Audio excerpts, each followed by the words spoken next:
Hey guys, welcome back to the Open Chess Anime Podcast. We've got quite a show for you tonight. I am your host, the Anime Collector. Joining me, we got FDDNM. As usual. And then we got Reese. Good evening, your dream is here for I Reese. Also, Green Line 743. Dragged back from the depths of hell. And Random 11, who's muted. Hello. How you doing? I'm fine. All right, he's mad at me for saying that I discovered it was his account with the white noise coming in when I muted him previously. Anyway, so we've got a big show tonight. Once again, welcome everybody. So we're going to jump right in. I would like to point out some interesting things happened. So first and foremost, we got a shout out from Stan Dahlin, who tweeted out our podcast, and I'm bringing this up because he issued this correction for us, and I am always trying to get the truth and the most accurate reporting we can, so I'm happy to have this correction. He said, 1, VIC Let's Cons have the option of programming. This is in reference to me saying that a qualifier in him taking an invitation to a con is that he gets to do a Sunday church service. So he said VIC Let's Cons have the option of programming. He wants to do as much as possible. If the con decides to allow him to do his Sunday Reflections panel, i.e. AWA, which I believe Stan Dahlin at one time owned, or no, he's Kawaii Con. I don't know. He's bringing up AWA. It was scheduled at the earliest time, 8 a.m. on the last day of the show. And then he said, wow, panel is well attended. I'm not sure if he's referring to the Sunday Reflections panel or our panel. Our panel of shit posters on the last show where we went over the In Touch podcast first 20 minutes in 2 hours. I was going to say that I've seen them both at Anime North in Toronto and Fan Expo in Toronto.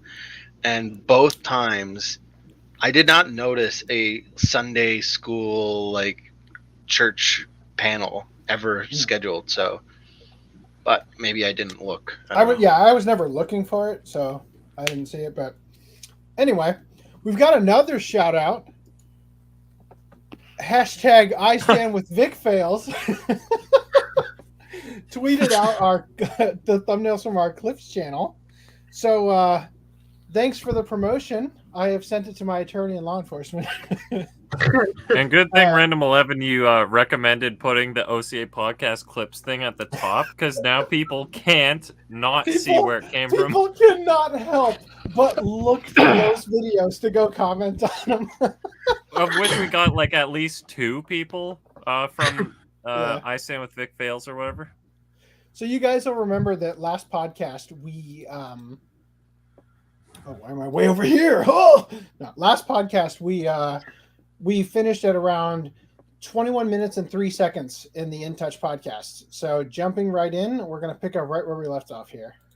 So, yeah, that was what happened with my posting of it. But that was February 6th, February 8th, and February 19th were our main tweets that we were sued for. I mean, we were sued for other tweets, but they're ridiculous and don't make any sense. Funimation announced Vic had been let go. Do you know what date that is? Was it February 11th? I don't That's even where know. the miscommunication comes in. Right, it was before that.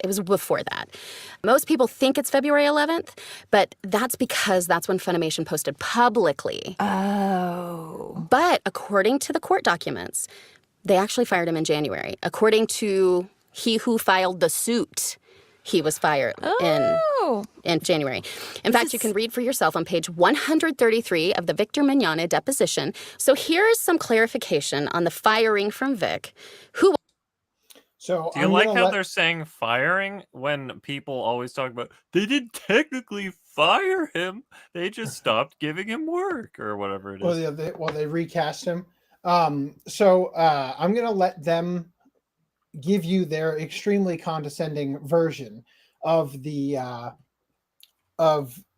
reading of the deposition, and then I'm going to play how it actually went down, and then we can talk about it, right? Was, of course, under oath at the time. This is his deposition. Do you want to be your lawyer or Vic? I mean, that's a terrible question. I would much rather be my lawyer. I know. So would I. I guess I will read as Vic. I can't do a very good Sean impression, so I'm just going to say Sean is You don't have to do an awesome, impression. but I will read it in my own. We're just giving people the literal words from the definition. Question. Did you have any more conversations with Miss Denbo after that initial conversation on January 25th? I'm sorry. Would you repeat the question, please? Did you have any more conversations with Miss Denbo after January 25th? I don't remember if it was her, but at the end of that conversation, the first one, she said that they would be in touch with me. And I don't remember how much time went by. I don't think it was more than a couple of days. And they called me and there was more than one person on the line, and they said, we've reviewed the situation, and you're being terminated from Funimation immediately. And did that come as a shock to you? Yes, very much so. Did you have any more conversations with Ms. Denbo after that initial conversation on January 25th? So I just want to point out real quick, he is looking at printouts of the emails with Tammy Denbo. And so in trying to answer that question, did you have any additional conversations with her? He is refreshing his memory by going over the paper, right? So I'll pull it back just a sec here. No, there we go. She said that they would be in touch with me. And I don't remember how much time went by. I don't think it was more than a couple of days. And they called me and there was more than one person on the line, and they said, we've reviewed the situation, and you're being terminated from Funimation immediately. And did that come as a shock to you? Yes, very much so. Did you have any more conversations with Ms. Denbo after that initial conversation on January 25th?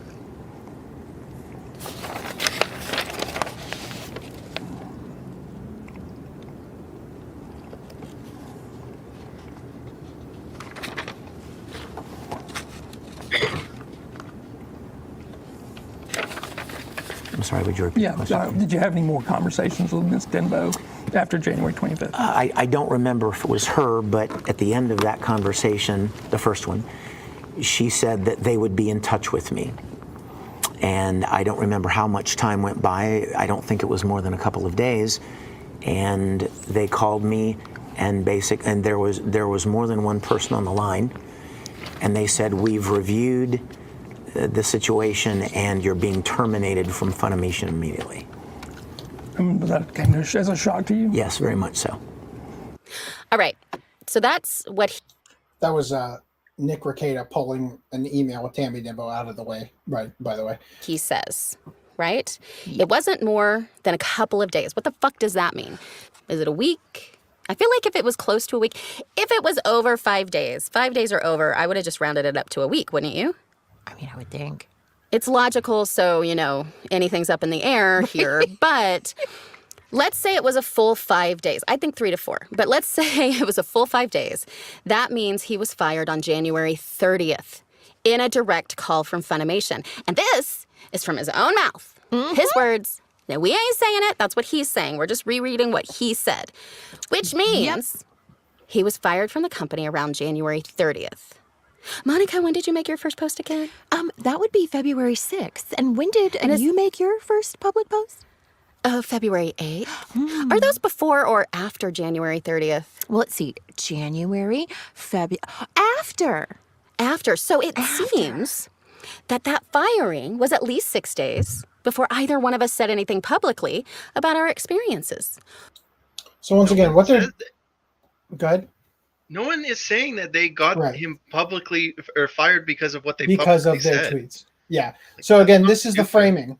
This is the framing of if somebody isn't very bright and they're listening to this, and honestly, without like the visual aids that I've provided, it would probably be even harder to follow exactly what they're saying.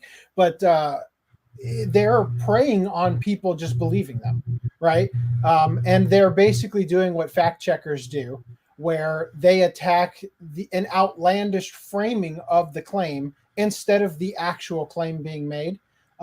So they're trying to frame it as though, well, there's no way that we could have had anything to do with it because all of our tweets happened afterward, except for real quick. I'll just show you here. I've got the second amended petition uploaded here. So page 31, there is a timeline being presented. So it says here, January 23rd, Tammy Denbo contacts Rial. Rial replies twice. January 25th, literally 2 days later, Denbo contacts Vic. Excuse me. Denbo contacts Vic. Vic follows up with email. Now, I don't know if this is accurate. Vic said in his deposition a couple of days, right? But we've got here, it says January 26th, literally the next day. Hold on. There you are. How you doing? Oh, visual aids is here. Good. I needed more of those. So literally the next day, it says Funimation telephones Vic and tells him he's terminated. So I don't know if this is an accurate date because Vic said it was a couple of days. This is stating it's the next day. But what's important here is that Denbo contacts Rial. Rial replies twice. If this is indicating that this is the start of the investigation, this investigation did not last very long before it resulted in termination, number one. And I believe the Kamehacon text with Ron Toye and Chris Latosh predate the start of the investigation, even though he refers to an investigation in the text messages. So clearly we're very fuzzy on the details. But they're trying to frame it like there's no way our tweets had anything to do with it because all this happened beforehand. But what we're arguing here, what any sane person who's been paying attention is saying, is that it's not about the tweets that the actual statements you made after the fact that he was fired. We're talking about the behavior before then. You know, liking and retweeting Mars Girl's tweets and Han Leia's tweets and these sort of things that give agency to the claims that were made. Everybody on the same page with that? Mm-hmm. Mm-hmm. Let's get back to this. So interesting. Let's give him a full week. Okay, he's just really bad with numbers. Let's say that. And that means it was a week. That's still 5 days before we posted anything publicly, which means our tweets had nothing whatsoever to do with his firing. Nothing, nada, zilch, nothing. He was fired before we ever tweeted anything publicly. Ta-da! That's the one that drives me crazy. Feels good to get it out. It does. Oh my God. It's like so much better. So you're going to hear in their podcast that Jamie talks about how the timeline, when Vic got fired and whether or not they had anything to do with it, that's the big thing that irks Jamie. Monica's big thing is the conventions. And why do you think that is? Why do you think Monica's big thing is the conventions? Obviously, it's because freaking Ron Toye communicating behind her back saying, Monica doesn't know I'm talking to you, but this is what's going down. There's an investigation. They came forward, more than 100 women, right? All that stuff with Chris Latosh that we have the text messages to show as of now. And perhaps it would be extremely unlikely if Ron wasn't talking to other conventions as well. I find that very hard to believe. Also, Zed Pool 1991 says, God, the Valley Girl voices are really annoying. Could they try to take that seriously? Yeah, I agree. They really don't. It feels like they don't take it seriously. It's this joke to them. They never have. They never have from the very beginning, right? Yeah. It seems like Jamie Markey dodging the process servers and just literally making it a joke the whole time. Right, they've never taken it seriously. Which majority of actual victims would have. They would have been like, This is something we don't want to talk about to begin with. But it's just like, They're putting it up on a pedestal. We'll see later on in their podcast. I've cut in some stuff where you're going to hear Vic talk. And granted, the time frame of that is right when this is at its peak versus 3 years later, as we're seeing with there. But you can see the difference in how they treat this versus how it affected Vic. And I think that's important to know. So just to be clear, though, the Valley Girl voice of Jamie Markey is like that hard baked into her. Yeah, it is just her voice. Yeah. Yeah. Okay. But that's not the all. only thing. That's not our fault, right? No, it's not. The convention firing is another big one that bugs us, right? So people will say to you that the convention's canceled because of our tweets as well. I know they're toxic. Monica, is that AC don't correct? die in it. Say what? Yeah, please. I have this incredibly good habit of being able to choke on bottled water. Correct, and you're That would be wrong. It's just no. Capital It's not right or wrong. W-R-O-N-G, It's just no. Now, she's trying to say wrong, right? Now, I'm going to put some subliminal messaging in here. I'm pretty sure you're going to hear it too. Wrong. So the conventions. Right? Okay, all the ones listed. You're, again, February 6th, February 8th. Yes. Were the first time we ever said anything personally. Yes. Okay. Let's go through those conventions that they listed in the petition. Phoenix Fan Fusion. When did they cancel? January 18th, 2019. January 18th. Note that date. January 18th. Ranger Stop Convention. When did they cancel? Sometime between January 26th and January 29th. January. Anime NYC and Anime Milwaukee.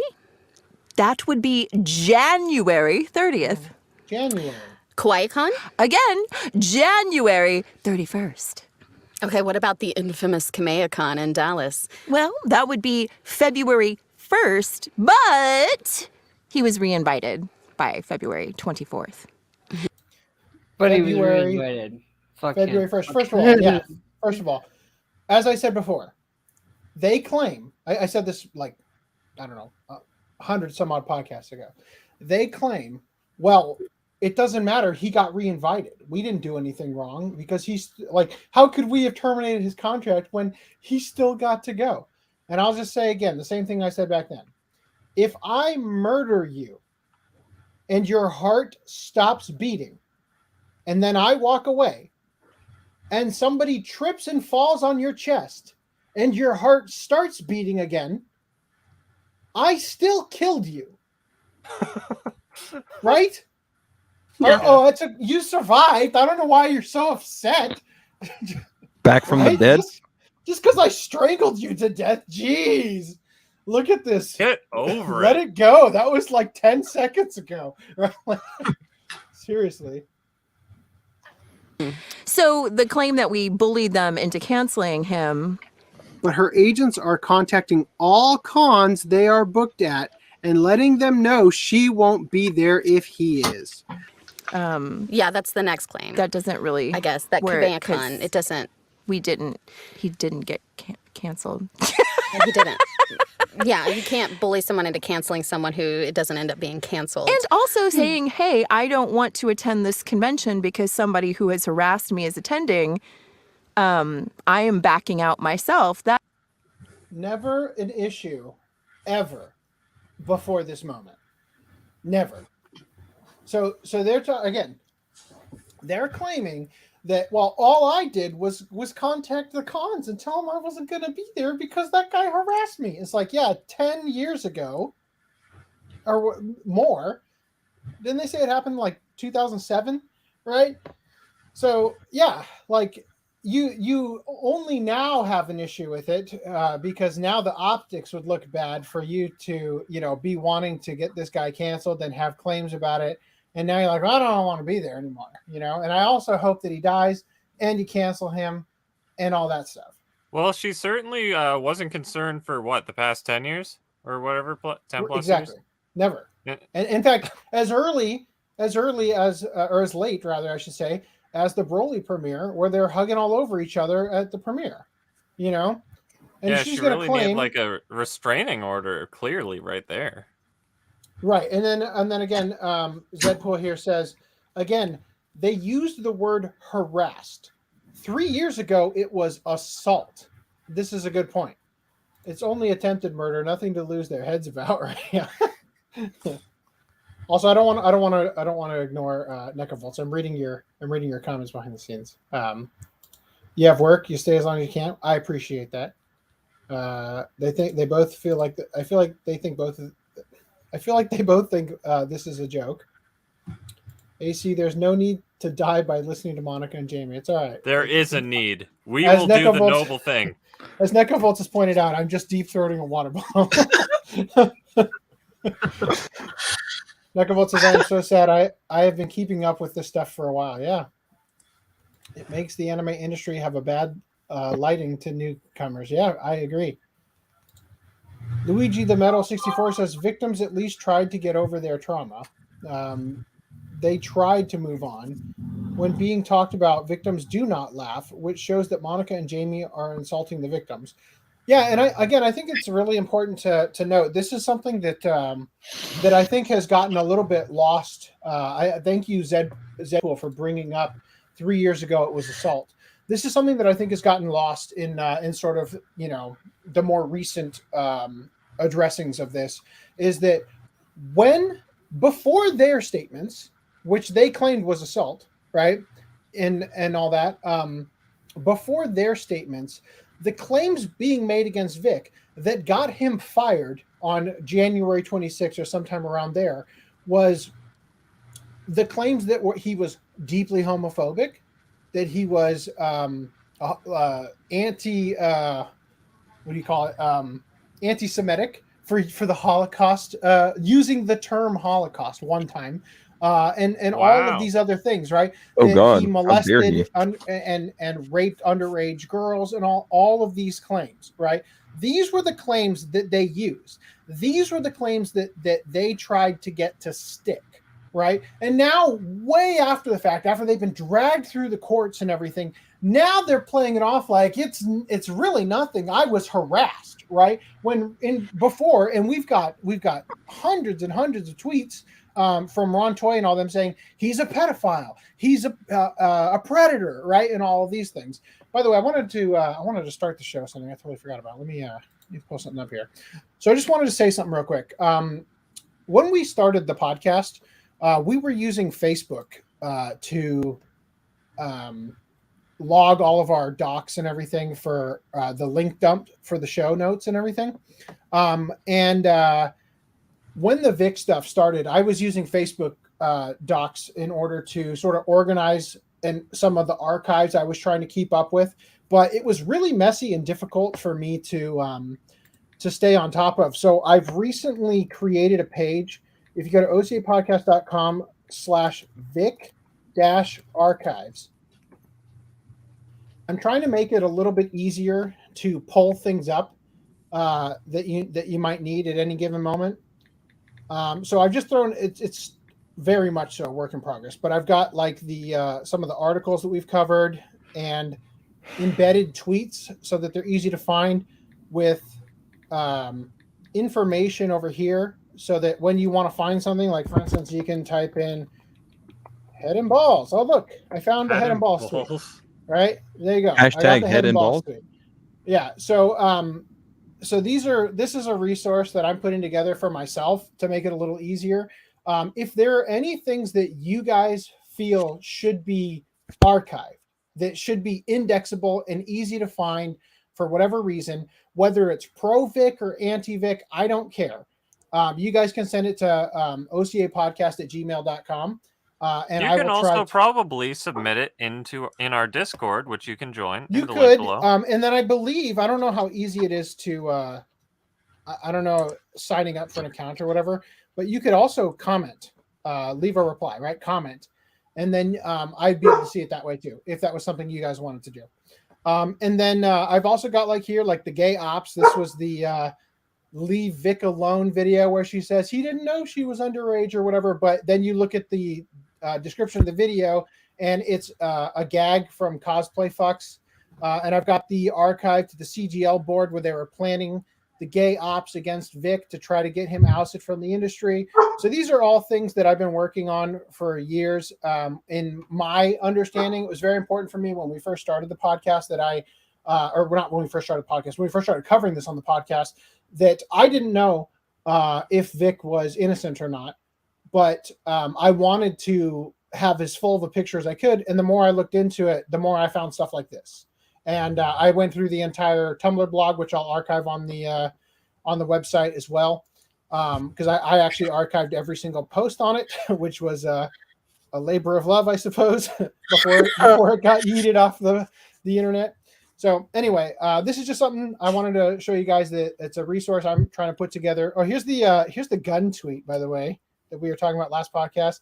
They need the kids back in school so there will be more school shootings again. Yeah, I think Luigi the Metal 64 was the one who brought that up last podcast. So yeah, I've included that one. Anyway, so he actually says it again, but real quick, let's catch up where we left off. Right here. Okay, go ahead. Yeah, catch up where we left off. There are not victims; they are liars. Yeah, I think that. Yeah, they are not victims; they are liars. That's probably what it was. AC Senpai noticed me. Jamie Markey did attempted murder, like supporting school shootings. And Saren Weidenheft supports her brother while child creep files are found on their hard drive. I feel like her brother, Sarah Bradley Weidenheft, wasn't that his name? We covered that as well. He had been discovered to have had child porn on his hard drive. And he claimed that, she defended him and said that he's an idiot. He bought the hard drive off the internet and all that stuff. But the way, of course, that you find child porn on somebody's computer is that it's file sharing outward, and the police are constantly trolling and prowling around for child porn. And when they find it, they try to reverse back to where they got it from in order to convict the person who had it, right? So at least that's my understanding of it. I think benefit of the doubt for Sarah is that,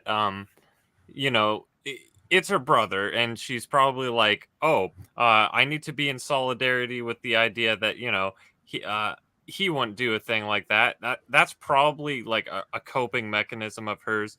And she didn't do the crime herself, so I'm not terribly mad at her or anything. But, obviously, it does sound like, I'm defending, a predator type person.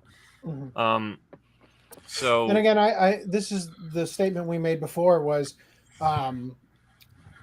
although it seemed pretty obvious that Bradley Weidenheft did have, stuff on his computer, we supported it going to trial. We supported, innocent until proven guilty.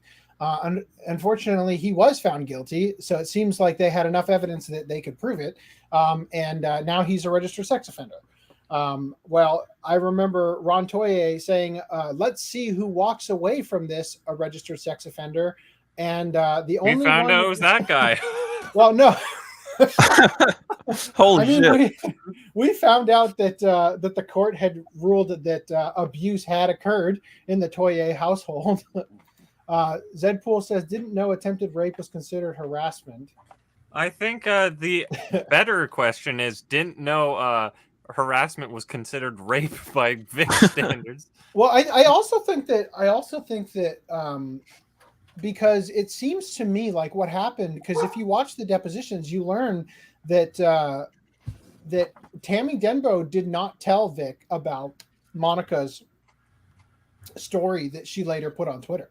Right. And that's why he reached out to her afterward. Right. Because he's like, I hadn't heard of that. I don't know what you're talking about or whatever. Actually, no. He reached out to her beforehand. Right. Because he said whatever I could have done to make you so angry or whatever.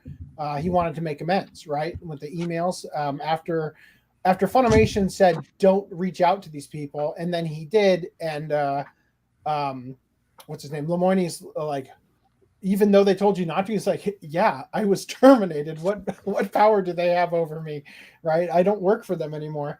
But the point I'm getting at is that, again, the stories that Vic was told is, well, see, we did an investigation and it sounds like you kissed somebody on Funimation property consensually in their office.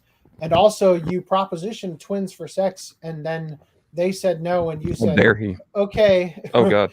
Right. And then, but then the most egregious thing is you ate a jelly bean, right? And said you've eaten Monica Rial, right? And she didn't put her story into Sony's like investigation until later, right? Perhaps not even until after she submitted it to Twitter. I believe, if I had to guess, I would say she emailed them just before posting it. I think that she submitted it to them after the fact, after the termination. This is my guess. And then asked them if she could post it. I believe we've had we've seen some emails that had something like that that came up. Anyway, Nekavolt says, look, if she wants his head and balls so bad, there are easier ways to get a guy's attention. Monica Rial and Jamie Markey merely want to remain relevant. They have already won because of an idiotic judge who doesn't understand social media and outrage mobs. They have to keep pouring salt in the wound. See, this is the thing about it, though. I don't think they have one because they get ratioed on a daily basis, right? Nobody really is on their side in the real world, and their win is effectively on a technicality that Judge Chupp said, well, yeah, it really looks like you did all the things you're being accused of, but he's libel proof because he's a public figure, right? So effectively their win. Well, I think Rekieta said something like it was. Oh God, I'm delayed, aren't I? Go ahead. Rekieta said what? I think Rekieta said something about propensity of the evidence case or whatever. Like he was using the wrong statute or something. Okay, so I'll explain it. Yeah. I'll explain it. So this is what happened. And see, this is the thing that I found so funny about this is because I followed this sort of case from the other side when Alex Jones was being sued, and he used the anti-slap laws in Texas to try and prevent the lawsuits coming at him from going forward. Is that basically when anti-slap is filed against you, you need to make a prima facie case that the statements are untrue, right? And that there's malice and all that. So prima facie is Latin for on its face. It means taken as true until further investigation proves otherwise, right? And basically the Texas Rules of Civil Procedure, the way that this court sort of hearing is supposed to be handled is that they were only supposed to make a prima facie case to the judge so that he could determine whether or not they actually had merit behind the defamation claims, right?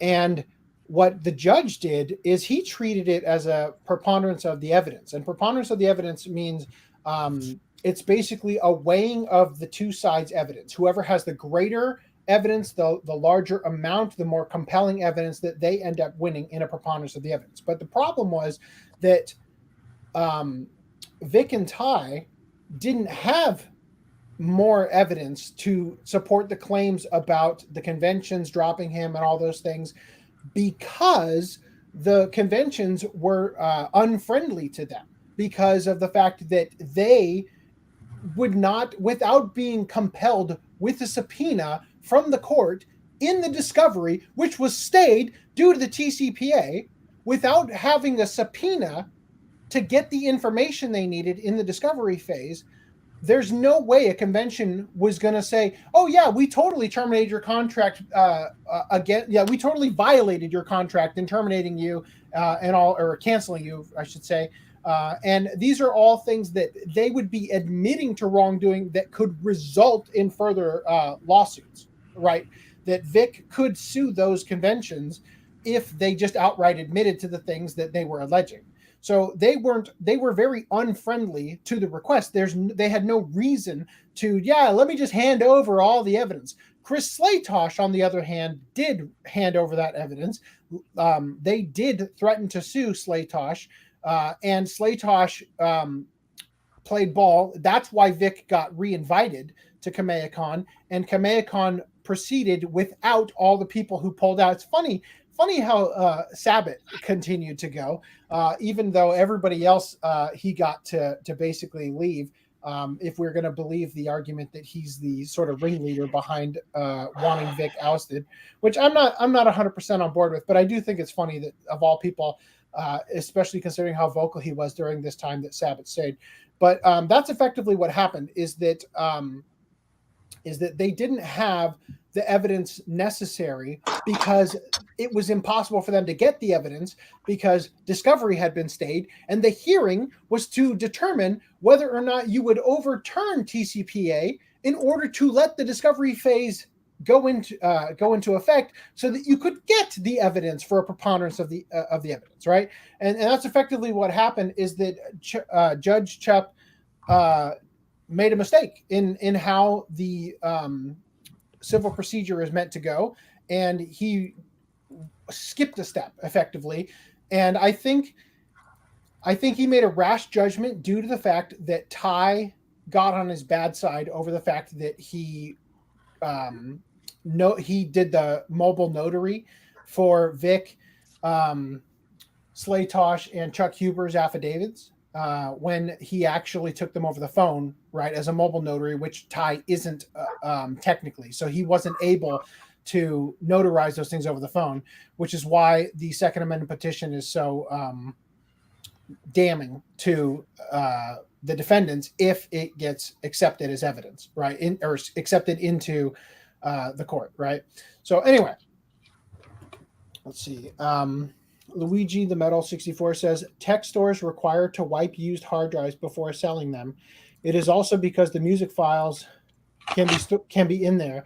We also know it is illegal to sell away music file copies, for example. Yeah, but they claimed that he bought it on eBay.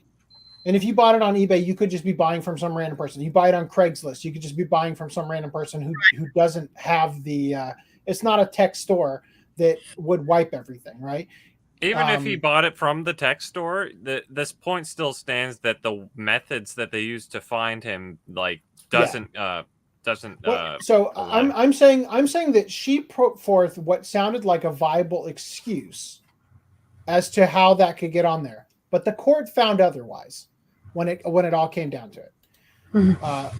Little Rocks says Ron thinks being caught with a prostitute makes you a sexual predator. See, the thing is, they referred to the prostitute / escort, I believe is the term they used, and they never actually asked beyond that for any details surrounding what took place. If they had every right to in the deposition, they could have asked him, so did you bang her in the butt? Did you finish on her tits? Like, how did it go down? I want a detailed explanation. Please tell me. 3 rounds before you let her go? Yeah, in the deposition, they could have asked all of those questions, and they didn't. And I think the reason that they didn't is because they were afraid that the response was, no, I hired an escort to be my date at a gala event that I was invited to in a town where I didn't know anybody, and I was in between relationships or something like that. I didn't want to show up alone. I'd really hate to see the way these people look at all these Hollywood stars. I mean... Yeah, well, they show up with that shit all the time, but it's not Victoriana. So right. Well, there's this is all speculation. They didn't ask Vic these questions, but if they had, we might have a very different opinion. I don't know. Okay, I honestly don't care. I don't think that I mean, it's not something I would do. But I actually don't believe in. I think that we are on the wrong side of the law. Like, the law is on the wrong side regarding people's ability to own their bodies to the point where they can sell them, right? For a person to have the cognitive ability to decide to exchange money for sexual acts, I think that is something people should have the right to do. regardless of whether or not the law agrees. Well, that point aside, I would like to point out that to me, to withhold questioning and/or evidence to me is basically similar to lying. So the fact that they didn't ask those questions, it's called lying by omission, right? Exactly. Yeah. And thank you for that. And the fact that they withheld those questions, and he was never given the chance to appropriately respond, I feel like that should throw a lot of shit into the ocean to begin with. Because again, you'll never have an answer if you don't ask a question, and you can't, go off of nothing to file against someone. Every coin has two sides. Speaking of an ocean, I think this opens an ocean of possibilities. Rape is supposed to mean carry out by force. It does not mean effing with no consent. Best to learn etymology and definitions. So what he is telling me is that my use of the word rape has been correct up to this point in every scenario when I say they raped me into doing that. Right, apparently. He also said Ron has been doing beatings with remotes. Zedpool says there's no real problem with asking women for sex. It's when you force them into it is when it's bad. But you've also got to understand, Zedpool, that the issue that probably is being distorted and from the way it's sounding with the Vic thing is that he let them know he was interested in them, possibly. I'm not going to say anything guaranteed, but then they decided to twist the knife. So, Well, see, this is the thing. This is the thing is that from all that I've read, if I try to take a step back, because I'll just remind everybody again, I do not consider myself I stand with Vic. I'm definitely not KickVic. I only care about getting to the truth, and I think the best way we're going to do that is for it to actually go to the courts. Not go to the courts and get called on account of rain, which is what's happened effectively. Go to the courts, put up or shut up. With the 100+ women who are coming forward, 25 people are involved in the investigation. Lie. All the shit that they claimed. Okay? Put up or shut up. That's the only way we're going to get there. Using a rhetorical hyperbole and attempting to inflate the numbers, right, to get people to believe you, right, in the courtroom, where you have to pull back that statement and say, okay, actually, I only know of 4 people involved. 2 of them lived with me, actually 3 because of Monica. One of them is Ian Sinclair's girlfriend now, and he replaced Vic and Morose Mononoke, right? And all these things, like you have to get that into the courtroom and get people under threat of perjury so that they will actually have to put up or shut up. And so when I read everything, holy shit, what is this noise? When I read Steam cleaner. Not me. It's Reese. Okay, Reese, I've muted you. You can unmute yourself when you decide to stop being such a loud, annoying person. That was my nice way of putting it. Okay, so the thing is that as I read through, the complaints from people like Kara Edwards, at worst, if I'm giving them the most favorable interpretation of their words, at worst, what they accused Vic of was having a bad pickup game. Not actually raping them, not actually sticking his hands on them, not actually doing anything that you would actually call assault or even harassment, but literally just asking somebody out and it getting awkward because you work together, and then you saying no and him just, fucking off, right? So, continuing here. Little Rock says Tammy Dembo didn't tell Vic about Monica's story in the hotel because it was after the fact. I assume so. I don't know. I think that Monica left it out intentionally because I think she fabricated it. Again, I think what happened is that when this started to go down, I think, and we saw this. I just had Neil Kaplan's shit up here because I happen to have archived all that stuff. When we raping the back of Neil's neck. When this happened, it seemed like every person audited their memory of all their interactions with Vic, and anything they could twist into something else, they did, right? And it seems like that's what they did. And every single person, Kara Edwards did it, Neil Kaplan did it, whoever brought up the thing about Mariajima did it. Every single one of them, it seemed like they were making stuff up, right? They were claiming things based on, I was around Vic one time. How can I get 5 seconds of fame or clout out of this by twisting the knife in further, right?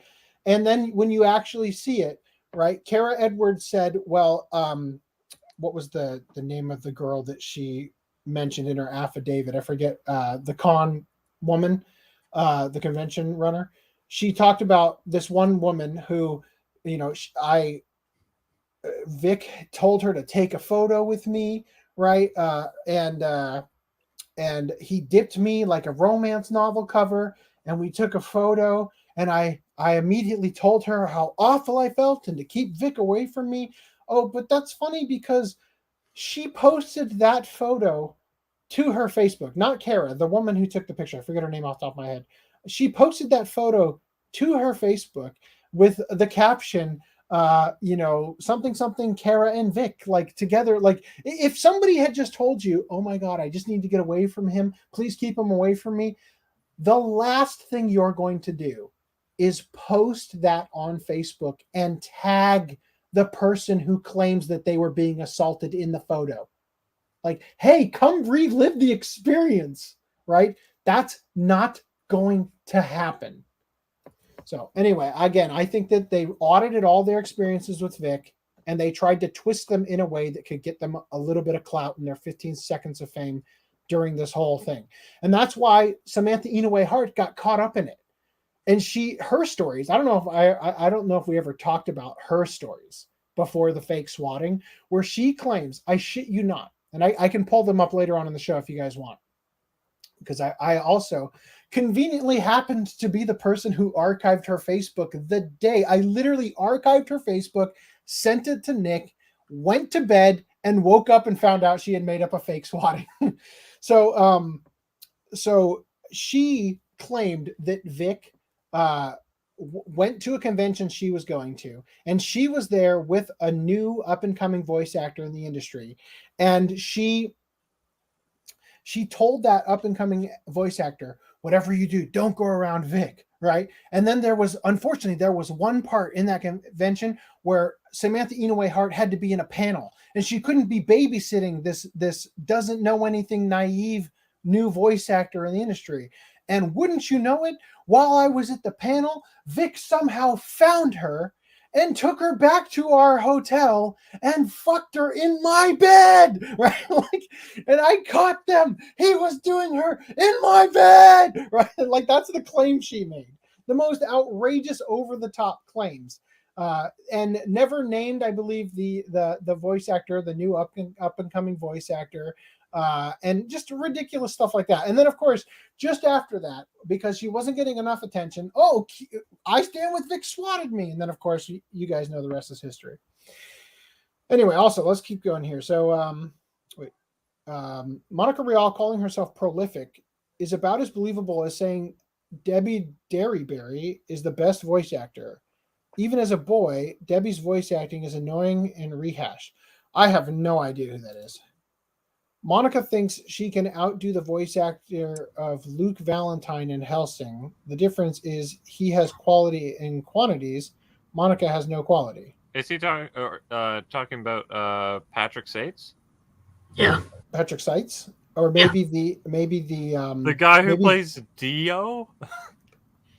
Yeah, isn't Ian Sinclair Dio? No. So you guys know how you're always making fun of Hirohei and Yellow Flash for saying Ian Sinclair. Yeah. So the reason I asked if it was Ian Sinclair is because in like podcast 3, hey, Ononotaku's back. Welcome back. That's a good look for you, by the way. Yeah. So in like podcast 3. in like podcast 3, Augie said yes, Ian Sinclair is playing Dio, right? So anyway, That's why. Anyway, I've had to spend years trying to throw out all the junk information Augie said on the podcast. All right. Anyway, so do you think Sony regrets purchasing Funimation in hindsight because of all this crap? Yes, I do. I very much do. Judge was so stupid he believed that Ron worked as a contractor with Funimation. Did he? Because that was in the original petition that Ty's law firm drafted up. That they claimed that he was a contractor or employee of Funimation. Which I don't know if they knew if that was untrue. This whole thing should be forced into a fucking trial because of all the false information that was presented. They have literally, God, the word is escaping me. They have literally presented false evidence to the freaking court system at this point. Like, there's penalty right there. Okay, so I have a couple things here. Okay. Ron Toye, I don't work for anyone related to this. He can come out and specifically address his fans' continued harassment of my fiance, or we can give him what they want, a court battle. It's that simple. He knows he fucked up. So again, this is Ron coming out specifically and saying he doesn't work for Funimation. But the reason this archive is important is because, and it's not specifically this person, it's actually the person before this in the thread. People believed that he worked for Funimation because of what Monica and Jamie were saying, right? And this goes into vicarious liability, which is probably why, regardless if Ty knew it was untrue, that he put it in the first petition.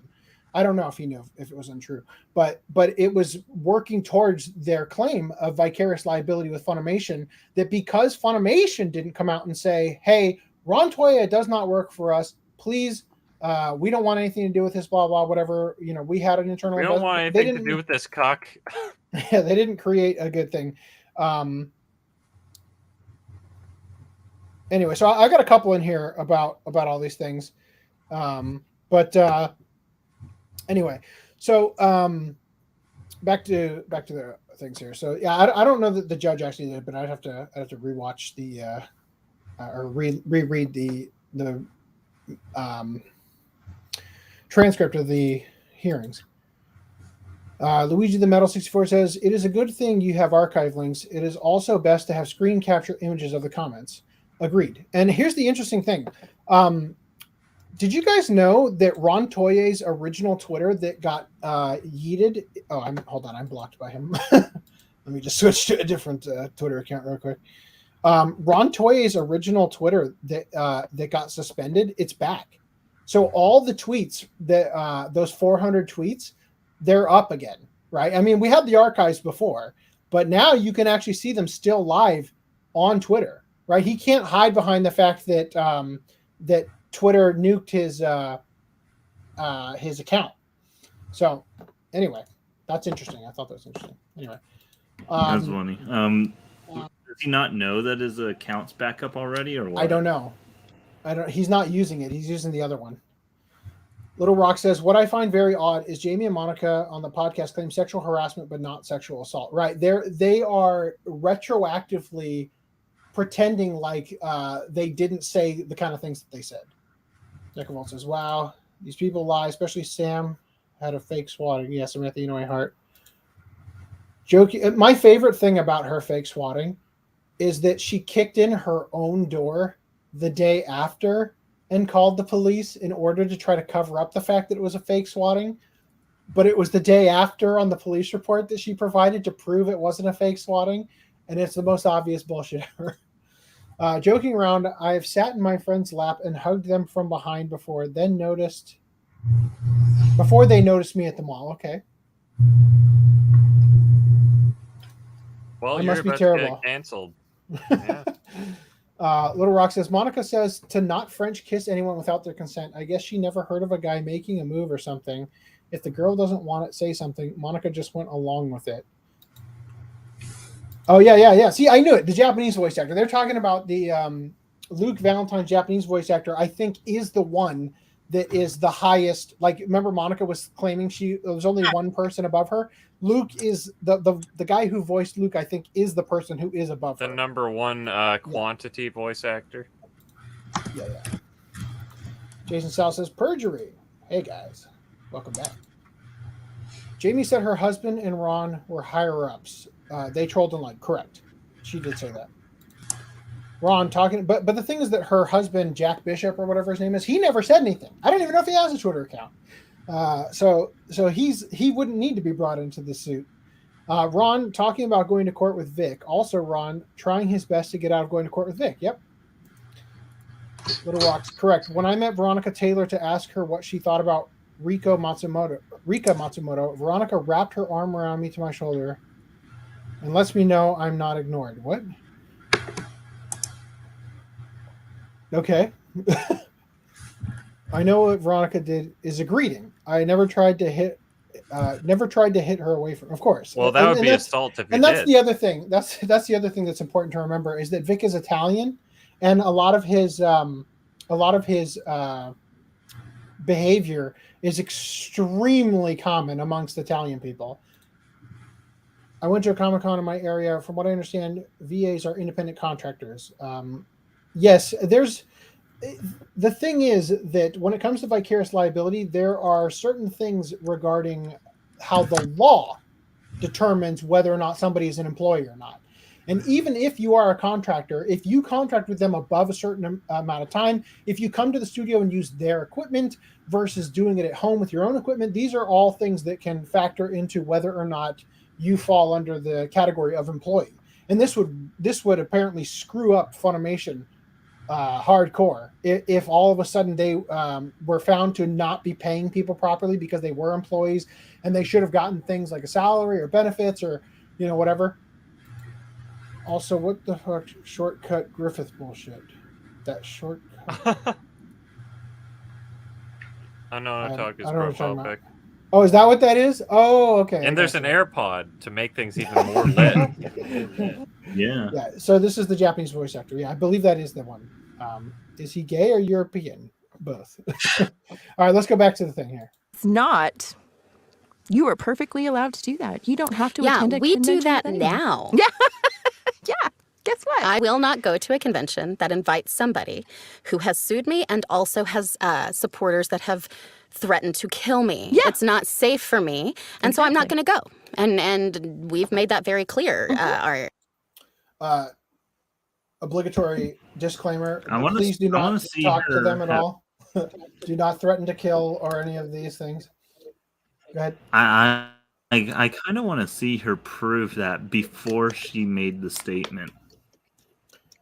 I don't think anybody did before she made the statement. I don't know. By the way, how insecure are cons? Oh, so you're saying that no. This furthers into the idea that that they canceled after the fact? Called the cons. I'm saying, what's it called? Or the what I'm saying. Okay, this is what I'm saying. Real fast. I'm saying she's saying that is the reason why she isn't going to any of the cons, and I'm like, right. That seems so fast because she canceled really fucking fast. I was like, I'd love to see her prove that there was death threats before she canceled the that's true. The con appearance. But they just said we do that now. They're changing the subject here. They're saying we do that now, and now we do it because we don't want to get murdered because we did awful things and people threaten us. Now again, I don't think anybody should be murdered even if they did these awful things. Even if it comes out that all this stuff is true that we're alleging and that they did all these awful things, I don't want to see anybody murdered. I don't want to see anybody hurt. I think that it works against what we're trying to achieve, which is justice. By having this actually go to court, it works against that if these people get harmed. Okay, so I just say again, please do not even interact with them. Leave them alone. Don't talk to them at all if you can help it. So, by the way, they're acting as if Vic's going to assassinate them if he's at the same con. But like we said earlier, it's 10 plus years they've been interacting, going to cons together. Well, but it changed this year. Oh my God, it's so dangerous. And they're acting like that's this big sticking point. Like, yeah, we do not want to go to a con that has a guy that has harassed us in the past. So Zedpool says there has not been a single death threat throughout these 3 years. If they did, they would have posted that on Twitter. So in the second amended petition, there do appear to be some death threats towards Jamie and Monica. I'm not sure why they're included, but we can look at them in a minute if you want. Luigi the Metal 64 says Josh Greeley had a convention desk far from Vic Mignogna. Josh Greeley is close to being just as bad as Scott Freeman. Scott Freeman is the voice actor from High School DxD that was arrested for possession of child pornography. So these are some claims you're making on Josh Greeley. If you have any proof to back it up. If you have any proof to back it up, please email me at ocapodcast@gmail.com or any of the other things you said. I'd be interested in knowing that as well. I just hope for court punishment and to be fair and balanced. Oh, sorry. I just hope for court punishment and for it to be fair and balanced and to the fullest extent for either party, depending on guilt. I agree. Again, I'll say it again. If Vic is guilty, I want him to have to acknowledge it. I want him to have, illegal filings and things that like what do you call it? I want him to be taken through the court and proved to have been guilty of these things if he is guilty, right? So far, I haven't seen anything that leads me to believe that the claims are true. But if they are true, I hope people will come forward. I hope that they will come forward with proof. I hope that there are people in fucking, how old is Vic? Like almost 60? In almost 60 years. They say going back to 1989 or whatever it was. I hope that if he's been raping people up and down the coast, that at least one of these people went to the police, that they filed a police report. Yeah. I want them to take a sample of Vic's DNA and run it across the rape kits in the whole country. Prove it. Prove that there was anything but consensual activity happening with Vic Mignogna. And I will absolutely be there calling for him to. Wait. Does this mean if Ron Toye objects or if Monica's rejects? What? Oh, I didn't read the comment. What are we talking about? I said, wait. Does this mean if Ron Toye objects or if Monica objects? Objects to what? Those can have two different answers. Oh, okay. The suit is a civil lawsuit, so it's not a criminal suit, not about guilt. Yes, but what I'm saying is that if Vic is guilty of anything, I want there to be a criminal suit against him. I want people to take it to court. I want people to put up or shut up because it's easy to say things on Twitter and not be held accountable. You like some kind of equivalent exchange? Yes. Do not try to fight back. The best way to fight back is to starve the bad companies from any attention while still showing the bad stuff they did to the common sense people. Right. This is in regards to me saying don't talk to them, ignore them, do not threaten them. Definitely don't threaten them. Definitely don't harm them. Monica can't prove either way. Yes, I understand. And what I'm saying is that in the real world, if there actually is, I don't think Monica's telling the truth. If the hotel where Stan Dahlin apparently saved her ass has freaking cameras in the hallways or whatever, and they've got this event and it comes out, I want to see it. And if I see her stumble out of the hotel room giggling and laughing and like hugging Vic all the way down to the end of the hallway as they go out to dinner, right? And then coming back half drunk back to his hotel room for some reason to go out onto the patio or balcony or whatever she says it is to talk to his fiance, Michelle Specht, on the phone. I want to see this thing. I want to see her stumble out of there. If she looks like she's enjoying herself and having a good time and maybe even flirting, that's going to show me one thing. If she actually looks scared and Stan Dahlin is like ignoring her or, whatever, like pretending like nothing's going on, or let's say she runs away from him and hides her face, and then he starts talking to Vic like, what the hell's going on? Then that's going to show us something that supports her claims. I want to see this stuff. If it's there, I want to see it. Now, it might not actually exist. That's not to say it didn't happen. But what I'm saying is that if any of this stuff did happen, I am fully in support of Vic being held accountable for the things that people have claimed he did. But as of now, all I have seen is stuff in his favor come out. I have seen people like Jamie and Monica treat this like a joke, dodging the process server, acting like, you know, the multitude of victims that they're supporting are the people on Pretty Ugly Little Liars and these sort of places. Yeah, of course they don't. But I'm just saying, if the taking this way too literally, I'm saying if it existed, I would like to see it. If some bombshell evidence came out, I'm not going to hide behind saying, like, trying to not see it to say Vic, because I am not on Vic's side and I am not on their side. I am on the side of the truth, and so far it seems that the truth is on Vic's side. But if things turned, I'm going to cover it. I'm going to show that stuff on the podcast. If they actually pulled out some footage of some hotel that showed, you know, young girls leaving Vic's room, adjusting their skirts, right? And then they trip, and then somebody picks up their purse and pulls out their ID card and puts it up to the fucking thing, and it says, wow, they're 15, right? Then yes, I will show that shit, because if it's true, then I want him to be held accountable. But again, so far, haven't seen anything like that. And of course, it's very unlikely that you're going to see anything like that, because as you said, hotels don't keep that stuff back in 2007. I understand that.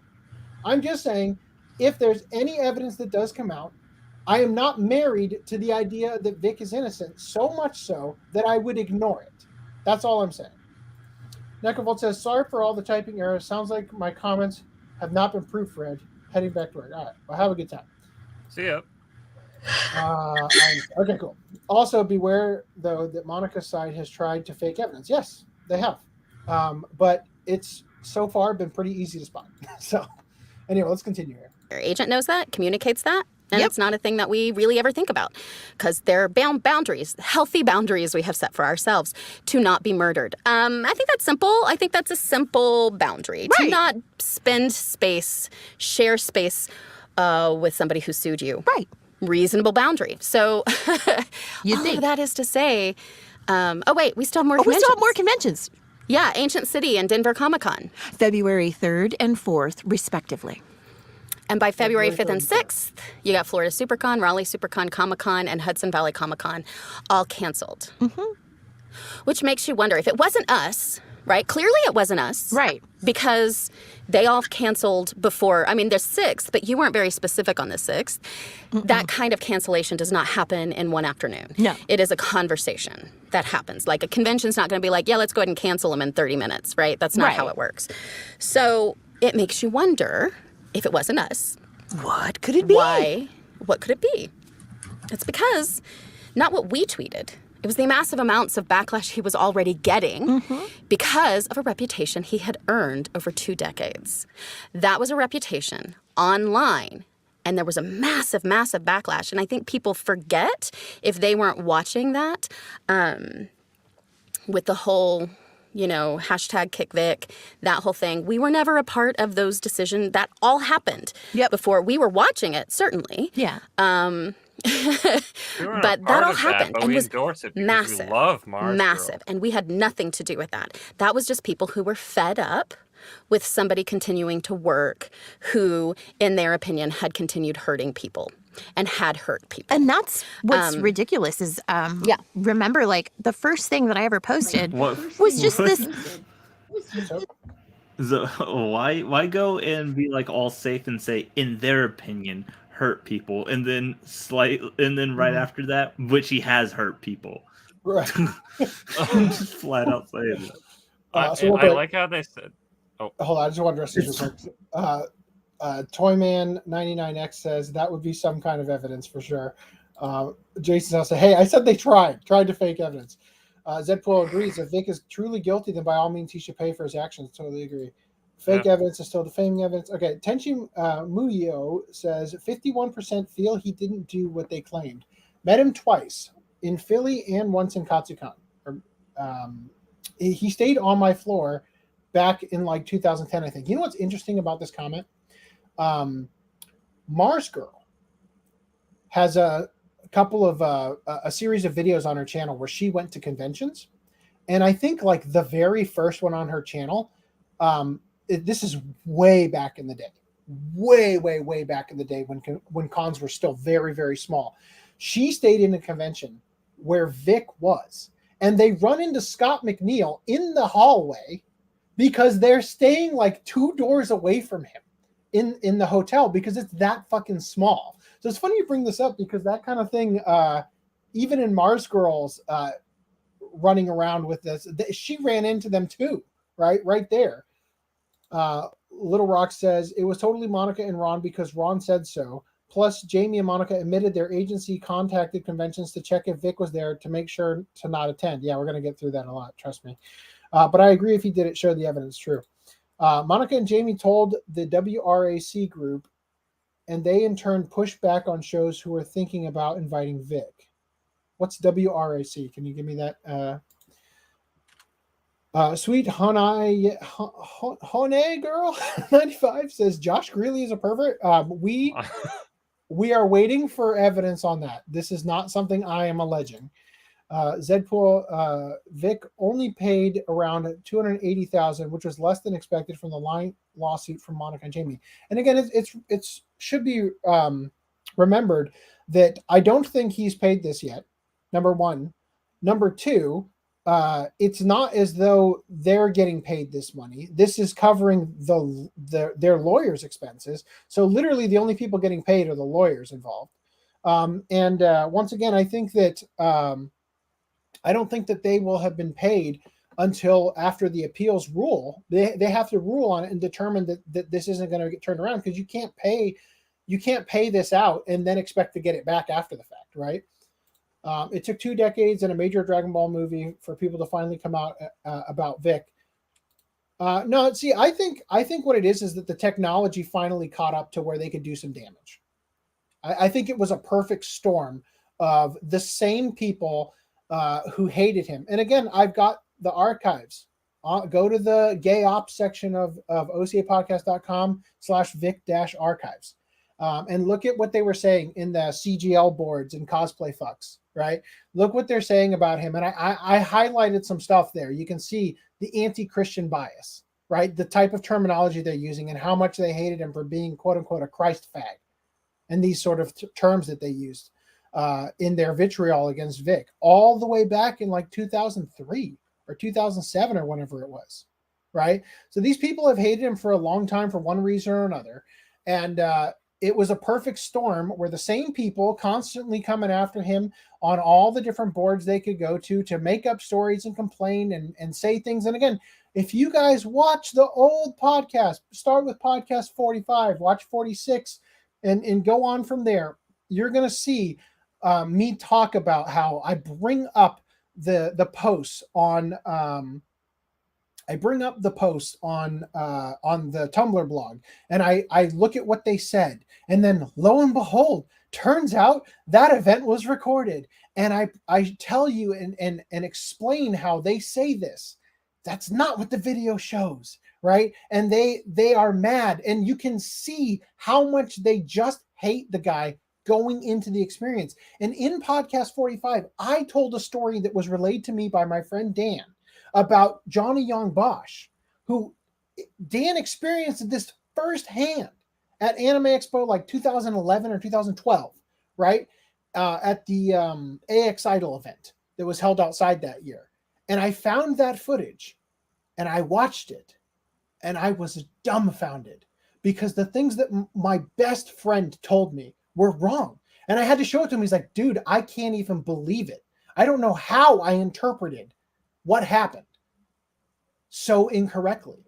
And then from then on, at that moment in podcast 46, I told everybody, I'm like, look, because we had Augie was saying things, well, this is going on for here, and Johnny Young Bosch got a DUI in my neck of the woods. And I'm like, if you don't know this for a fact, we need to stop saying it, because that kind of stuff is exactly how Vic got canceled all these years later, is people who spin a little story that they hear, the rumor going around the con that gets told to everybody, and it constantly gets fed to more people, and the numbers of people involved get greater. Like, oh, it wasn't one girl that he was found with, it was 15 underage girls, or what, and it's like all these things that keep growing and growing and growing. That is what ruined Vic's career. And it's literally just rumors that I was able to. The one thing I constantly, for like 10 years, believed Johnny Young Bosch was an asshole. And then I saw for myself the evidence that he was actually being a completely reasonable person. And I have no idea why my friend misinterpreted what happened in that interaction. Honestly, I think he was simping for Christina V and thought Johnny Young Bosch was being mean to her, but he wasn't. If you actually watch the thing, it's pretty obvious. But it really opened my eyes to how this kind of thing happens. That you can watch something and you can be there. In fact, an experience I had that I brought back in those podcasts, podcast 45 and 46, was that I remembered going to Anime Expo 2006 and going to the AX Idol, and Johnny Young Bosch was, I think, a guest judge or something at that point, and they had him deliver a line to show the audience how it's done. And he does a line from Trigun, all this world needs is love and peace, or something like that. And I distinctly remembered him doing this instead of this, which is what the character Vasha Stampede does. And then I found footage of that event decades later, and he did it properly, right? Your own eyes, because we had a preconceived dislike of Johnny Young Bosch fed into us by another friend when I was in high school, years before the other incident happened.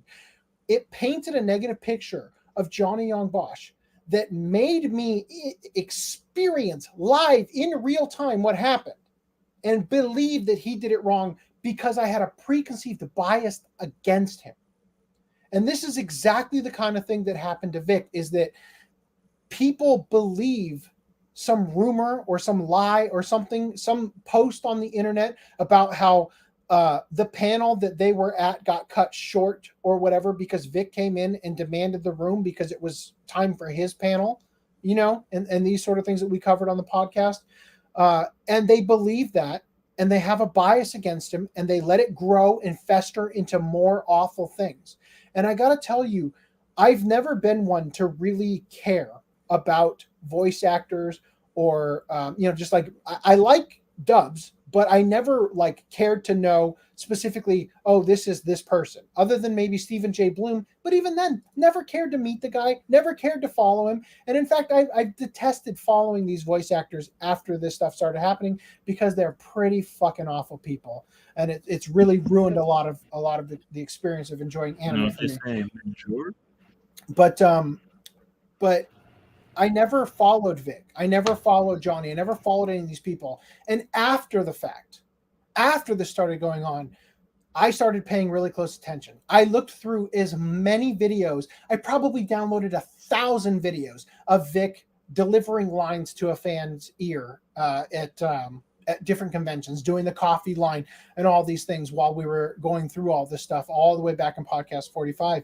And I got to tell you, there's a very different interaction happening between people like Johnny Young Bosch and Vic Mignogna and the rest of the clowns who are trying to cancel it. And it's been extremely eye-opening that taking the time to actually see Vic Mignogna go to the bedside of a girl who is one of his biggest fans who's in surgery and be there for her and take time out of his day to actually go and see her in her hospital room. Do you think Sabbath would do that? I mean, do you think any of these people would get their head out of their ass for even a second to go do this? I mean, maybe they would, but you can feel the sincerity in these videos of Vic doing this stuff. And the reason that I care so much now is because after I spent solid 2 weeks without working. I was working from home as a VFX artist back then. And I took seriously a straight month off, and I dove into this stuff And I came out of it believing I don't think he did these things. It's not in his character, and the rest of them I can see in their tweets. I can see the vitriol. I can see the jealousy and the envy. I can see it. And it's easier for me to believe that the rest of the industry is a den of vipers than this person is who they say he is, especially after the thousands of videos I watched of them interacting together at different panels and making jokes and hugging each other and all the things that they claim was just to keep up appearances all these years later. Anyway, let's get back to the chats here before I get it too far behind. Effing Anime Addict says that the problem. What's up? I mean, I'm just saying the majority of the problems in the entire anime community can all be traced back to allowing anime to get dubbed. The problem that Alec Baldwin is in, where unfortunately someone passed away, all I can say is Baldwin's future is fucked just because he was holding the gun that went off in his hands. I'll tell you right now, there is no way that gun, quote, just went off in his hands. It was a single action revolver. It didn't happen the way he claimed. We run Anime Cons, Facebook group of con owners. Oh, that's WRAC. Okay, cool. So he's Toyman99X is saying that all they would have to do to find out, because we're about to get in the part where they say we couldn't have known which contracts he had, that it would be very easy to find out, kind of thing. The DBZ timing was definitely odd. It was definitely intentional. I believe Vic had to front a deposit to appeal in case he loses. Yes, but again, the deposit would only go to paying. It's not like they're pocketing. It's not like the people who accused him and got him fired are walking away with $100,000. What's going on is that they're legal. You had said that you didn't think Vic had to pay anything yet, and I think he has to put up a deposit. That's all. But I think that typically in the event of an appeal being filed within a certain time, that they actually hold off on paying out the deposit until the you don't pay the deposit to anyone. The deposit's held in trust until the appeal is over. Right. Yeah. Anyway, so Luigi the Metal 64 says, I do not think Josh is a pervert, but he does buy into the lies against Vic. They're Vic. You know what? you know what? I wonder, because now that he brought up that thing that Josh has done some crazy stuff or whatever, does that explain why he's going all out on the look at all my? I get what you're saying. Okay, he's saying this is the demonize the individual so you don't look in my closet is what he's claiming, right? Like this is the Republican governor who comes out rallying against gays and turns out that they're getting railroaded on the side, right? That's more or less what I was saying. Like he was grabbing like all of these special things to put in his bio and like all the virtue points he's accruing. He kind of looks like it is still a stretch. Like a male feminist. It is a stretch that Luigi said. What was it? The thing that he was the next Scott. Scott Freeman. Scott Freeman, yes. Being just as bad, close to being just as bad as Well, see again, but the statement correction was that. I think we're agreeing that he's denying it so much or putting it on to somebody else so much that it appears like he's doing so to deflect attention. Also, David B. Rockin' Music and Anime says hello. David, hello. Okay, what did you mean that Josh is almost as bad as Scott Freeman? Let's see if that gets brought up again. Johnny on Bosch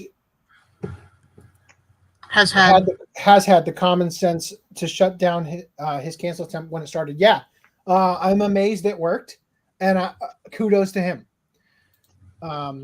Christina V seems a little like an ideologue, but in person, let me rephrase that. On Twitter, she seems like she's painted with the same stripes as the rest of the voice actors who are showing some ugly sides.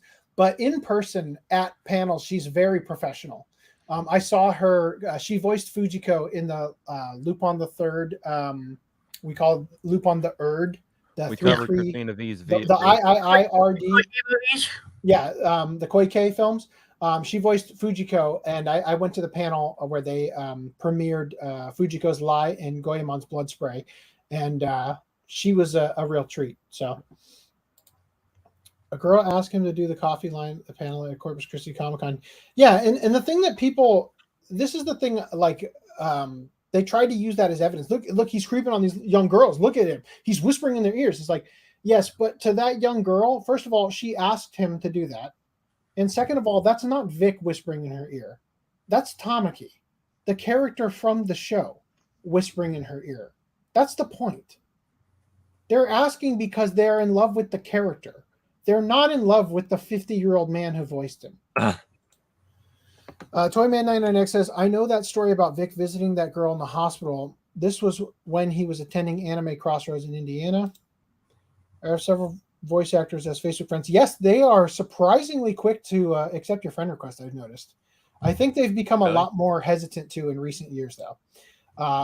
He seemed nice to me. He spoke to us when we were walking into our rooms. He was ahead of us, turned around, and started chatting with us. I forget, were you talking about Vic or Johnny Young Bosch? When you said, must have been talking about Vic, yeah, he's because you were staying on the same floor. Yeah, I'll just say, I just want to state for the record, all the evidence that I've seen of both Vic and Johnny Young Bosch, they seem like incredibly great people.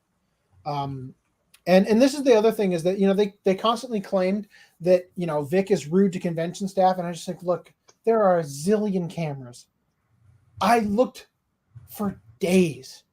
Surely somebody caught footage of him yelling at con staff. Somebody must have caught him doing something rude. Somebody must have. I couldn't find shit. For days I looked. And in fact, it's because Vic didn't tip 35%. I looked at the Tumblr blog where they made claims about, oh, he did this. Like somebody claimed that this is a claim I heard. They said that because of Vic, I think it was Izumi-Con. I'm not 100% sure. They said because of Vic, Izumi-Con had to shut down their exhibit hall like 5 hours early or something because Vic was going to be practicing for his concert and he didn't want anybody to hear him. So he made them force to close it down. It's like, okay, that's your claim. But this specific convention that you're talking about, I think it was Izumi-Con. It probably isn't. I could be wrong. But that specific convention at the specific year that you claim, on the specific day that you claim, is the day that Greg Ayres had a heart attack. And I believe it was in the exhibit hall while at a booth signing something. And Greg Ayres had a heart attack? I think it was Greg Ayres. I forget. Might have been Chris Ayres. But they had a heart attack or a stroke or something that was in the news back then. And so what's more likely that a voice actor has a heart attack or a stroke and you close down the very small exhibit hall that's inside of this hotel room, like inside the, you know, it's in a hotel. So it's inside that little like suite where they do like the meetings and stuff. And you just have the exhibitor booths set up, that you close that down because somebody had a heart attack and you need the paramedics to be able to get in and help them. Or that Vic is doing a concert next door and he doesn't want you to hear him. Like, what's more likely? And which one sounds like somebody would believe it because they had a preconceived negative bias against Okay. First of all, I'm going to make a comment. What fucking band is going to freak out that someone heard them practicing? That is like retardation. Exactly. Oh my God. They're going to hear our music and maybe come to the fucking concert. Please continue. And again, super secret FBI band. I read every single post on the Tumblr blog. I archived every single one of them. Okay.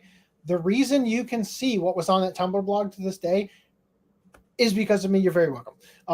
And And I went over in podcast 45. I looked at the numbers and I said, like, these are the ones that, like, this many posts out of the total is how many posts are literally just about the blog. Hey, I'm changing up the format. Hey, submit your stories to this email, stuff like that, right? This number over here, this extremely small number is how many are complaints about Vic. And this even smaller one is how many included something sexual, like, other than just like,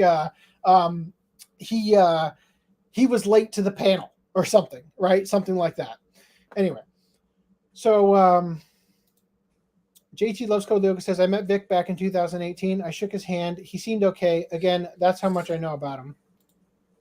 Christina V is, but she keeps it professional and exclusive to Twitter. Yes, which I appreciate. That I appreciate somebody who can be professional in person. I just try to tune out. I appreciate people more that can who can be professional on Twitter and stuff as well. Yeah. Don't forget the situation. Just watch Jamie Markey. It comes out that literally what he said in her ear was something sexual, and that's what she meant. I thought you were gonna say that he said what he said was, "What if I let you drink it from my mouth?" Oh God. Yeah, don't forget the situation with Todd Habercorn. Jason says, what situation? Todd of the Rings, his action figure? No, his situation was hold on. What Izumi-con Greg? That Jesse Pridemore was like, oh, he arped me, and then he's like, here's the receipts of her thirsting after me. Thirsting after him. Yeah. So like I said, it probably wasn't Izumi-con. I don't remember it off the top of my head. This was all the way back in 2019 when we covered all this stuff. Jason South, he also had to deal with the situation kind of like what Vic had to deal with, but like with Johnny Young Bosch, he was quick to handle the canceling. Actually, what he did was he bitched about it to Ed Shrehan. I have all of this stuff archived, by the way. I'm trying to figure out because the archives I have of it are images, so I'm trying to figure out the best way to incorporate them into the website so that they're indexable and easy to find. But he bitched about it to Ed Shrehan, and in the bitching to Ed Shrehan, they talk about Vic and disparage Vic, which is why Vic was incredibly smart in his deposition when they asked if Todd Habercorn was a honest person to the best of his knowledge. And Vic thought about it for a good long time. Daddy. What's up? Good piece. Thank you. Virginia. I will stick it right here. Okay. So he thought about it for a good long time. And then he said, he has his moments or whatever. We have a back and forth, right? He didn't come out and say yes, because if he said yes, then they would say, well, what about this thing where Todd Habercorn accused you of having a 20-something girlfriend, right? To which you could obviously reply, 20-something is legal, right? Anyway, yeah, and again, if you guys don't remember, Jesse Pridemore came out again, same thing as before, trying to get in the limelight, trying to siphon off the energy that everybody, it was palpable when this was going down. Everybody could feel it. Eyes were all over this. So Jesse Pridemore said, now's my moment, right? Jumped out there and said, I was raped by somebody in the industry who's too big to name. I can't bring them into this. But then Vic said, my favorite person is this voice actor, to my face, implying that because that guy raped me, Vic could too, right? And then Todd Habercorn says, what the fuck? Right? Like, because she claimed that they got shit-faced and Todd Habercorn took advantage of her because she woke up without her pants on or something like that. I don't recall exactly the story off the top of my head. But then Todd Habercorn released the DMs. And the DM said things like, I really just want somebody to play with me for a while, or some very thirsty comments from her coming on to him.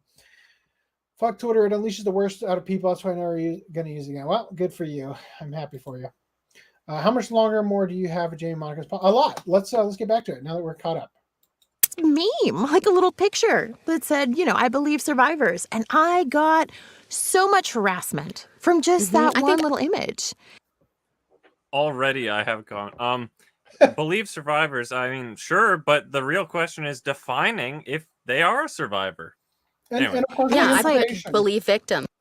The implication is when you say believe survivors, believe victims, that there are victims and survivors in the immediate realm of what you're talking about that should be believed, right? Implying that they exist. So I'm a survivor of SAO. They're taking that statement.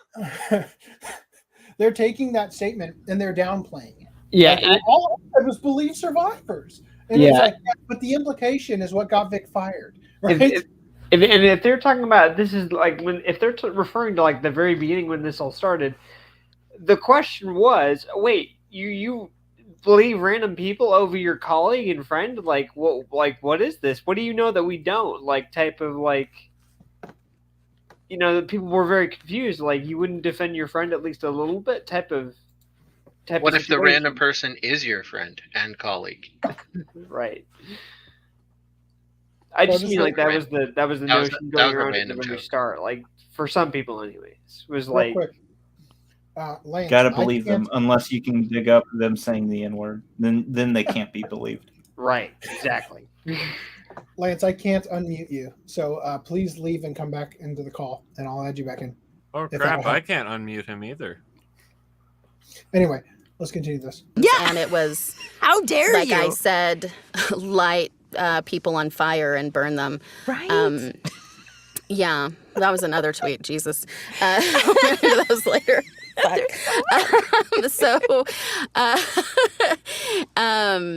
Yeah, it was this other. Monica and Jamie are victims of being cold-blooded freaking reptiles.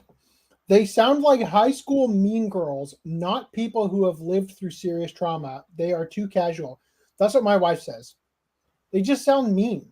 They sound like mean, vindictive people.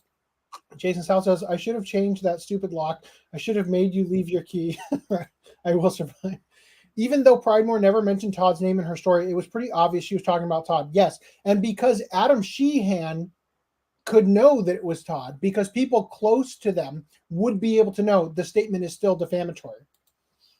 When real victims come out and call them out, Monica and her crew have no problem talking shit to them. Yeah. Well, look what happened. By the way, should we like star the last comment we left off on so we don't have Good to plan. Let's keep going. Backlash. This other backlash was there. They were talking, they were tweeting, they were posting all kinds of stories, links to stories online. It was everywhere online. So much so that it had conventions canceled, I believe, due to that backlash. Otherwise, it doesn't make sense for them to cancel. Not only that, but he also went to a convention pretty early on. And there's video that you can find online where he apologizes and says, I understand that maybe 1 out of the 5 people don't like it. And I'm sorry that I have made them uncomfortable. And I'm totally paraphrasing because I have no idea. But something to that effect. He actually acknowledged. I think there's like a tearful pause where he stops crying to ask them to shut the door and then continues crying after they shut the door. Based on what I saw, but it's which like kind of makes things. It seem disingenuous to me. But that might be why conventions would cancel someone, is because you were actively apologizing on camera for being inappropriate with people. Okay, so you guys remember the dates that they gave? For I agree. Never apologize. Yeah, I agree there. So you guys remember the dates? January, February 1st, February 3rd. So the apology, which we're going to listen to in a minute. And I want to give it the full context because I think it's really important to hear Vic with this apology and the specific phrasing and the things that they choose to harp on, and not the other things where he says, actually, all of these claims, never did that. Definitely didn't do any of these things, right? So I think it's very important to hear. But this apology was from Back Anime in 2019, which was February 3rd and 4th. So they're about to say it's his apology. It's because he apologized. That's what got him canceled from all these events, except for half the ones you listed, more than half even, happened before. Number 1. Now let's hear this. How can I do better? And I learned something, and I wanted to share it with you.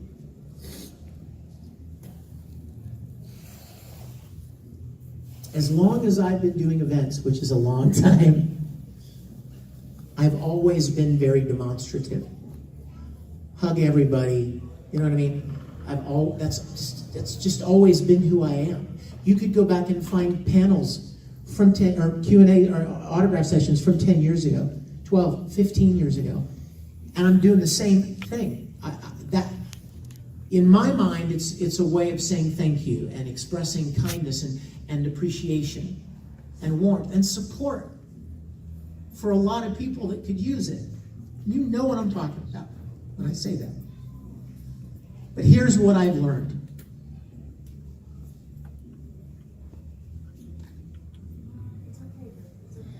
We're here for you, man. Just because 1,000 people want a hug doesn't mean everybody does.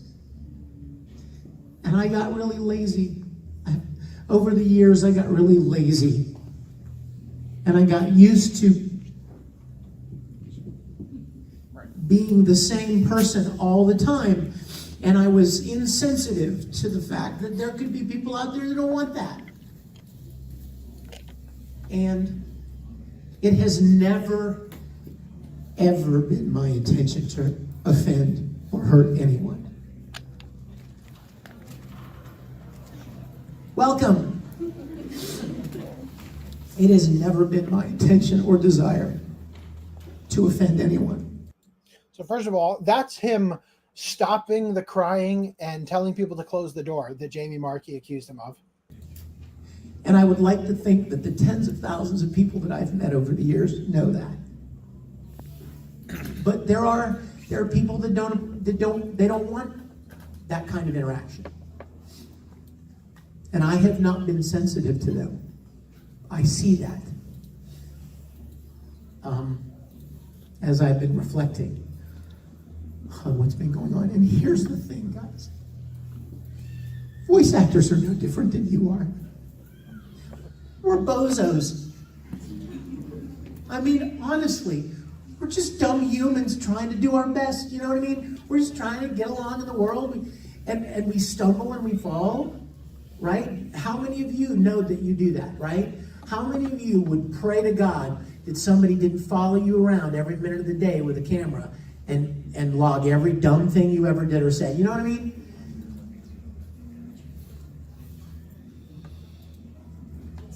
I am a work in progress, just like you. And I have made some mistakes that I regret. I've never meant any harm to anybody. All of my gestures of hugging somebody for photos or kissing somebody on the forehead, or the cheek is, in my mind at the moment, was a sign of appreciation and kindness and warmth. But it was wrong. It was really wrong of me to assume. So I am profoundly sorry to anyone out there that I offended. That was never my intention.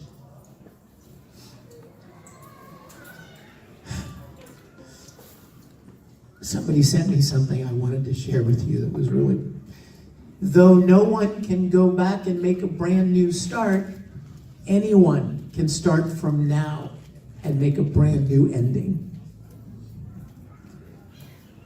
Now, I hope that I can have the opportunity to make amends to people that I've offended somehow or hurt. That has never been my intention or desire, but I recognize that I need to be sensitive to all. There are a lot of different people in this room, am I right?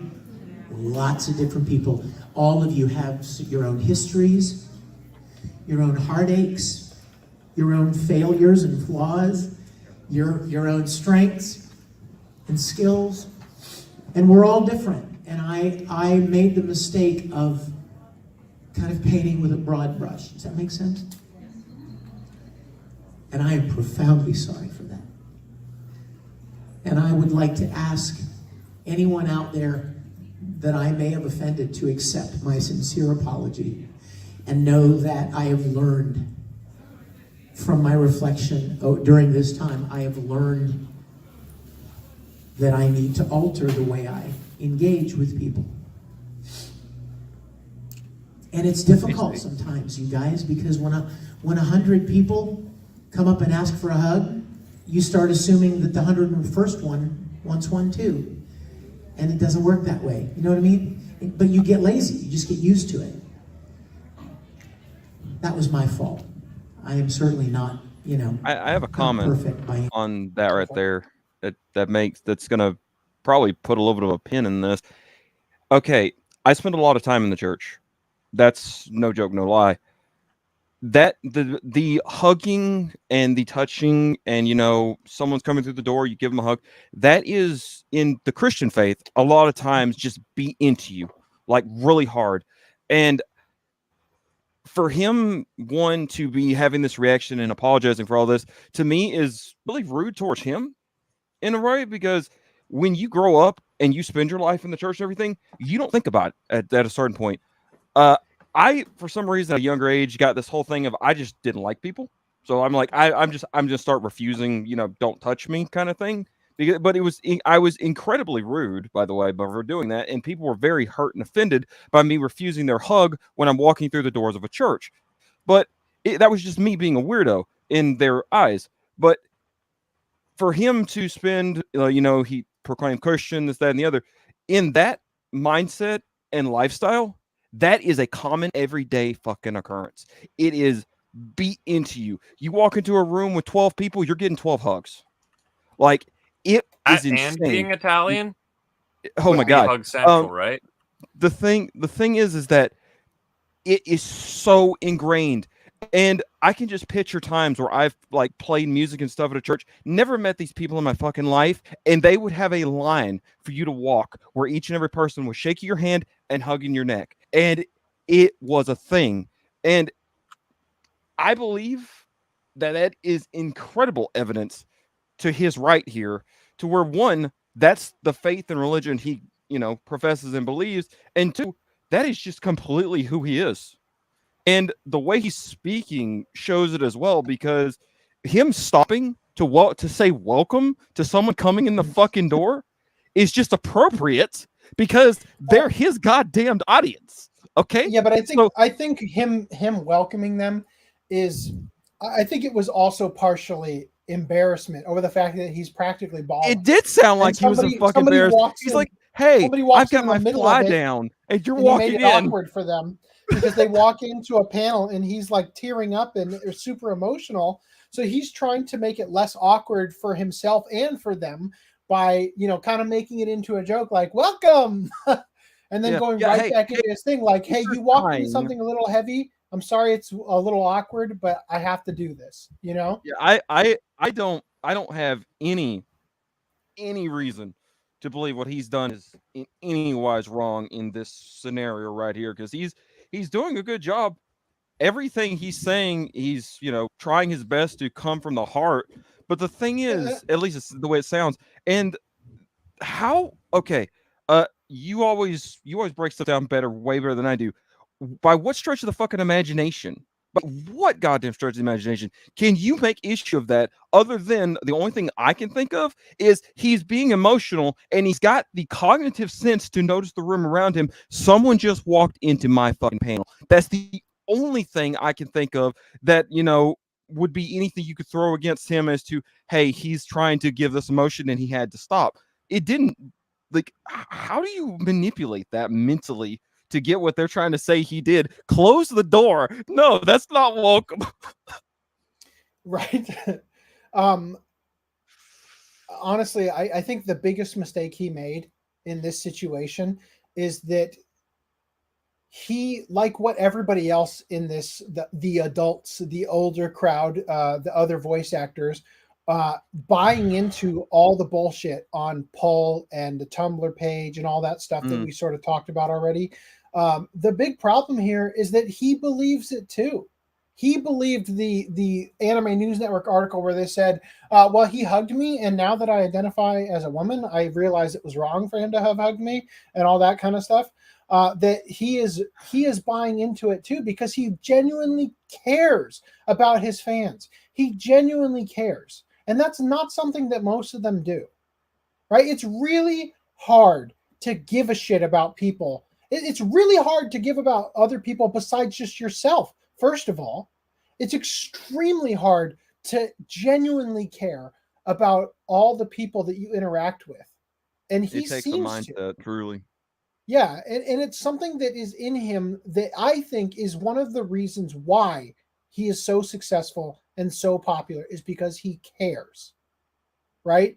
And so let's continue this. He's going to get into the stuff that they choose. No, it's fine. He's going to get into the stuff that they choose to ignore. I think you brought up some good points there, man. I've been very blessed to have a career in this field and to do a lot of great shows, and I'm so blessed. I'm so grateful for that.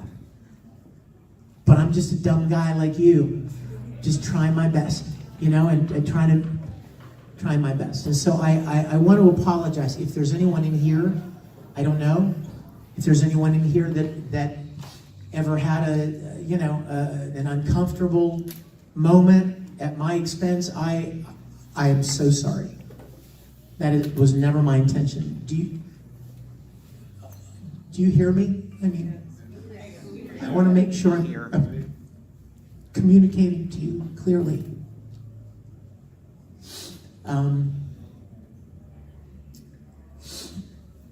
I wrote some things down because I knew I wouldn't be able to think.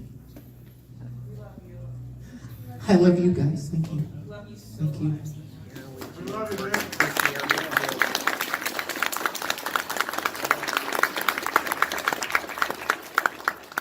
They fucking wish they had that kind of support. They wish somebody would be there when their life fell apart. I love how he read his notes to say, "I love you guys." No. He's about to go into what he was reading in his notes. He was just pulling it up while he was saying that.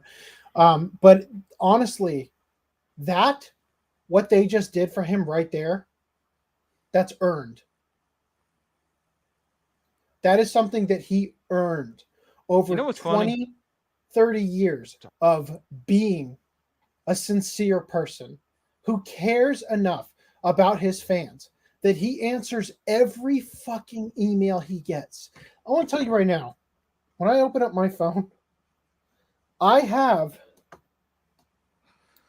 12,185 unread emails on my phone right now. I haven't earned what Vic has earned. 1 second, I'm gonna go compare mine. It takes, Hold on. Go ahead. Are you I have like an suggesting OCD Vic? situation where I need to clear out all of the notifications. I cannot have one red little button on any of my apps ever. I'm exactly the same. I can't go to stand settings and turn it off. Seeing you have 12,000 or 1,200 emails, whatever it was. 12,000. That's cocketing of a magnitude unheard of, honestly. I don't feel so bad now that you never respond to my damn messages. Run through all the emails and mark them as read. Well, to be fair, I don't read them. Most of my emails are eBay alerts and shit like that. Oh, I just right. Does Vic respond to those too? I'll be editing a video tonight before work tomorrow. Say what? Does Vic respond to those too? It's like, oh yes, Not that is only a does great I'd like to eBay talk to you offer. about your student loans. Yeah, all the emails that are like do not reply. But the point is that I ignore most of my stuff now because it's too much for me to handle. And Vic makes it a point, especially, obviously with his fans. He has an email specifically that is open to the public for his fans. And he will get back to you. No matter what's going on, you write him a freaking dictionary length email about your life. And he will read it. And he will give you why don't we honest email feedback. him ourselves and invite him? I'm sure he would join. Do But it. I don't think it's the place for him right now. I think after the lawsuit, maybe we'll reach out to him.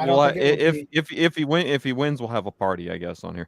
But we'll have him join us for our watch club of Fullmetal Alchemist. Yeah.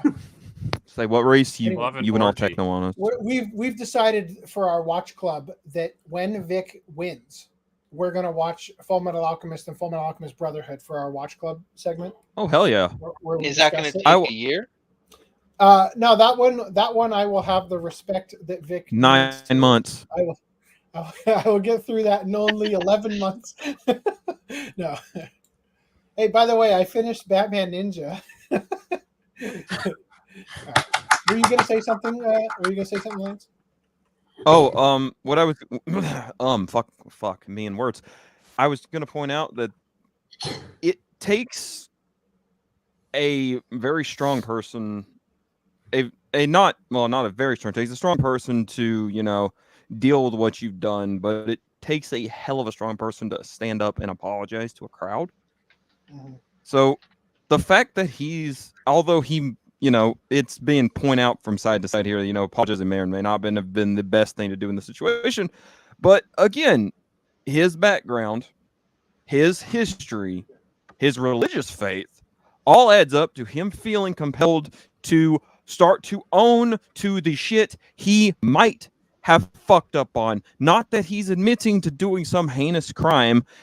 It's just he has that ingrained in him, and I see now where you're coming from, where you believe, correct me, that they're using his religious faith against him. Because and I want to point out what you're seeing in this video. That's the Vic they thought they were canceling. That's the guy. Thanks to Nick and Ty, that's not the Vic who showed up to sue them. It amazes me. They expected him to roll over and die. Yeah, that's the thing. People a lot of times will do shit like this with the thought process that I can kick this person and get away with it. But with all the facts being laid out, it's like you go into a crowd, you find someone who's literally over there picking an old lady off the ground, and then you start to yell at them. I'm just like, okay, wait a minute. This person is being genuine and nice, and you're causing a commotion over them? I feel like they're fucking themselves sideways as far as the whole other whatever. I think we've seen how it's turned out for them. I feel like they're doing themselves such a disservice.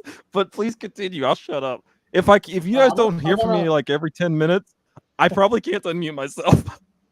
Okay, I want to catch up on the chat real quick. So, Little Rock says Vic didn't apologize to them. He was talking about the fans. Yes, he is talking to the people who show up to his panels, who show up to his autograph lines. Anybody that he may have accidentally made feel uncomfortable, he's talking to them in this apology.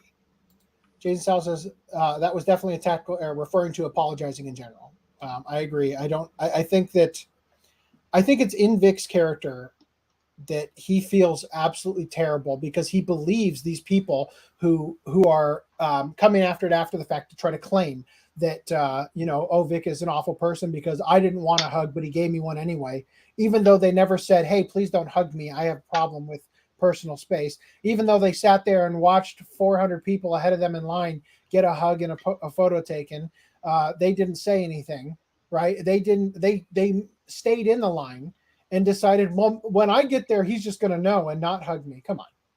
Anyway, they can't use Pretty Little Liars anymore. Pretty Ugly Little Liars? Well, they said Pretty Little Liars, but yes, they mean Pretty Ugly Little Liars. So the thing is that Pretty Ugly Little Liars is still up. The site is still up, but the thread about Vic is not up. It seems that that's been taken out. It is archived. You're welcome. But the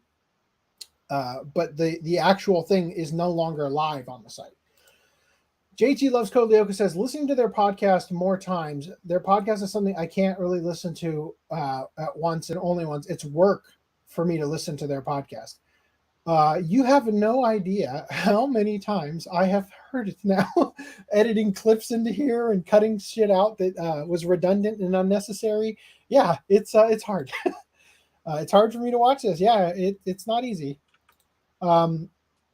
I guess don't be a literal Italian. No kissing on the cheeks, because that is only going to get you in some deep water. Yeah, and I'll be honest, my father-in-law is first generation Italian. He came here from Italy, and my wife has been all over him trying to get him to not be so openly affectionate in public, because it's who they are, right? Can I share a short little my first meeting a legitimate Italian, like older person, real quick. Tell me. I was in the church.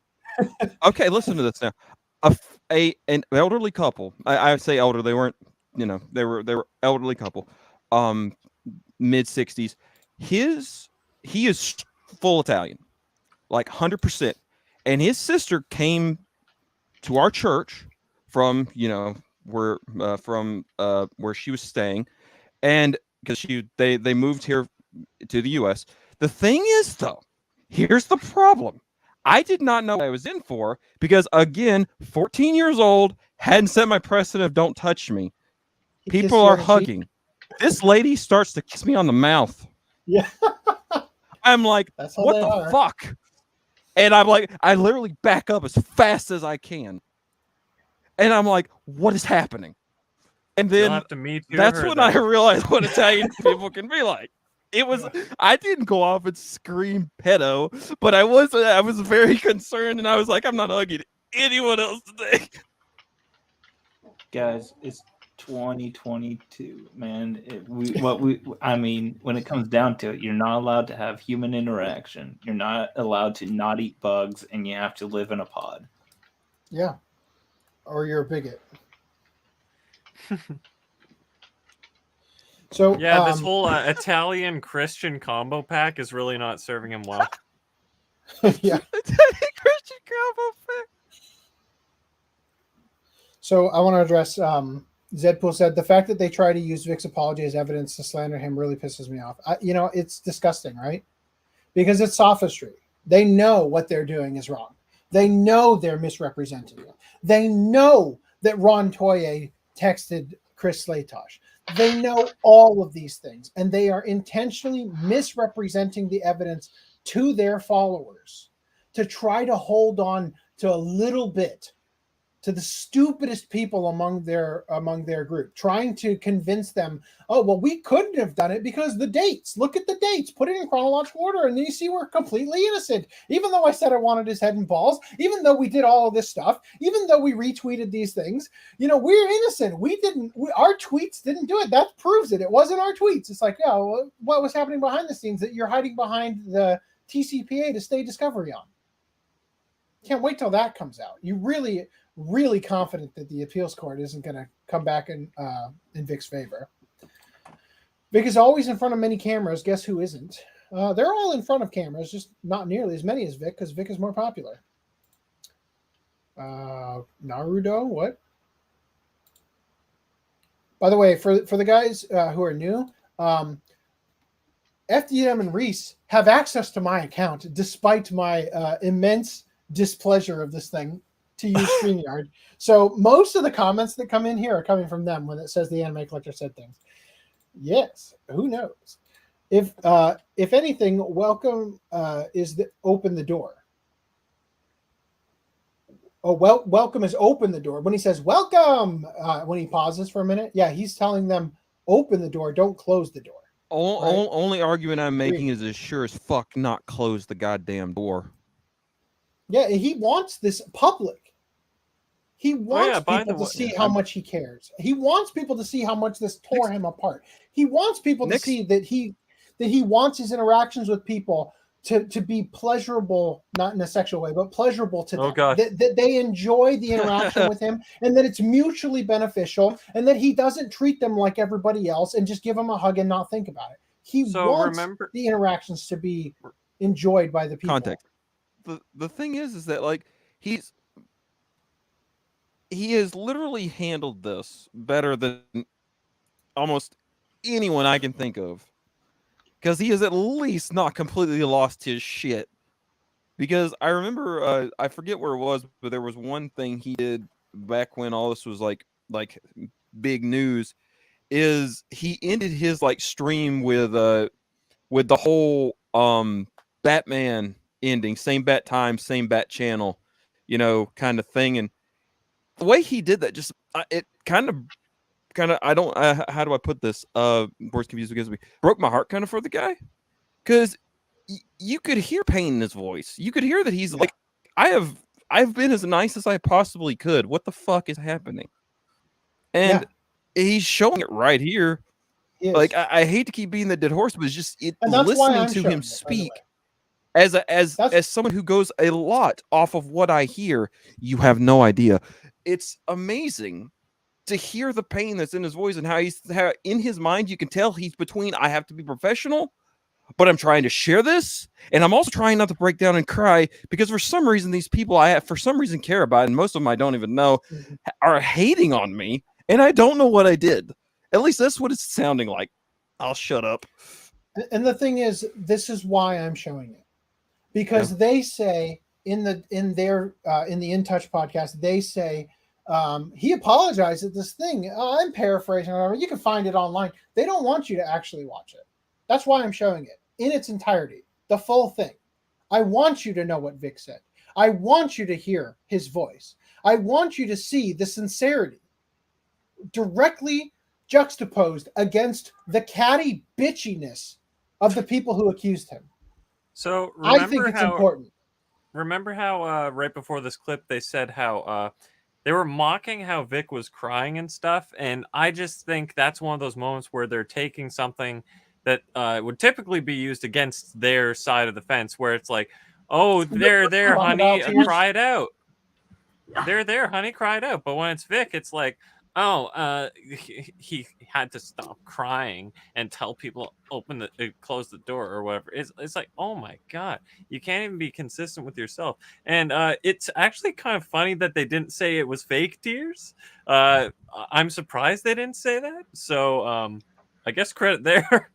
Yeah. So Luigi the Metal 64 says Eric Rowland cares about the fans too, where he knows that the fans want escapism and never being beaten with politics. Eric supports accurately translated anime. Yes. I think that there's a lot going on with what we call them vocalizations versus localizations. I think there's a lot going on there. I don't think it is deliberate for a lot of people. I think Jamie Markey probably is edging it in there on purpose. The Gamergate line especially, there's no way you don't know that's over the line to insert this into it. She was stirring the pot on purpose. But I think for a lot of the people and we're probably going to talk about this next podcast. I don't think I included it in the doc. I might have, we'll see. Regarding the literal translations and localizations going into Skullgirls, we might see that tonight. I think a lot of the people doing this, they're just ideologically stuck in their progressive bubble. And they believe that, see, the thing I've said for a long time, the internet is the second Tower of Babel. We do not speak the same language anymore. Definitions between two ideological groups are not shared. When we talk about things and we use terms, they mean different things. And I think a lot of these people are using their terms because it's the language that they speak. And they don't understand why you don't agree. And they just assume you're a Nazi bigot for having a problem with it. Anyway. Veronica Taylor should never be sorry when she gave me like a friendship hug. You're just like humble bragging, I think. I have over 10K unread emails. Well, I'm beating you there. By the way, at one point, I clicked the button to mark all as read. So at one point, it was 24K. Vic I've done that as well, but it finally loaded, and it says I have a little over 8,000 unread. I need to get all of your things in here in case I'm going to make you for post editing stuff. Vic shows more emotion when he thinks he did harm to his fans. Meanwhile, Monica and Jamie are acting like schoolgirls picking on the one kid in school. Yes. And they don't realize how much harm they've done to the anime community. With the thanks for the tweet, I've sent it to my attorney and law enforcement. I will not be harassed. For people who are just saying like, where's the proof? Isn't it supposed to be innocent until proven guilty? Why are you doing this? Right? And these are things that are being said before. It happened to me. I fell off a bed and was saved by Stan Dahlin.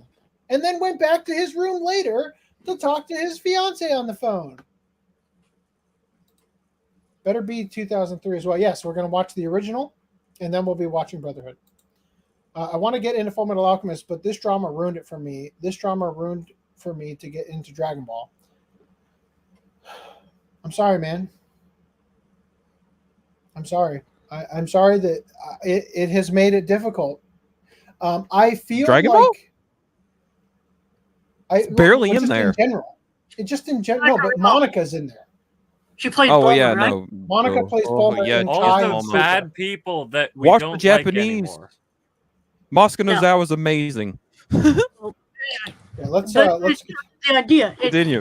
I'll shut up. It's going to jade you against their roles, whether it's true or not.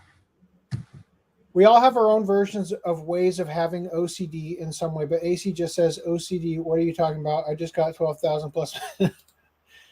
2003 is better than Brotherhood.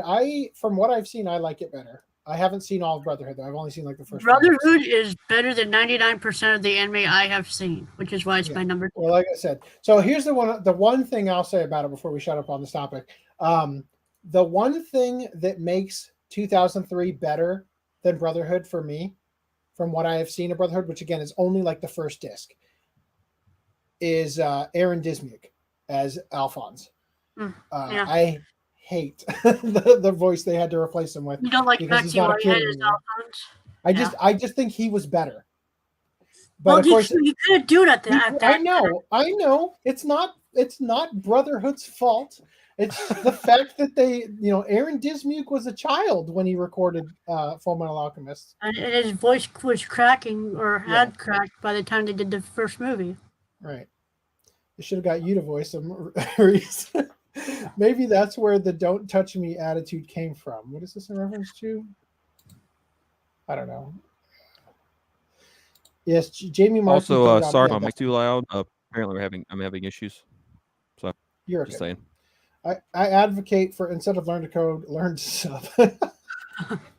Luigi the Metal 64 says changing dialogue against the original translation is the same thing as lying about what someone said. Nothing wrong with introducing country stuff, and there are looping animations. Okay, I just want to say this real quick. This is my strategy for dealing with vocalizations. Stop colonizing anime with your progressive ideas, right?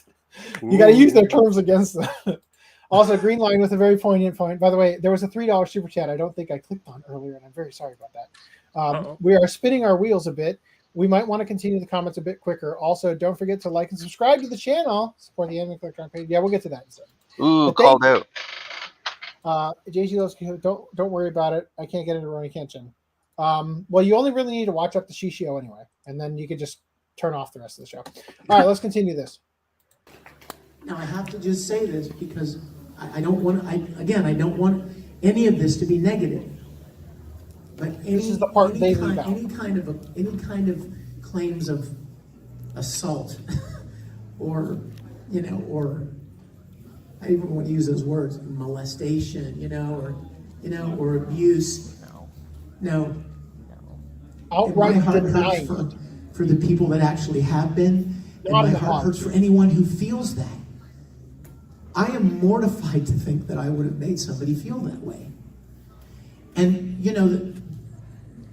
in our current setting, you have to be more careful, right? And I'm just a dumb old man.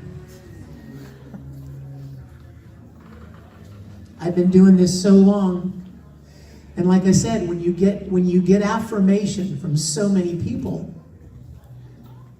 you start to believe it. Does that make sense? When 500 people walk up and tell you how much they love you and appreciate your work, you start to believe that crap. And then you start to assume, well, she liked me and they all liked me, so she probably likes me too. No, maybe not, right? Or she's different. She deserves the respect of having her own, right? Of having her own space and her own opinions, and she may be different, and that's where I've really messed up. They gaslit him into believing this shit. It's disgusting.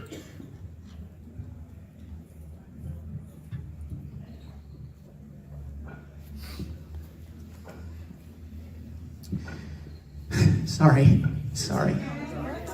All right, guys, let's give a hand to Vic. Vic was here talking.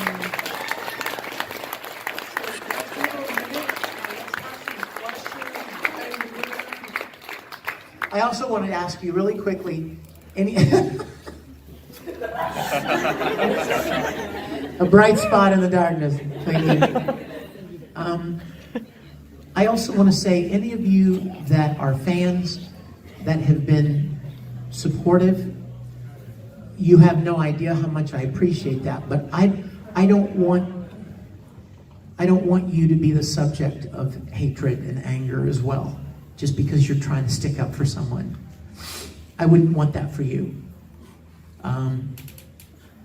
So thank you for those of you that have been kind and supportive, and it really breaks my heart when I hear that somebody tried to speak words of positivity and say, hey, I've known this guy. He's just trying to keep it in place. He's just trying to keep it in a steady place. Over the last years, and he's always been nice and kind. And I watched him interact with 500 people in an autograph line, and I mean, it seemed fine. And then those people get attacked because they're trying to be supportive. I don't want that for you. I don't want that for anybody. So I just want to point out here, he is literally telling people not to back him up so that they don't get flack. He's saying, let me take this. I will take what is that Trump quote? I will take the quivers and arrows and shit for you. That's what he's doing here.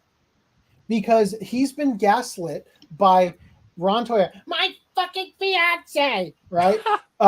He's been gaslit by these people, and he's seeing the flame wars happening online, and he's telling his fans, he's literally asking them, stay out of it. I don't want you to get hurt. I didn't piece that together before when I first watched this. But that's incredible to me. And I can't even speak to why some people would say the things they say. You guys probably have some ideas of your own about why some people say things online, and put stories out there. All I know is that I am profoundly sorry. Profoundly sorry if any of my actions meant innocently offended anyone. And if you know anybody like that one of those people, please extend my sincerest apologies. And I'm going to do better. If I have the chance, if I'm able to continue, I intend to make amends. I intend to not give anybody any reason to ever feel uncomfortable around. That has never been my heart. Never. And that will literally be impossible for him. Mm-hmm. I mean, say that again. That will literally be impossible for him. Like he says, oh, I don't want to make anyone uncomfortable ever again. I'll make sure. The only way that is possible is if you hide in a hole and you never show your face ever again. Right. Because the fact that he has shoulder pockets with zippers on it is making me uncomfortable. Okay, like you're never gonna make everyone happy. There's always gonna be someone that finds some issue with it, like with whatever he does. So, like, I think he's going a little too far in his apology, but he really is beating the dead horse. But it's like AC made the fucking point. He is literally a victim at the moment of this recording, because he's reacting to being accused and hurt. So he's trying to overpress the I am fucking sorry, not sure what I did, but if I did anything, I'm sorry. And in his heart, he's probably just hoping and praying that would be enough to calm people down. But, it's the internet. You're going, it's the world we live in. You're going to be hated for anything, like you said. So at this point, he really just, for him, psychologically, he said enough. But so in that that's moment, not how people handle it. In that moment, he's talking to the audience that's in that room. the mistake that he's making in addressing the people in that room, and by way of the recording addressing everybody online, which I believe wholeheartedly he isn't giving this statement with the intention of it going up online. Like, that wasn't the primary. I believe personally, it's just my belief, I think he was trying to address his immediate fans who came to see him in that room. Well, I'm going to put it like this. Hold on. Oh. I think that his issue is that he is trying to reason with a mob in that regard. And you cannot reason with a mob, because you're not dealing with an individual anymore. An individual you could sit down and talk to. This is why Twitter is such an awful place, because people pile on.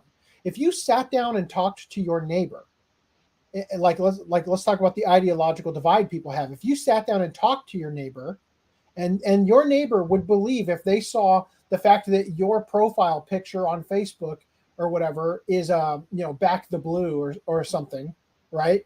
They would believe that you're a Nazi bigot, whatever, alt-right something or other, But if you talk to them in person and you were able to have a conversation, you would find immediately how much common ground you have. But because they have a preconceived idea painted through propaganda as to what your side believes, which again is why I don't take on labels. I think they're unproductive. It's literally just stereotyping. Yeah, that they, in a mob on the internet, if you're talking to one individual and you might start swaying them, but then 30 other people chime into the conversation and shut down your conversation. And this is what happened with Tim Pool talks about this a lot. I forget the guy's name. The black guy who befriended like over 100 KKK members and got them to renounce the Klan. Do you guys know the story about this guy? Yeah. No. So they invited that guy. I think you brought it up. Well, they invited that guy to be like a keynote speaker at an event they were holding. And Antifa types got the venue to cancel the event. So they held it somewhere else. And it just so happened that the after party, the venue that they had for the after party, which was right across the street from where they were originally going to hold the event, they didn't cancel them. So they had to go back to that place where all the protesters were at the end of the thing. And the guy said, you know what? I've converted hundreds of Klan members to renounce the Klan and to stop being racist. I'm going to go talk to them. And he tried to talk to them, and they wouldn't even let him speak. And they treated him horribly. And he had a post that went viral on Facebook that said, I converted over 100 Klan members. Not even I can help Antifa, or something like that, right? And what the difference there is that when he converted the Klan members, he did it one at a time. You talk to people as an individual. You make a personal connection with them. You can't do it with a crowd. It is impossible, because people lose their humanity when they're in a crowd, because you can't have that personal connection with each individual person simultaneously. Anyway, so let's I think we might be reaching a good stopping point. Luckily for us, their podcast still only has one episode, so we could drag this out a little bit further. Let me know in the comments if you guys would like us to stop here. That's roughly as far as I've gotten in terms of adding and contextualizing and stuff. So it would be beneficial, I think, to be able to we'll go a little bit further at least, so I can make sure we're at the point I think we're at. But going into next podcast would be great. Is there going to be a jump in subject where it would be great to start there? But let's address the chat here. So can I finish? Oh, go ahead. Yeah, sorry, go ahead. Oh, what I wanted to make the point of is that it's another thing that he's doing that's kind of making this interesting for me to listen to, is that if he wanted to get this swept under the rug, why the hell is he addressing it publicly? So he's literally bringing up, he's literally bringing it up and trying to, appropriately address and apologize. Whereas anyone who had done something like this, they would not want to bring this up. They would act like it wasn't happening. Except what he's doing is the shit hit the fan, and instead of trying to push it under the metaphorical rug, he's addressing everyone and saying, hey, look, I was probably rude, whatever, and he's apologizing, which again, to me, just a testament to the character, to his character. If let's put it like this, a guilty dog barks, okay? Well, that's true, but here's also the fact of the way it works. When you constantly point your finger at another person to point out their flaws, to keep them from looking back, to keep other people around you from looking back at you, that's the point. What he's doing isn't barking because he's guilty. He's trying to say, hey, I'm owning up to messing up. Let me understand and fix this. Two different scenarios. It's because of that it would have been a better strategy to be silent. And that's the kind of person that he is. In a way, but that's who he is. Yeah. And I'm not going. I understand what you're saying, but I'm not going to discredit the heart it took. Hey, look. Sure. Maybe I messed up. So it's like, I understand being silent would have probably been the quote unquote better thing. But if we actually look at the facts and where everything's laid out, what he does here is literally proof of good character. Just saying. In the depositions, Monica talked about how she claimed that she had reached out to him and sent emails for years telling him that he needed to change his behavior or something like that. And I'm just thinking, like, just kind of thought popped into my head. I really hope that you can produce those emails because it would be great to see. I mean, there's some evidence that would help sway people in your direction if you actually had it, and I would love to see it. So I'm just putting that out there. Testimonies, Yeah, well, all that stuff. I don't think that I'm going to chalk that up to we were exaggerating. So Jason Sal says the "don't touch" attitude came from the Italian kissing him, leading to church boundaries.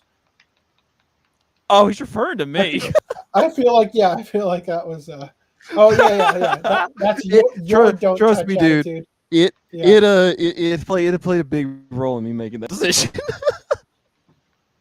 So what you just said, they don't understand the damage they did to the anime community. That is why I'm not taking sides in this drama, because I know when Jamie and Monica spoke out, I knew that this drama was going to now become a mess, and here we are. The anime community is now very divisive, and the drama made it worse. So I'll just say for myself, I don't think for me that it was them speaking out that for me caused all the damage. It was the way they acted afterward. It was the I want his head, I want his balls. It was the he's a predator. You don't know. Shut up. You weren't in the investigation. It was that behavior that's gone on for years. That's the thing. It's the catty, mean girls bitchiness in this podcast. That's the thing that I think has done the damage. Personally, I believe it's all of them sharing the swatting, right? And like Michael Toole calling Clownfish TV alt-right Nazis for even just talking about the subject and not #believe Whammon, right? That's the thing I think has done the damage, personally. I think it was more that than just making your statement, right? I don't think the statement helped because that was the thing that people responded to. And then there was like, you don't believe Whammon? You must be an istophobe. Block, block, block, block, block, block, block. And all that shit. And then, of course, Ron. Ron is another thing.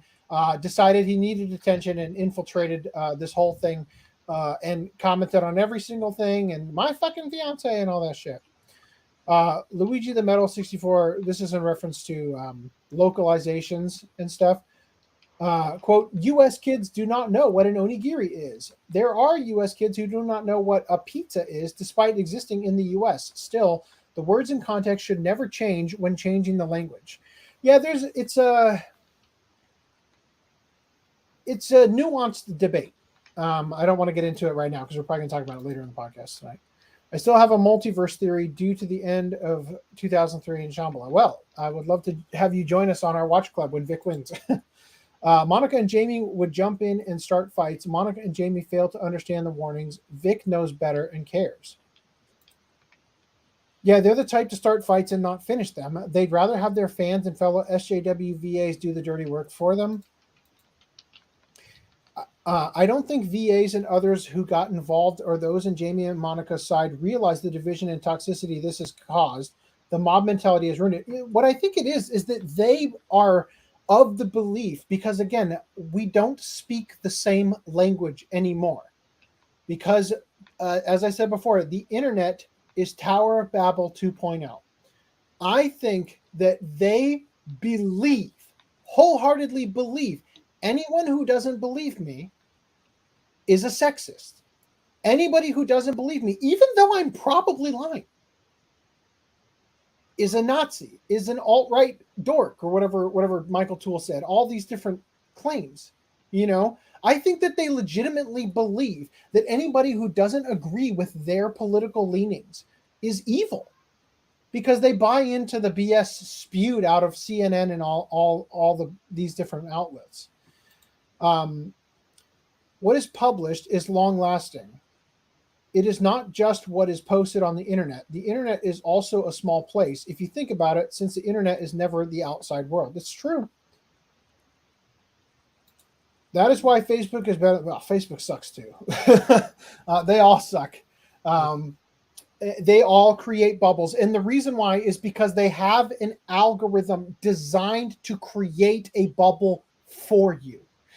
The thing is that social media is designed to be a safe space. They actually don't want you to be uncomfortable and leave. They don't want you to log off. Twitter has found that you can actually get people to stay more by making them mad and only giving them 280 characters to retort with. That way they stay. And it's funny, as I was archiving the stuff on the podcast website for OCAPodcast.com/Vic-archives, I was noticing how I was trying to put them in chronological order, right? And I was noticing how many tweets are happening between 6 a.m. and 2:30 p.m. Just boom, boom, boom. They're there all fucking day. Ron Toye is replying to everyone and just moving on to the next one, every single person. And that's what Twitter does. So I agree with you. Facebook is better than Twitter in that regard. But the problem ultimately is that they are algorithmically designed to keep you on the platform. So they create a worldview. They shape a worldview based on clicks. So Tim Pool talks about this a lot, that it became extremely popular. Police brutality videos on Facebook were extremely popular. An entire industry got made out of collecting and distributing police brutality videos, where the CPM was like in the millions of dollars a month people were getting from people clicking on these links to see these different videos, because it made people mad. And it created a belief in people that every interaction with police, especially if you're African American, will result in the police doing brutal things to you and denying you your rights and these things. But it created the perception. Go ahead. What were you saying? I was going to say I am going to go because I was planning to watch some anime with a group later. Go for it, man. Thank you. Thank you for spending. See you later. Bye. Well, thanks for dropping by. Have a good one. You do. Even got a dragon to renounce. What?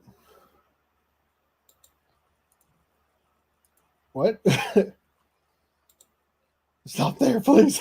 I can't take it. This whole thing reminds me of the scene in Code Geass where Suzaku is being paraded through the streets with a shock collar. Sort of the shame scene in Game of Thrones. Facebook is getting bad, like with the metaverse thing. Best to quit social media sites without making a big announcement. Dude, their fucking stocks tanked so hard. I can't. The willpower. I can't. Look, it's painful for JT Loves Code Lyoko to listen to the In Touch podcast, but here he is. He, she, I don't know. Here they are. Here they are. Major trooper stuck with us. Something rod, something child. Oh, spoil the rod, spoil the child. Yeah, I guess. Yeah, those comments and responses also made it even worse, definitely. Monica said dozens of people were part of the investigation, and yet in her depot, only Monica, the twins were part of the investigation. Yeah, and I don't think the twins even gave their story. I think it came from Monica. And somebody else apparently gave the story of Sarah Bachmeyer, the woman that was now dating Ian Sinclair.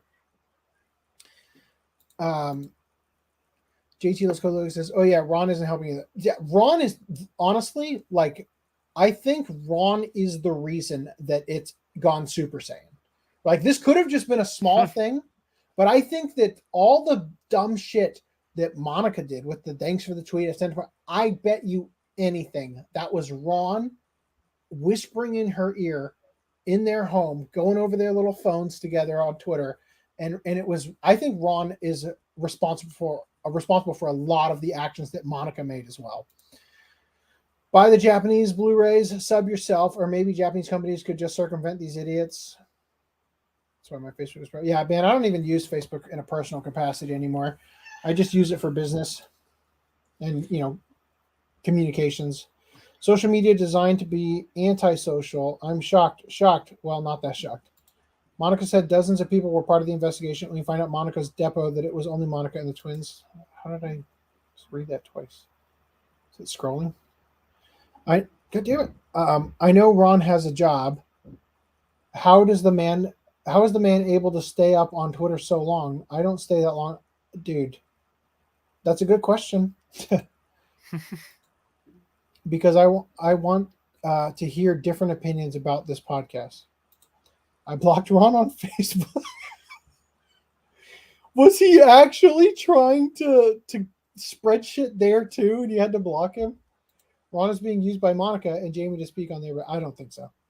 I think Ron can't stop himself. There is something wrong with him. He has a complex. I don't know how tall he is. I don't know what it is. He has a complex. They say bouncers will tell you in a bar, you don't worry about big guys. You worry about the short guys. Because the short guys get drunk, they're the ones who have something to prove. So the little guy in the bar is the dangerous one. And I think that's Ron. I think Ron is the one who isn't really a man, in the colloquial sense, right? And I think that he feels he needs to prove something. And I also think that's why, he abused his former wife and is the way that he is. JG, let's go through. So, hold on. I also blocked Jamie and Monica. Well, good for you. Preemptive block. Good on you. Ron is obsessed with Vic Mignogna. Yes, we have definitely seen that. All right, so let's make sure that this is a good stop, and we'll move on to the rest of the show. So there's backlash. Yeah. There is an apology, and then our tweets, and somehow our tweets are responsible for all of these things that happened before we tweeted them. It just doesn't make sense. And the hashtag KickVic was a suggestion by Kaylin/MarsGirl, who is a delight and has been always very supportive, and we hate the harassment she's unfairly gotten for standing up for victims. Yeah. And we'll get into that at some point. She did not create the movement. She just threw out a hashtag. She was like, hey, this sounds like a, whatever. And it worked, and it people really attached. That was kind of a weird Freudian slip. This sounds like it'll work. This sounds like good, and it worked, right? That's kind of an interesting... I didn't notice that before. Themselves to it. But the movement was created by a lot of people who were fed up with what they witnessed. And again, so what they're about to go into here is that this is the ideology. That they are ideologues, right? They believe whammon, right? So they believe that because of Harvey Weinstein, right, and these other things which have sort of come out. I've got one of the tweets in the archive is Ron saying, you probably think Bill Cosby is a good guy too, or something like that. And it's like, that's funny. That kind of took a turn nobody kind of expected after a while. But that's their belief system. So because they believe that they live in a patriarchal society, these feminist nonsense, that they believe that this exists without the proof that it exists. So when there's the stories, they warp it in their perspective to an understanding that makes sense to their ideology. they frame it with the life lie that, whatever it is, the feminist angle or whatever. Anyway, we're almost there. And lack of consequences in the industry. Yep. How could someone with that reputation be allowed to keep working? That was their argument. They wanted answers, and like much of the Me Too movement, they wanted consequences for shitty behavior, which is reasonable. That is what they were after. Job, not going to jail. Yeah, they don't actually want. They want repercussions, but they don't want legal repercussions. They don't want him to actually stop doing these things. They just want him to stop working, right? Like, you would want him to go to jail if these things were true. Exactly. And again, it's the two-tiered accusations. It's the accuse him of Holocaust denier or anti-Semite or all these things, rapist, molester, child groomer, all these awful, awful things. But then the actual accusations that you've got people willing to put their face behind are, he pulled my hair, kind of stuff. Kaylin did was kick out a hashtag. Right. She supported it, but she did not find it. She wasn't the founder of the movement. Like, she was threatened with a lawsuit too, and that was ridiculous. And we might have her on at some point. I would love that. Her experience as well. But it's kind of ridiculous. She didn't create everything. No, she has been nothing but honest and truthful, and the way that she gets harassed. I mean, like all of us, it's just so frustrating because it's like, you just want to speak your truth, and everybody should be allowed to speak your truth. And we understand that people aren't going to like it, and that's totally fine. That's your opinion. But there's no reason to be an asshat about it. The conventions decided to cancel a man's appearance because of the heat they were getting from victims and supporters that were not us. Right. We did not contact those conventions. Contacting all cons they are booked at. Which leads us into the timeline thing is really my big issue. Your big issue is the claims in the conventions and how the conventions work and the massive, massive misunderstanding there. Yeah. So let's roll over into the convention. Yeah, let's talk about how conventions Convention corrections with Jamie and Monica. How the claims were made, and then let's talk about the truth. Pause it. Reese, are you muted? I forgot I was still muted. I was like, I think that would be a good place to stop. New topic. Actually, there's I've got something pulled up already for a command con. Let's go through this. I want to pull off when they start talking about when COVID started. It's coming up. Yes. So, according to the plaintiff, he had verbal agreements with these conventions. I want to remind you again, the contract is the agreement. Whether it's verbal or not, that is the contract. The piece of paper that you sign is proof. He didn't have actual contracts, right? The only actual contract that was turned in was for Kamehacon, but it was the incorrect year. All right, let's look at that. So, in the second amended petition, we've got the contract from Kamehacon, and it says it is for dates April 12th to April 14th, 2018. So, here's the thing. Kamehacon in 2018 took place May 4th and 6th, and it was signed by Chris Slatosh on July 8th, 2018, and Vic Mignogna on July 7th, 2018. So clearly, Vic signed it, and then after Vic signed it and sent it back, Slatosh signed it, and that finalized it, right? And July is after April, and certainly after May, when the actual event took place. Clearly, it is a typo, and especially because the 2019 Kamehacon took place April 12th to 14th of 2019. So again, they are trying to downplay this and tell their viewers, their supporters, not wrong year. They're trying to say, look at how bumbling of an idiot Ty is, right? And even though this isn't even Ty, this is the correct contract. This is Slatosh's company, Silverfire. That's their typo, number one. But what they're trying to do is paint the picture. And look, I'll just say Tai has made some major blunders. Major. I will wholeheartedly agree. Impressively bad blunders from Tai in some areas, especially the mobile notary thing. That was a huge misstep.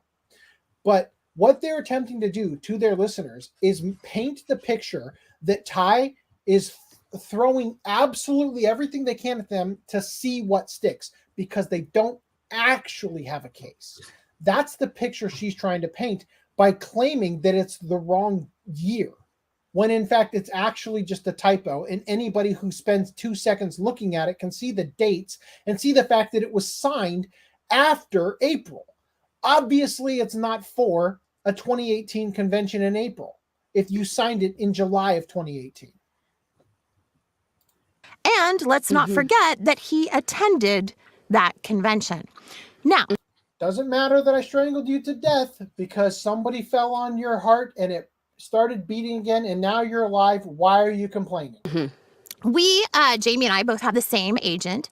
Hi, Gilbert. And he works with all of our contracts. So he handles traumatized. everything for us. What? I said so traumatized. Hi, Gilbert. So we don't have to call the owners of conventions to book us. We didn't. Yeah. We never have, and we certainly don't to this day. I don't even know. Like, I think I maybe know like 3 con promoters' names. I think it's funny that of the 3, she picked the one that wouldn't back up her story. Way to go, Stan Dahlin. By the way, I'd like to point out, I forgot to tweet out and Minds and Getter and all the other ways that we tell people we're doing podcasts. I went to Twitter. Thank you, Stan. Stan tweeted out podcast 185, the one we're on right now. So that's cool. Oh, really? Yeah. Thank you, Stan. Stan is a subscriber confirmed. Like 3 people who own conventions, and that's it. Like, we just don't deal with them. Before this point, like when it was more anime conventions, before Comic-Cons were such a big thing, I would book myself, right, to those. Right. But that was usually somebody who was in charge of guest liaison. So, yeah, every con appearances. Yes. So the convention Clearly we're well versed in how it works behind the scenes because we have an agent. But the person who runs the convention, right? Yeah. Those are not the people that we would have contacted back in the day. We would have contacted their guest relations person. We were accused of contacting these heads who are the only people that would be able to cancel a guest, which we don't have contact with those people. But it gets even weirder because previously, years and years and years ago, that would have been the case. But about, I don't know, 6-7 years ago, I think I signed with Gilbert, and you're not long after that. You had any agents before then. So we haven't done that. No, in 6-7 years, we don't book ourselves. Right? We don't book. Yeah. We don't have anything to do with other people being booked. Full disclosure, there is a hometown convention that I deal with directly, but it's still through my agent. Yeah. But I do talk to them directly, and I adore them. But they're none of the conventions that are listed. Right. So here's the thing. If somebody has a bunch of verbal contracts that are then canceled, how do we know? How would we know? How would we know? Contacting all cons they are booked at. How would we know that there was a verbal contract? If it hadn't been announced anywhere, and it was... Once again, they are framing it like we couldn't have done this thing, and then not acknowledging the fact that it is the actions that you took that caused the controversy to gain more momentum and caused the convention runners to see, oh shit, liked by Monica Rial. Oh, retweeted by Monica Rial. That means that there's something here. It's not internet hearsay, right? Oh, I got a phone call from Ron Toye. He called absolutely everyone, right? You know, these are the things that they're outright ignoring in order to paint a picture to their audience that, oh, we couldn't have done it. You have no reason to think we did anything wrong because, look, the dates don't match up, and let's fact check this obscure version of the statement to make that untrue, even though that's not the allegation anybody made. the verbal contract between the two of them, like there is this assumption that we are all powerful and all knowing. And as much as I love the idea, I love it, we're not. No! We don't know that. Like the truth is, like he did way more conventions than we did. Yeah. I don't know how he could do it. Like I mean, the amount that you do is exhausting to me. I do one and I'm like, I need to go home and recover for I'm days. Backing off this year. I'm doing way fewer. It's a lot. And then after quarantine, getting back into it. All right, let's end it here. So we are at 4806 in my version of the. In your truth. In my truth, yeah. So we'll pick up next podcast on this. We have a whole show still to do, so stick around and we will address comments here. So I like this. Jason South says, and let's divert from this topic. Banana is the best fruit. Discuss. Can it me? Yeah. Ron is fucking nuts.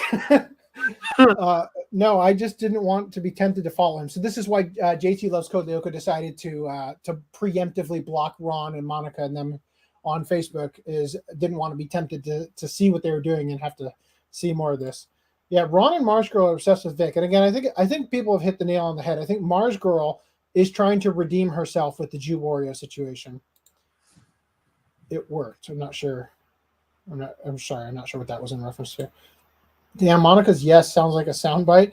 Am I the only one who noticed her mic started to echo at a certain point? I don't know if that's in the original recording of the thing or if it was coming through somebody's headphones. Monica and Jamie are never speaking for victims on their behalf. I never see Monica and Jamie speaking for Geddy Lee when his parents were Jewish Holocaust victims. Even if Monica and Jamie do talk for the Rush singer and bassist, they would laugh at him. Geddy already had a good life. They try to Me Too him for some reason. What are you talking about? I bet $5 Marshall will make an appearance on their podcast, not next month on the second episode, but sometime soon she will make an appearance on their podcast. I bet $5 on it. It's going to happen. Okay.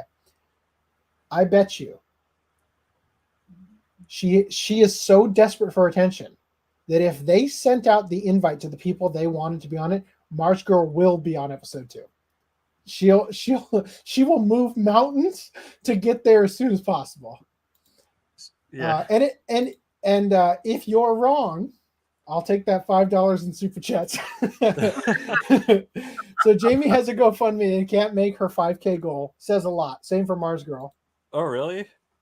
Your opinion. Again, these are probably references to things that were happening live in the thing. I didn't follow as you were commenting. I'm sorry about that.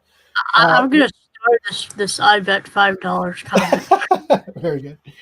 What about consequences for how these people have been acting for 3 years? Yeah, I'd like to see the consequences for that. And I think we are seeing the consequences, and it's really a shame because it's destroying the anime community. And Funimation used to be a decently good company where people had, enjoyed their work and made great dubs, significantly better than they were 10 years ago. And now it's just a shit show, and everybody there has lost their soul. They don't come to work with joy anymore. It's just like everybody hates it now. It's just a job. Funimation. Right, you guys had nothing to do with the conventions referring to Jamie and Monica. True, nice Stan for Stan tweeting us out. Yeah, definitely nice of him. Fox King JM says hashtag I stand with Vic. But do you stand Dahlin with Vic? Guest relations. Goddamn, if it wasn't for you guys, I don't think I could watch this podcast on its own. Well, we happy appreciate to hear it. That. I'm glad to know that we are brightening up this dreadful podcast. This dreadful thing. So I will say this. When she said you would think that I told everyone to light people on fire, I'm going to need to work that into the backdrop here because I'm getting a little tired of looking at George Soros and the Lizards. I think the rest of those guys need to be on fire next podcast. Fox King JM subscribed. Hey, thank you. I hope you continue to enjoy our content. When Mars Girl was a guest on Tony Goldmark's Escape from Walt Disney podcast, when introducing her, he said she was the creator of the KickVic. Really? Oh man, star that. I gotta get that in the archives. Technically, she is the creator of the hashtag as it originated with her, but I think that's funny. Ty should not have used the notary stamp for the signature since it was not done in person. So I agree, but I think it was a calculated move on Ty's behalf because he believed he qualified that over the phone qualified as mobile notary. He thought that he had the right to, because Ty is a notary, and he thought he was able to do mobile notary, and apparently he wasn't. But it was a calculated move specifically because Chuck Huber probably would not give them the affidavit until day of the filing, because Chuck Huber put a huge target on his back that day. And I just got to say, I'm glad that they finished dubbing Dragon Ball Super, because he voices Android 17 before that went down, and he didn't get yeeted off the show or anything. Where's that Yu Yu Hakusho OVAs? Fuck. Yeah, he voices Hiei. Fuck. So Monica and Jamie, does that mean Tony Goldmark is lying? Again, if you think about it as creator of the KickVic hashtag, she did create the term that was used in the hashtag. So you could give him benefit of the doubt here. Don't know any owners, huh? You have Faisal Ahmed submit an affidavit. Yeah, that's true. Stop laughing, Monica. I don't find this funny. Thank you. No more Monica and Jamie for the night, please. All right. I'd make a truth joke, but realized it would spoil Brotherhood. Okay, please don't spoil Brotherhood. So then how in the hell do they choose which con they don't go to? Because, oh no, Vic will be there if their managers decide. I think what they did was they told their manager, or their what do they call them? Their, not a manager. What's the term they used? Their agent. They told their agent to contact all the cons they were already booked at and say, if Vic is going to be there, please, like, we're not going to go, or whatever is what they're claiming. Anyway, idiot, take the $5 in PayPal, not super chats. Yeah, well, you know, it's a deal. And also bet sometime soon Ron Toya will also be a guest on the podcast. I bet that I bet you they record an episode with Ron and heavily redact it or don't release it, because I don't think he can help himself. Seriously, though, banana is the best fruit. Discuss. What do you guys think?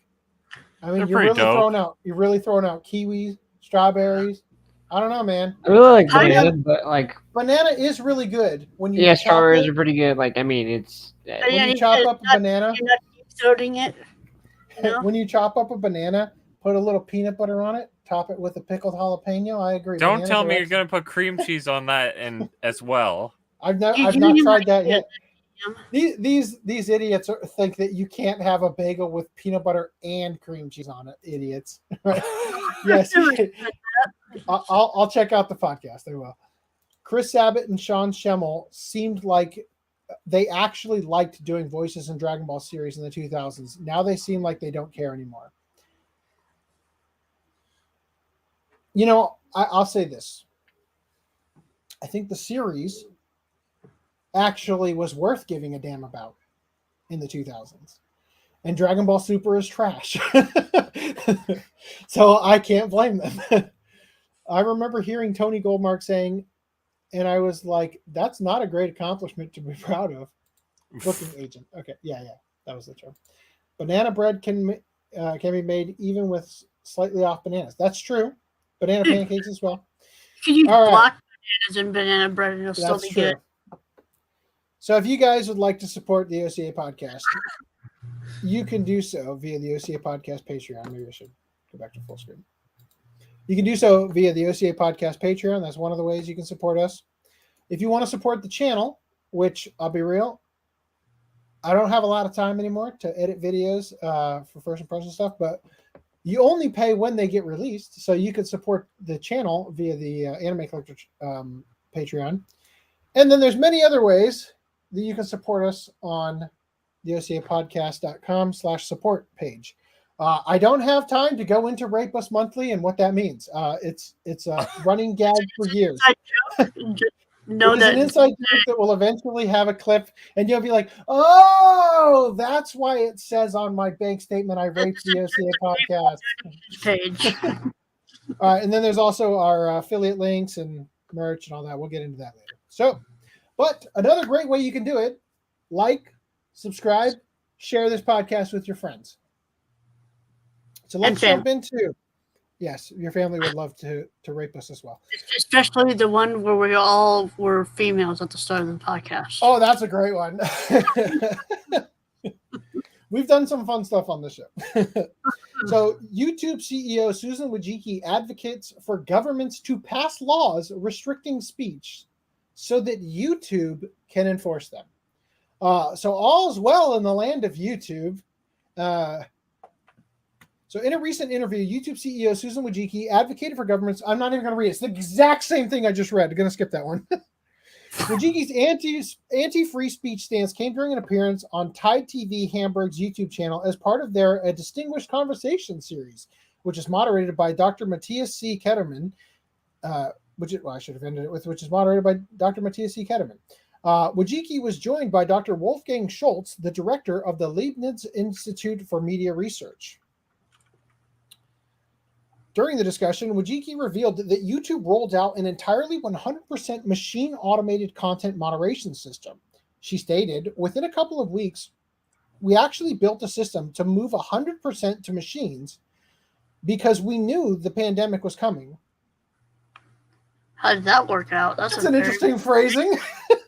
We knew that we were going to have to lose our workers, and in a couple of weeks, we built this 100% automated system to manage content moderation. From there, Wojcicki described how their content moderation system previously worked before they switched to 100% automation. Quote, "We use our machines basically to go out and cast a new identity." Okay. I don't understand that. What is content? I think identify, probably. To cast, I have no idea. To identify what is content that could be problematic. And then we use the human reviewers to say, yes, it is problematic, or no, it's not. Their adult content, for example, that's very easy to identify with machines. But something hate and harassment has a lot more nuance and context that could be mixed with political speech. Yes, that's why you don't report us for the Rape the OCA podcast thing, because there's nuance and context to it. and that's where we would want to have humans spend more time understanding the context to make the right decisions, she added. She then described how their 100% automated system works. Quote, basically, we built the system that worked entirely with machines, and we used the small set of full-time employees to handle the appeals. When people said, no, you made a mistake, can you check? So we used our full-time employees for that.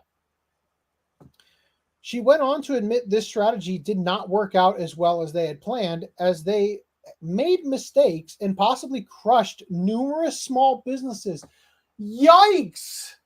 Sue, like, she's admitting it. With those mistakes being made, Wojcicki says they've gone back to using a combination of machines and people. After briefly detailing how their content moderation system works, Ketterman asked her, quote, you mentioned the important position that YouTube has in how to deal with content, whether to downrank it, to demonetize it, depending on the jurisdiction you're in. In some countries like Germany, courts have taken a rather strong position on the limits of what platforms can do, whatever they must not. This is so horribly structured. Strong position on the limits of what platforms can do, whatever they must not act arbitrarily, or that they have to stick to their standards and implement them. He added, so how does that work in practice? Perhaps you can elaborate a bit on that. I don't even know what you're asking because you phrased it like a dumbass. How do you make sure, in light of many different jurisdictions, you have to navigate this minefield between national jurisdiction, between keeping advertisers happy, between keeping users interested? In response, Wojcicki stated, quote, first of all, I'll say that we work around the globe, and you're right, certainly there are many different laws and many different jurisdictions, and we enforce the laws of the various jurisdictions around speech or what's considered safe or not safe. That's true for democratically elected governments. It might get a little bit more complicated in non-democratically governments. So basically, we enforce those laws. You basically said nothing. That actually hasn't been the controversial part. What has been the controversial part has been where there is content that would be deemed as harmful, but yet is not illegal. An example of that, for example, would be COVID. I'm not aware of there being laws by government around COVID in terms of not being able to debate the efficacy of masks or where the virus came from or the right treatment or proposal, she stated. But yet, there was a lot of pressure and concern about us distributing misinformation that went against what was considered the standard and accepted medical knowledge. You know, that knowledge that changed every fucking week.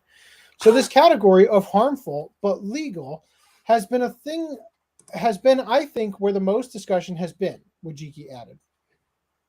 For us, we look at the content and we think about the role that we play in society. We want to be doing the right thing for our users and for our creators, Wojcicki said. We also generate revenue from advertisers. And if we are serving content that is seen by our advertising community as not benefiting society, no advertiser is going to want to appear on that. There's plenty of other content, and they're certainly not going to even want to appear on a different, content that is positive if they think the platform as a whole is not being responsible.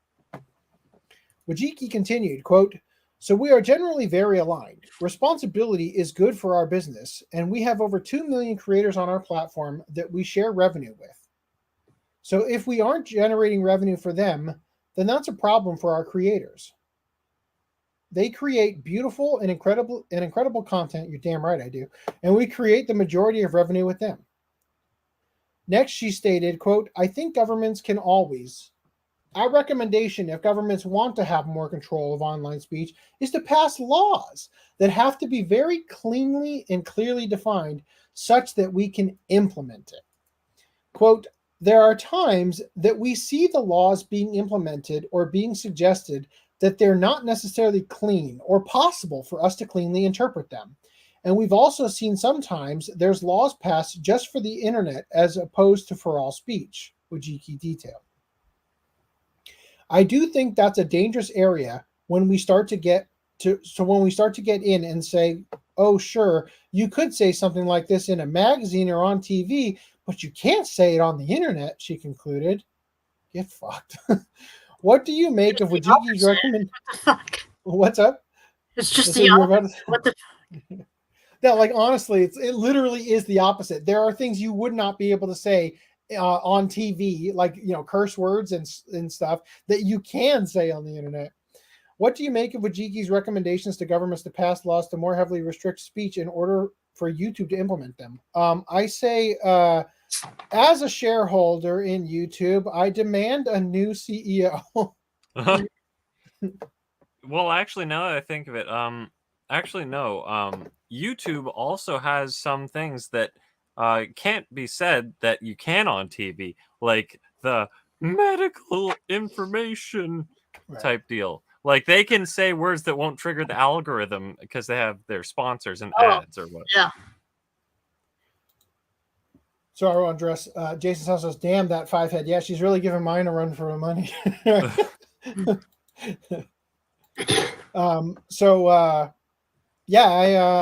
I felt like this is important to cover. I am not pleased with it. I don't like the direction the world is heading. I do believe that we are going to have an internet ID system in the next 2 years, and I am going to fight and oppose it as I have ever since I started the podcast. Now, do you guys want to go into pickups? Actually, let's continue comments real quick before we go into pickups. So, Luigi the Metal 64 says, "I met Sean Schemmel maybe around when I met Veronica Taylor, and I actually lied to him saying I prefer the Funimation Dragon Ball Z for having a man to voice Goku. I got him good." You're referring to Funimation over the Japanese one? Because Peter Kalamis is a much better Goku. I don't know. Sean Schemmel's a decent Goku. I'll give him that. Well, I prefer him over the old lady Goku. Right. Naozawa or whatever her name is. I'm always going to prefer the Ocean Group dub of Dragon Ball Z. I want a cut of the Blu-ray with that dub. I very much love the Ocean Group dub, and I think this is a good point to bring up the localization argument again. In the Ocean Group dub of Tree of Might, there is a line where Goku is I've told the story at least 10 times on the podcast. Goku is on the ground and he looks up at two villains who are flying in the sky, and in the Ocean Group he says, "Get out of my way." He flies up and blasts them off onto the horizon in either direction, and he says, "I said go," right? And then in the Funimation dub, he just looks up, flies up and goes, "Energy blast." And it's the stupidest thing ever. And that is why I am a huge advocate for localization and not an advocate for vocalization or literal translations, because I think that is the one time as a kid I was like, holy shit, Goku's a badass, right? But all the shit he says in the Funimation dub is crap. Like he doesn't have any lines like that. Like there was attitude. Like there's a bit when Krillin and Gohan are about to face off with the Ginyu Force because they can't get away. And Krillin says, "Are you ready, Gohan?" And he goes, "Mm-hmm." He goes, "Let's turn up the heat." Yeah, I remember that.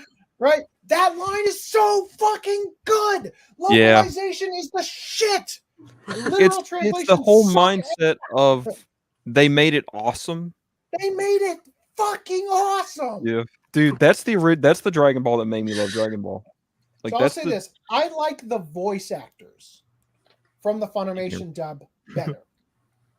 I like the localization and the script of the Ocean Group a million times out of 10. I will always prefer that. As much as I love Colleen Klinkenberg, I wish they'd not let her be Gohan, but we won't go there. Hate Colleen. No, when I'm talking about the Funimation dub, I'm talking about Tiffany Vollmer. I'm talking about the dub they did. Yeah, I'm talking about when they dubbed Z, right? Yeah, I'm not talking about when they replaced all the characters for Kai. They can go to hell for that. I will never watch Kai because I don't want to hear freaking Monica Rial as Bulma through all of Kai. I definitely don't want to hear whoever they replaced Android 18 with. And I'm so happy that she came back for Super. Meredith McCord or whatever her name is. Anyway. Laura Bailey? No. Meredith McCord? That was like Trunks. Trunks. She voiced Kid Trunks. Oh, no, I'm thinking of Laura Trunks. Bailey. Laura Bailey also voiced Kid Chi-Chi in Dragon Ball. Yes. I really feel like Sean Schemmel, I have to avoid if he's the guest at my local convention. He's a little loose in the head.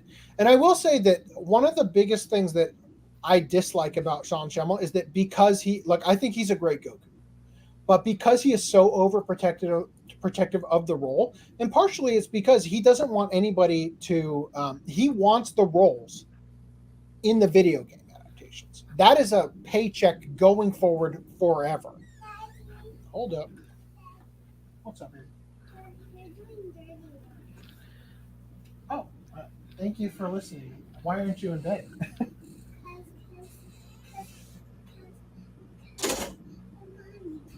Okay, I'll be out there in a second to get you in bed. Thank you for your input on my language. What? She said I'm using dirty words. Your biggest fan has called you out. So because I think Sean Schemmel is a great Goku, right? But because he wants the roles, he stopped them from getting Peter Kalamis to voice Goku Black, right? So if you don't know this, in Dragon Ball Super, there's the episode where they fight Copy Vegeta, the Vegeta that he looks like Vegeta, but he's purple because he takes on the appearance of Vegeta. And they hired Brian Drummond, the original Ocean Group voice of Vegeta, to play that version of Vegeta as a throwback to fans of the series who had been watching the Ocean Group. And when they brought in Goku Black, they were going to get Peter Kalamis to voice him, but Sean Schemmel threw a fit because he's so overprotective over the role, and he wanted to be able to voice him in the games and get that paycheck of being Goku and Goku Black. To be fair, he should have no support in doing that, because that's stealing from other potential artists. He's either Caspian's Goku Black or I'm out. Yeah, and honestly, I then they should have let him go. And Peter Kalamis, I don't think he even voices anymore. It's like he's not a big name in the industry. at least in the anime industry. You have no idea how much I would have loved that.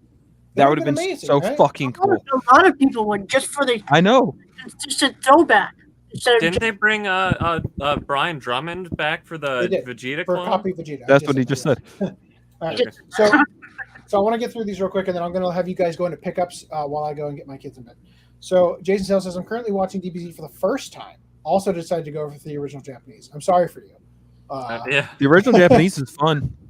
The Ocean Group dub is great. If you the Ocean Group is where I suggested, but if you got to choose between the new modern ones with as you were talking about, and the Jap, go for the Japanese, 100%. Honestly, I like I said, original Ocean Group script with the new voice actors, especially if they redub the whole thing, right? It would be the that best would be kind of awesome. Could be. It would be amazing, right? That would be fun as fuck. No matter what we say about these voice actors, right? Dubs have come so far, and Sabbath's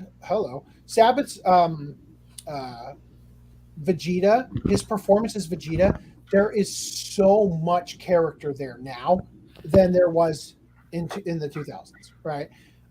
Anyway, so I feel like those actors could have been given a better translated script. I know Hasan Ijoda translates to it's over 8,000. Yeah, they had a reason to use it's over. Well, that was the manga.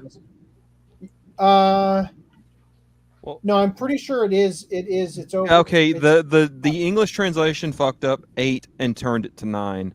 Okay, they did it on purpose because of the lip flaps back then. That's what they say at least.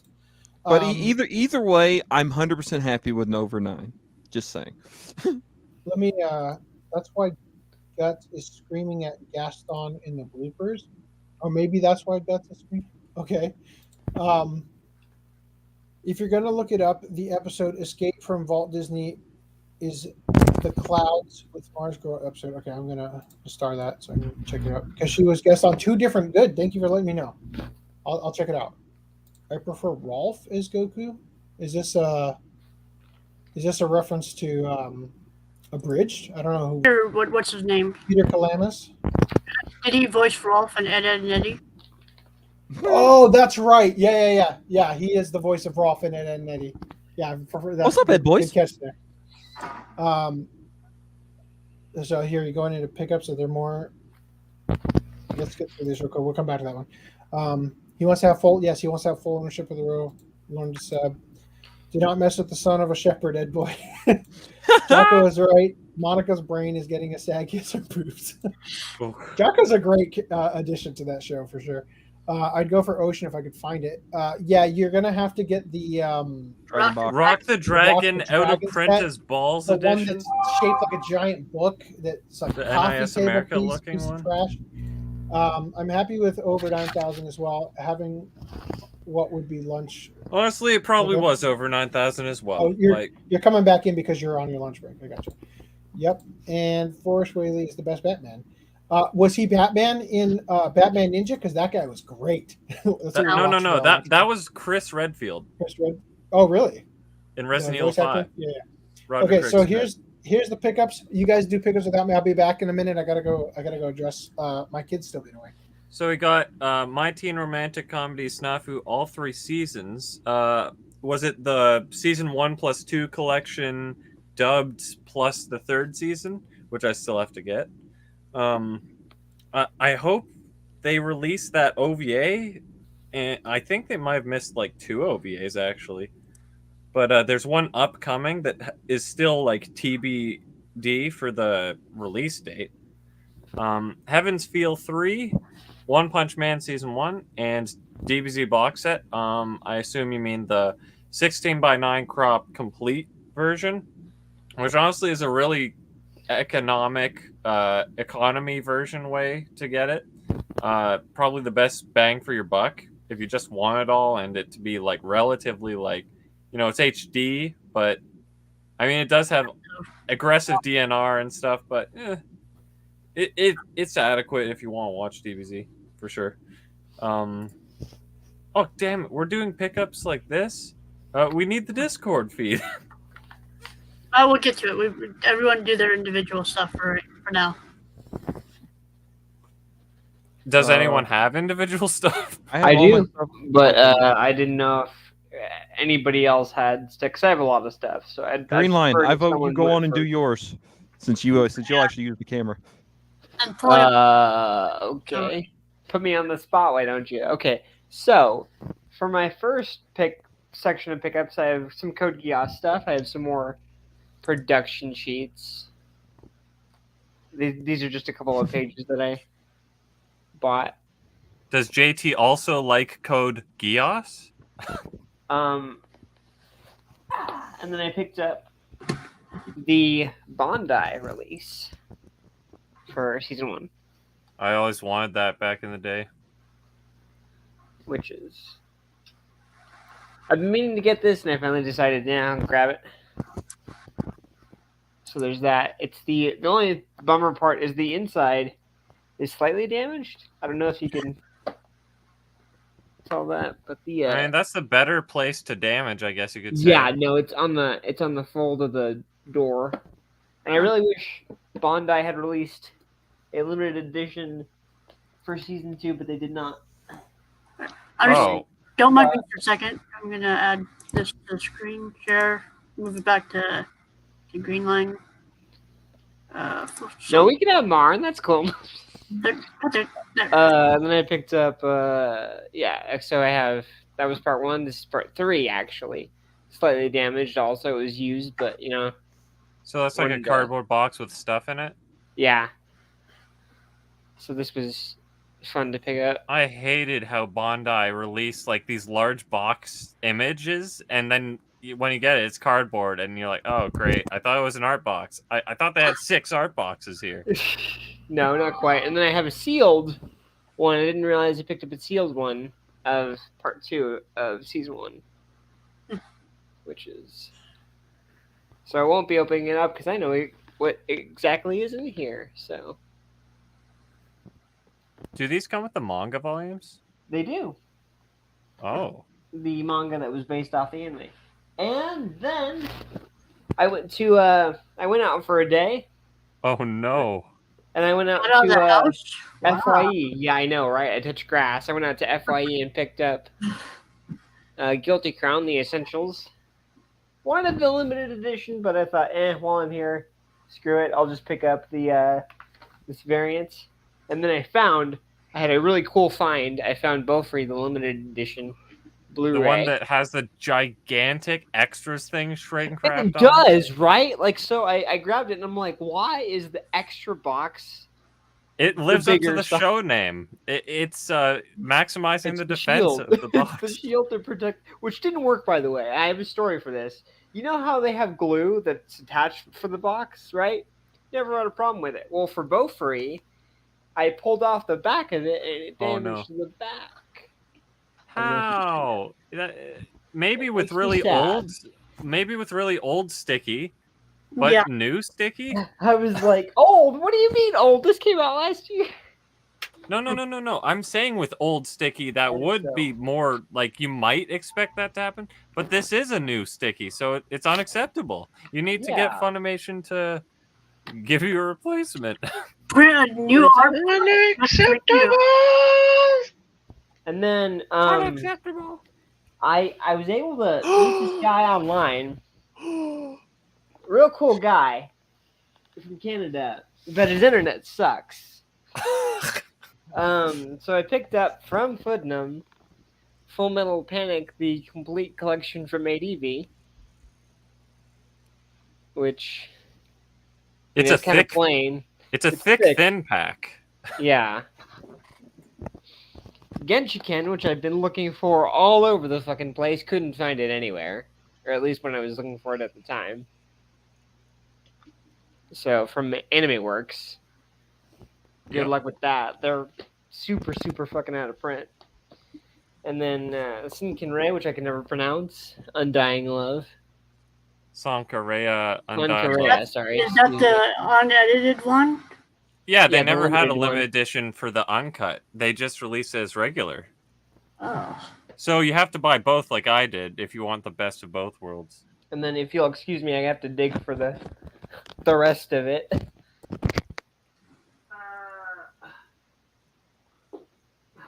Well, that's a good problem to have to dig through your anime pile, right? Yeah. Ooh. Sorry about that. I bought so much shit. So from our beloved. How dare you speak to your anime that way? I bought from Animego, Bubblegum Crisis, the high definition dystopian version, right? And then Gunsmith Cats, because this has been on my wish list for like months and months and months. They still had limited in stock. Yeah, I know. I kept looking and it's like, wait, they still have it in stock? Well, fuck yeah. And then my love story of, I came into a bit of cash, and so I decided to splurge, and so I decided, well, you know what? I'll pick up Sailor Moon. So I picked up Sailor Moon, the original ADV Deke dub. Oh. But, so I have all, like, the first 7 volumes. One's in the mail, though, so I have volume 7. This is volume 7. I think this is volume 5, I'm pretty sure. With I have no idea what they named her in the dub because I haven't made it that far. Then we got Jupiter. With really weird art. I don't know if you looked at the art with Queen Beryl on the front of it, but it looked off. And then let's see, collection 2. Collection 3 is currently in the mailbox. I need to go grab it, but I didn't get a chance to before we started the podcast. I think the logo they used just looks so tacky. Yeah. But it's like I want to say it's like the original logo. And then I have, volume 1 of, and I was so happy. I grabbed it, I nabbed it, and then I got Code Geass in the mail that was sealed. But then I also got that same day, I think it was Gunsmith Cats and Bubblegum Crisis, but I got this, and I was like, yay, volume, what is this, 6? I was like, yay, woohoo. Wait, looked at it, and it's a bootleg. So I am not the connoisseur that Brad, our beloved anime collector, is, but if you notice, they've cut off. I see white on that border, as if they didn't cut it out. Cut off ADV, the registry on it, and then the picture doesn't quite look as good. And I don't know I don't know if you could tell the case is just too fucking clean. It's just too clean for an old ass release. And then you'll get a fucking kick out of this. Can you tell? On camera? How they totally ugly printed that from inkjet. Yeah. And so the quality, so the slip, the insert or whatever it's called, I forget the terminology of this. Cover sheet. Thank you, Reese. I apologize. Cover sheet is just paper. It's just paper stock. Is it a burned disc? I believe so. Can you see the ring of data on it? Show us the bottom. Oh, yeah. Bottom reveal. That looks weird. Yeah, I don't.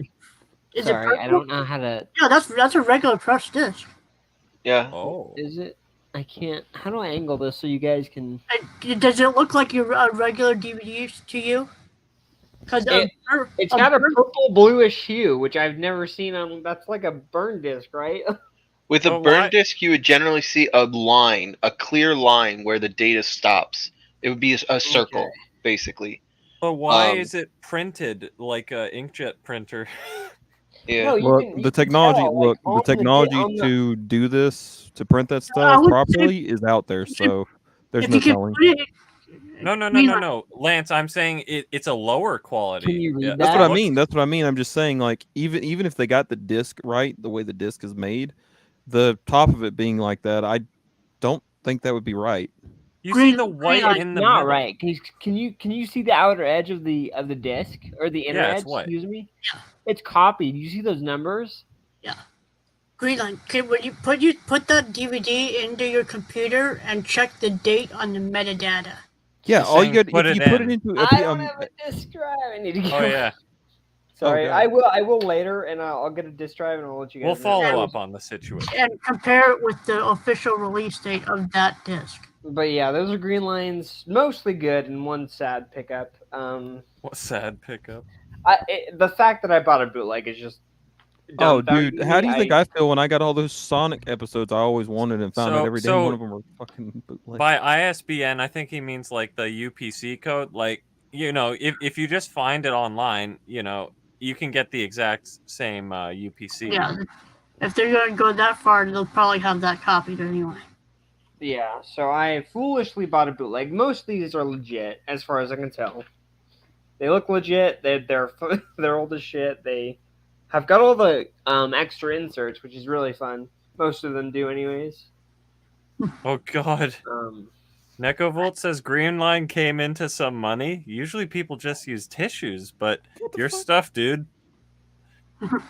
I mean, yeah. No, that's fair, but yeah, that's gonna be the new rich gag where people blow their nose with tissues type thing. Oh yeah? It's the evolution. Right? Yeah, they next level. Just reach for my wallet. Who needs a condom? I've got $100 bill. All right, so are we that ready joke for? took me too long to get. Are we ready for the Discord? Yeah, here we are, Discord podcast 185. So, Lancey boy, you want to talk about your pickups? Oh yes, please. Tell me what you have on screen. Help the you can full screen it, right? Well, if I do anything with accessibility, my computer crashes. I'm talking about Reese for us. Click on the picture; it'll open. Oh, picture, yeah. Sorry, I was like, what do you mean full screen? Oh, I guess that doesn't help too much. Loading. Can you read this list? Okay. Yeah, I finally a couple of my friends were, of course, everyone I know is crazy about this series. So I did my whole obsession of I will pick up minimal volume 1, which has been my new rule I've been doing when a series hits off. Here for listeners, verbalize what that My is. Joseph Darling, My Joseph Darling volume 1, and the moment I got this, a friend of mine came over to read it. The moment I picked it up. So, just to tell you how people are crazy about this series. You get stuff before you get it. It's a good investment then. I literally have it like shrink wrapped right now. Okay, what's up next? Food Wars Fourth Plate. All right. This is another one that's been on my list for a long time. This next few came off of me getting going from the OCA podcast link to Right Stuff. Hopefully it worked. And I actually got a 10% off discount off my purchase from them, which is funny to me. It just came out of the blue because while I was checking, it's like, would you like 10% off your purchase? I was like, fuck yes. But yeah, Food Wars, Plate 4.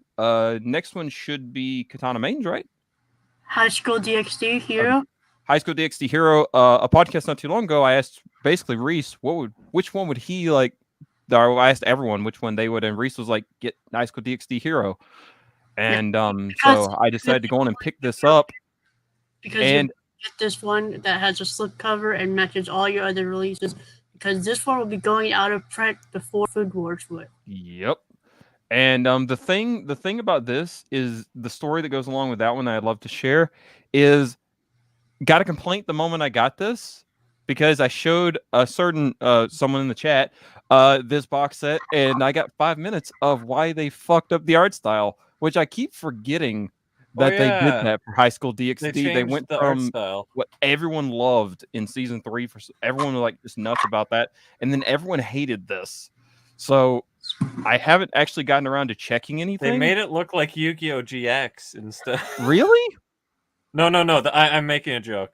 But, okay. Like it looks more kid-friendly art style. That doesn't make sense. I wouldn't even try that set of statements. It actually looks like they're plumper. I know Rias she doubled in size for some reason for season 4. Well, it's like the shading's more flat and kind of weird, I think. Last I saw, but that was ages ago. All right. And then finally, Katana Maidens? Yep. I've been wanting this series since it aired, but every time I went to pick it up, I had something higher up on my list to pick up, and then it was in 2 parts, right? Yeah, it was in 2 parts, and for some reason they always were super expensive wherever I looked. It's like generally if you go on Amazon or whatever, even Right Stuff, like whenever I would look, it seems like I would maybe don't go Right Stuff because I haven't been checking Right Stuff until lately as much.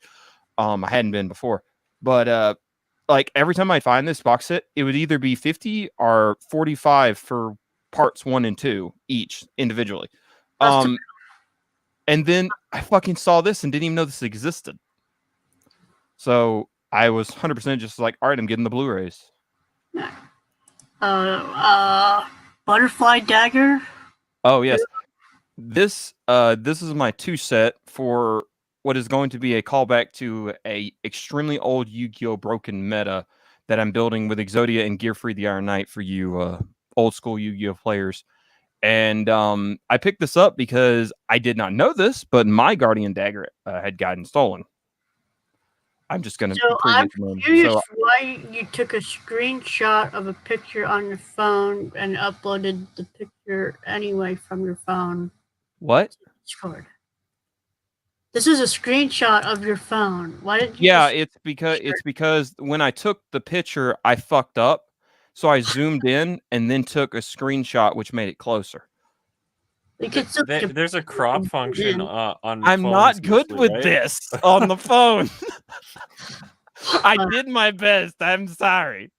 And then you got this Platinum edition. A Murder Princess box set. Yeah, you can be the first. What do they call it? Customer review. Dude, this is so amazing. Now I gotta wait on mine. Oh my god, it's fucking amazing. Why is it 2 cases wide when it's only a single? Because he was kind enough to Hold up. to the fact that Reese, I had 2 copies.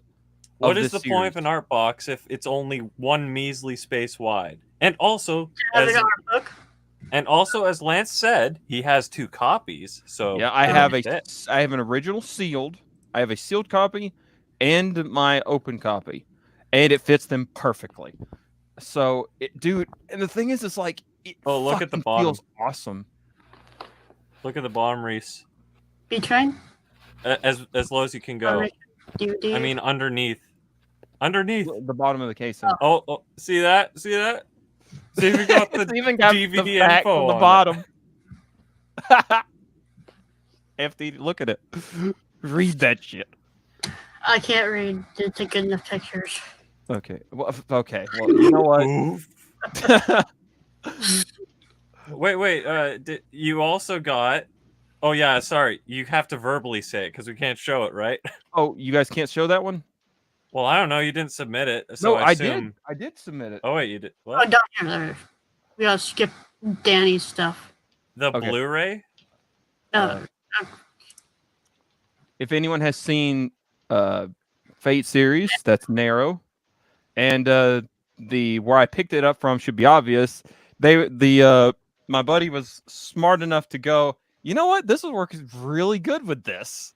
So instead of like the white little blanket she usually comes with this figure to lay on, that worked out perfectly. And then this dragon, ignore Kirby down there. I've had him for a long time. He's a paperweight. He's awesome. Also, look at the art in this picture, which kind of blows me away, and the fact, like, at Kefla, I didn't recognize her at first. The jugs on the right. I know, right? It's like, holy shit! Is this like the new art style they're gonna go with? Maybe not, but I'm down. Well, what about that Blu-ray you got? The Blu-ray I sold to you and included with the Elfin Lead. Holy shit! How'd that not get posted? Well, while he did that, Seb got the GTO soundtrack on iTunes for 29 cents. What? I'm reminded again that Seb pays in sex. Weird country.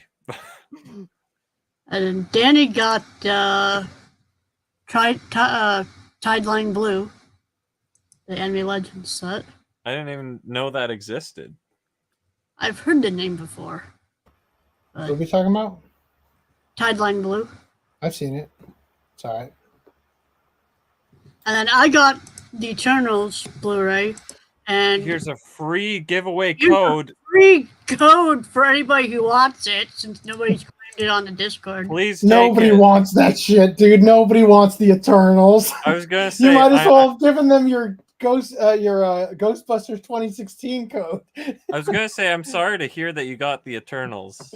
Yeah, it was okay. I mean, we got to hear Mahershala Ali as Blade at the end, so that was cool. Whoa.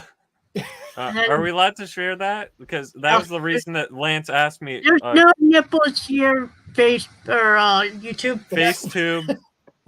Yeah, you got all. And I will 100, and I will point out the reason that I wanted this version because I'm gonna have to, hold on, Lance. I'm gonna have to mute and step away. I'm gonna move my setup to the kitchen. Okay. So you can continue to talk, I guess, Lance. Okay. The reason I wanted this version in particular was because I hated the new box set, the new art version that they put on the new version. I told Footnum, I was like, I really don't want it. He's like, I got an extra copy. He's like, fuck yes. There's a steelbook, isn't there? No. Yeah, but it's way out of print. Yeah, it's super out of print. I have it. Yeah, this I was so happy to actually get this because again, this is one of those box sets where at one point I thought I had it. And then totally didn't, just like Cowboy Bebop somehow. The same guy who stole your sword card stole that Elfin Lead. Considering how much I've moved in the last few years, there's no telling what happened. You also got another pickup you didn't post yet. The Amon Saga bootleg. Oh yeah, no, you won't. Okay. I used that as a packing filler to make sure the Elfin Lead didn't bounce around. Give me just a second. So real quick, did we address the chats up to the starred one? I left the star to mark where we haven't picked up.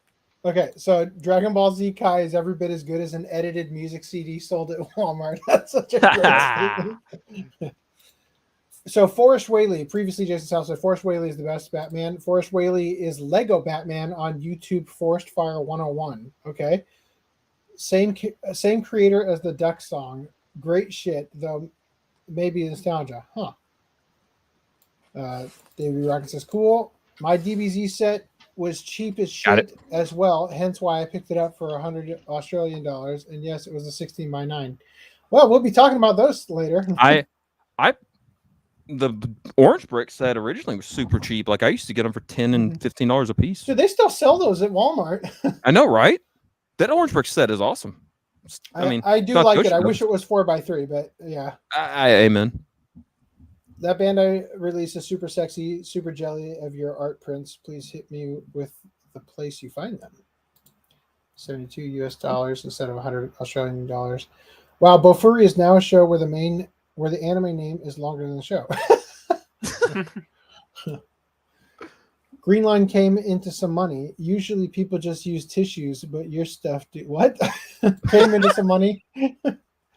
Did it come from Malaysia? What is this in reference to? Check the money? ISBN for the No, I live in California and there was a wildfire and I lost like half my shit, so I sued PG&E. That's where the money came from. Did you win? Fuck yeah, dude. Yeah, I'm sorry to hear about your stuff. I'm sorry to hear about you losing your stuff, but I'm happy to hear that you got a settlement. This was the Paradise Fire. This was like 3 years ago. Yeah, I remember it. I remember the photos from above where the houses would be like, this one is gone, this one's gone, this one's not gone, this one's gone, this one's gone. Like, like, and the one that's not gone is like, didn't even get touched. Like, yeah. And then the one thing that was remaining is like literally the fucking fridge is melted, but they'd be like, why is just this one part of it not burned? Right? Like, yeah. Sailor Moon DVD or Blu-ray? DVD. Effing Anime Addict, if you can get the Madman Blu-rays, they're all right, apart from the shit subs for the opening where you can tell they didn't care. That sucks. I sent you pictures about that, actually, Brad, the Sailor Moons that I got. Oh, yeah? You were very miffed on my, how dare you get a bootleg of Sailor Moon Dig? You should pick those up. And I'm like, it's too expensive. It is expensive. So Ronin Ja, or Ronin Ya, I don't know. Tell me how you pronounce it. Ronin Ja says, good morning. Good morning. James says, hi. Hi all. Things look flat. Nero, what crap tastes? That message has been brought to you by the Jean Master Rate. What? Okay, hold on. Okay, whoa. Okay, so Things debate. Look Flat is from the high school DxD season 4 comment, and Nero is referring to the Fate character, which is a figure that Lance picked up. He's saying I have crap taste. I would like to see what your taste is, brother.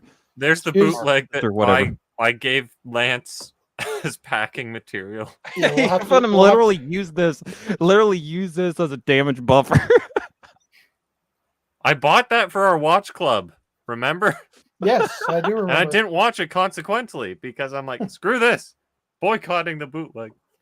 The laser disc looked better than the legit DVD. Looked like shit. Yeah, we covered that. Anyway, all right. So, oops, wrong thing. All right, let's. Yes. I was gonna say that Nero is actually a loot crate, if I remember correctly. Box was a loot crate figure. We talking about? Believe it or not, like for how cheap it was, it's amazingly nice. Yeah, it's like that figure was only $20. Sailor Moon DVDs, blue, not silver in general. So you mean the underside that the bootlegs are burned, or do you mean the cases? The cases? Yeah. So I bought a bootleg, and John is better than Nero. You know my taste. The one volume is a bootleg. Unfortunately, I still. You know what? You'll I'm get not there. going to have shit taste. All right, so let's address. Let's get into some news here. Finally, so I know it's okay. It's a good podcast so far. The third Sonic the Hedgehog movie has been announced along with the live-action series. So Sonic the Hedgehog 2 is racing to theaters on April 8th, so it's coming right up here. Sega and Paramount Pictures announced that development has officially commenced on a third installment, and there's also a live-action Sonic series in the works for Paramount Plus. While details are still light, Idris Elba will continue to voice Knuckles in the live-action show. What is it with fucking Crunchyroll authors are obsessed with making sure that Idris Elba gets to be in stuff? We just they just want to make sure you know how diverse the Sonic movie is, so you have to support with your wallet. They got echidnas, hedgehogs, like you name it. Yeah, I still think it's funny that they recast the male characters, but Tails are like, I just use the bitch from the games. And then good. I was just gonna say it's amazing. They're so hyped on how well the last Sonic movie did or whatever, that the second one hasn't even come out, and we've already got an announcement for the third one. Yeah. So Luigi the Metal 64 says there is an anime license fight. Hulu has Sailor Moon and Sailor Moon Crystal, and Netflix has Sailor Moon Eternal. I believe that's because it's a Netflix original. It is too much money to subscribe to multiple services. I buy physical copies. Hey, you're a man after our own hearts. You'll fit in real well here. Yeah, you'll fit in well. So Halo composers sue Microsoft for unpaid royalties and might block the live-action series. That might be a blessing in disguise. Yep. So Marty O'Donnell and Mike Salvatore, the original composers who created the iconic music used in the numerous Halo-related works, claim Microsoft still owes them money relating to royalties dating back 20 years. Can you fucking imagine? 20-year payout, like just for how big the series has gotten and everything. After years of getting nowhere through amicable means, the two composers filed their lawsuit, thus setting off a chain of events that could spell trouble for the live-action adaptation.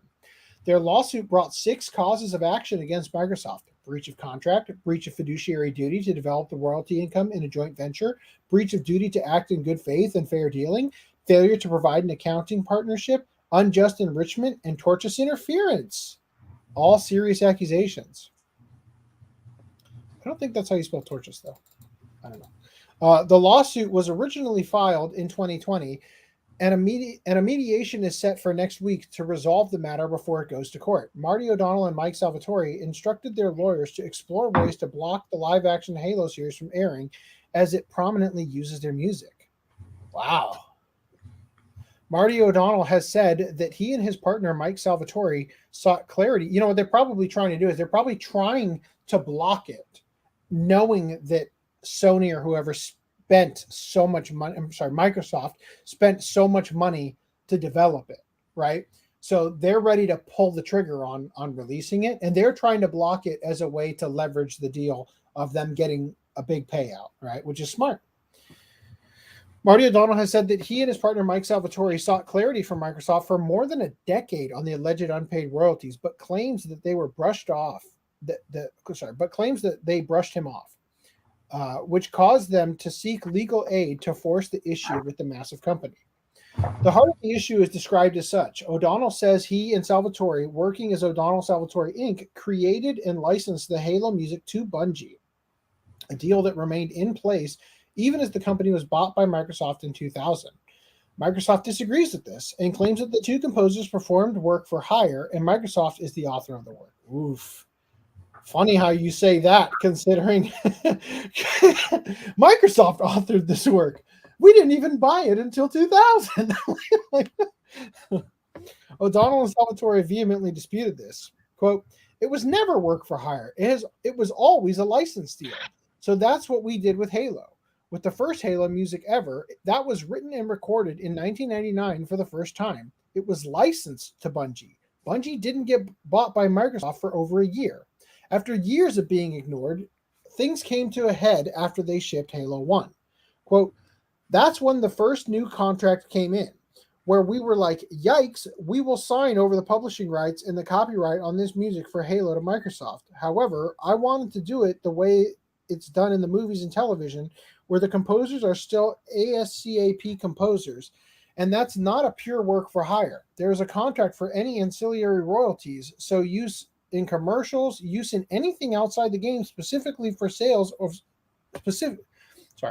So use in commercials, use in anything outside the game specifically, or sales of soundtracks. O'Donnell Salvatore is supposed to get 20% of anything outside the game that uses the music, which is, by the way, actually reasonable. A lot of composers and music people in the movie business get more like 50%. Really? See, but the thing is that they're unionized. That's why they get royalties.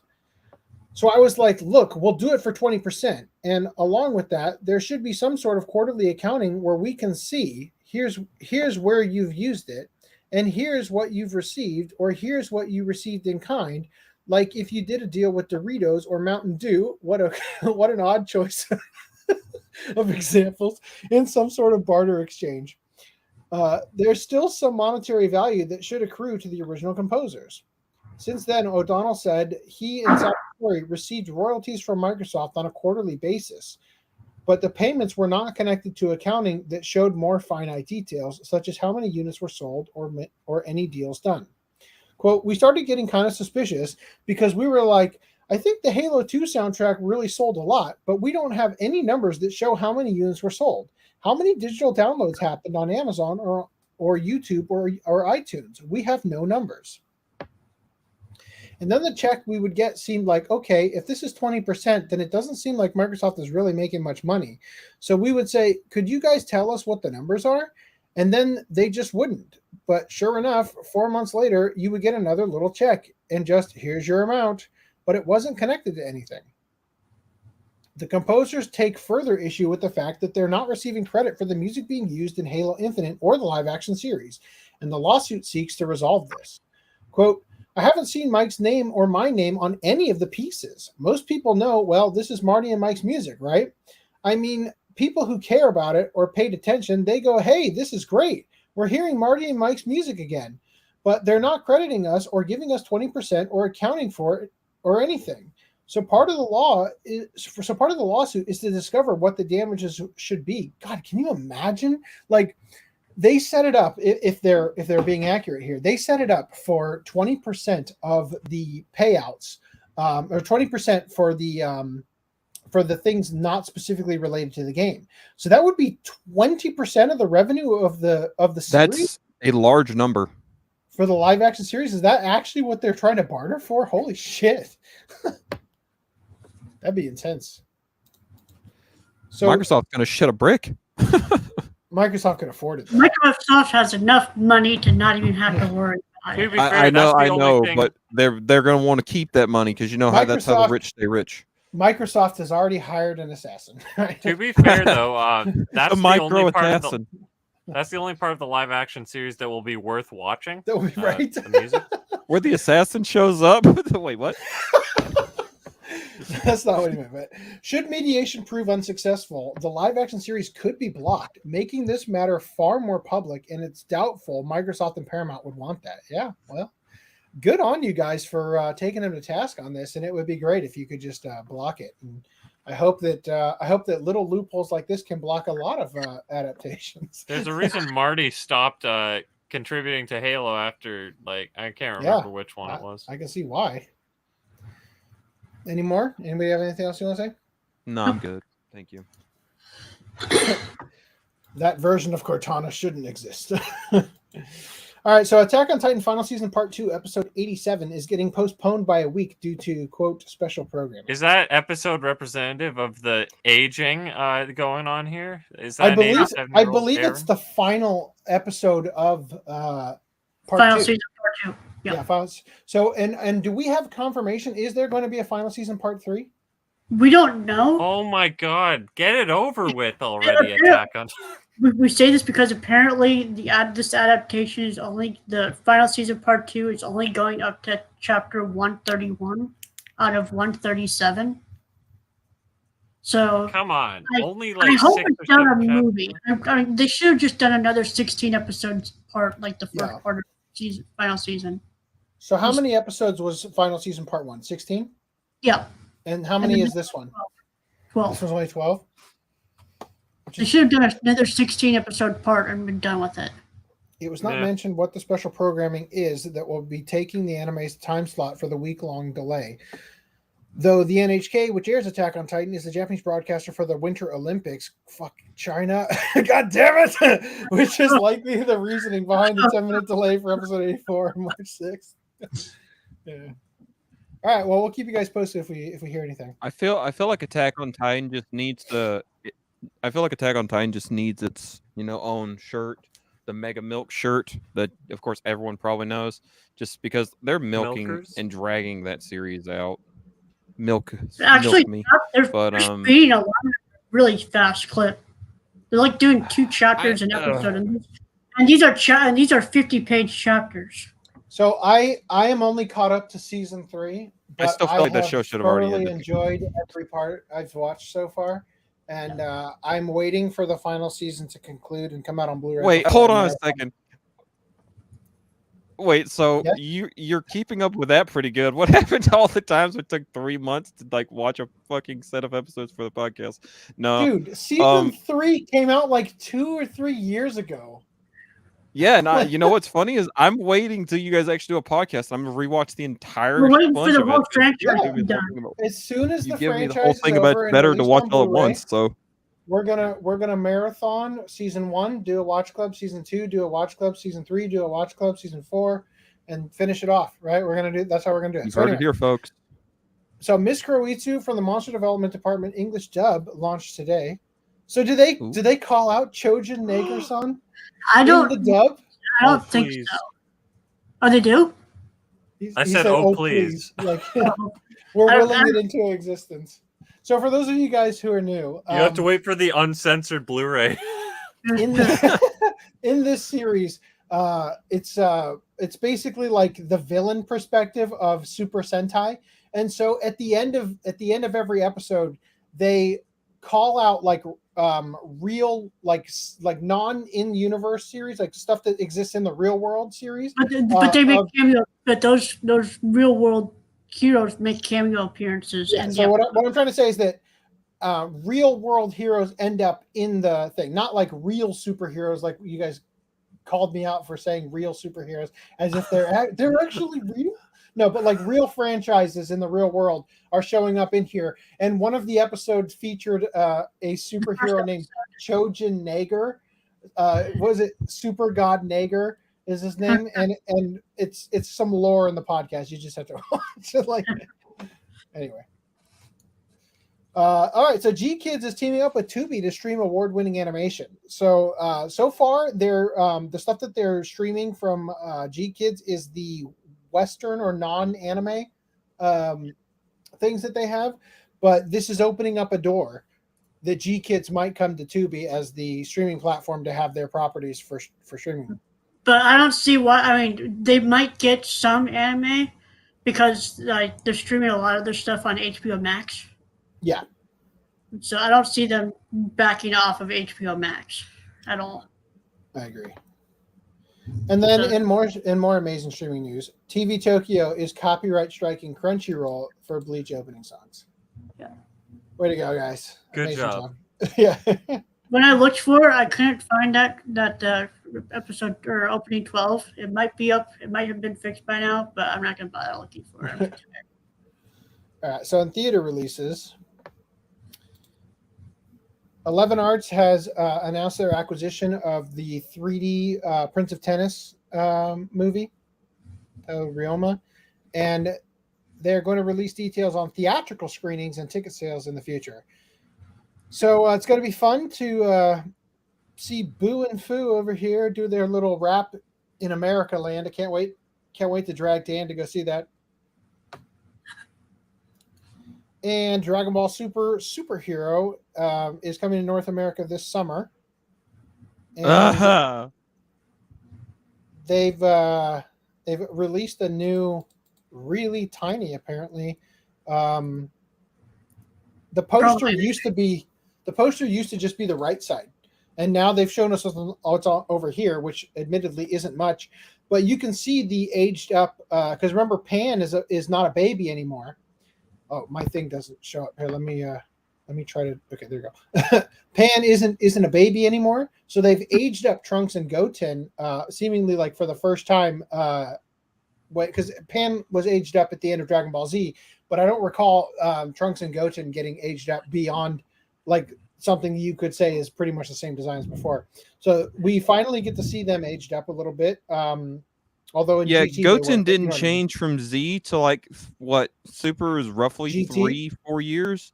Well, no, I'm talking about. I mean, GT he actually becomes a teen, a teenager or whatever, young man. But the thing is like fucking in Super, Goten is still basically 8. He hasn't changed. Yeah. Well, 7. He hasn't changed at all. It's like you're like 12, bitch. I mean, with the lore, with the Saiyans, I guess it kind of makes sense a little bit. But yeah, I agree. You know what? That is actually really fair to think about. Actually. Oh, and then somebody in the comments here, 18 got an ugly haircut. No. So what I like about this, I think is funny, is that they're actually kind of bringing them to their GT looks, right? I hope that Vegeta she does get that new haircut, right? for that for GT.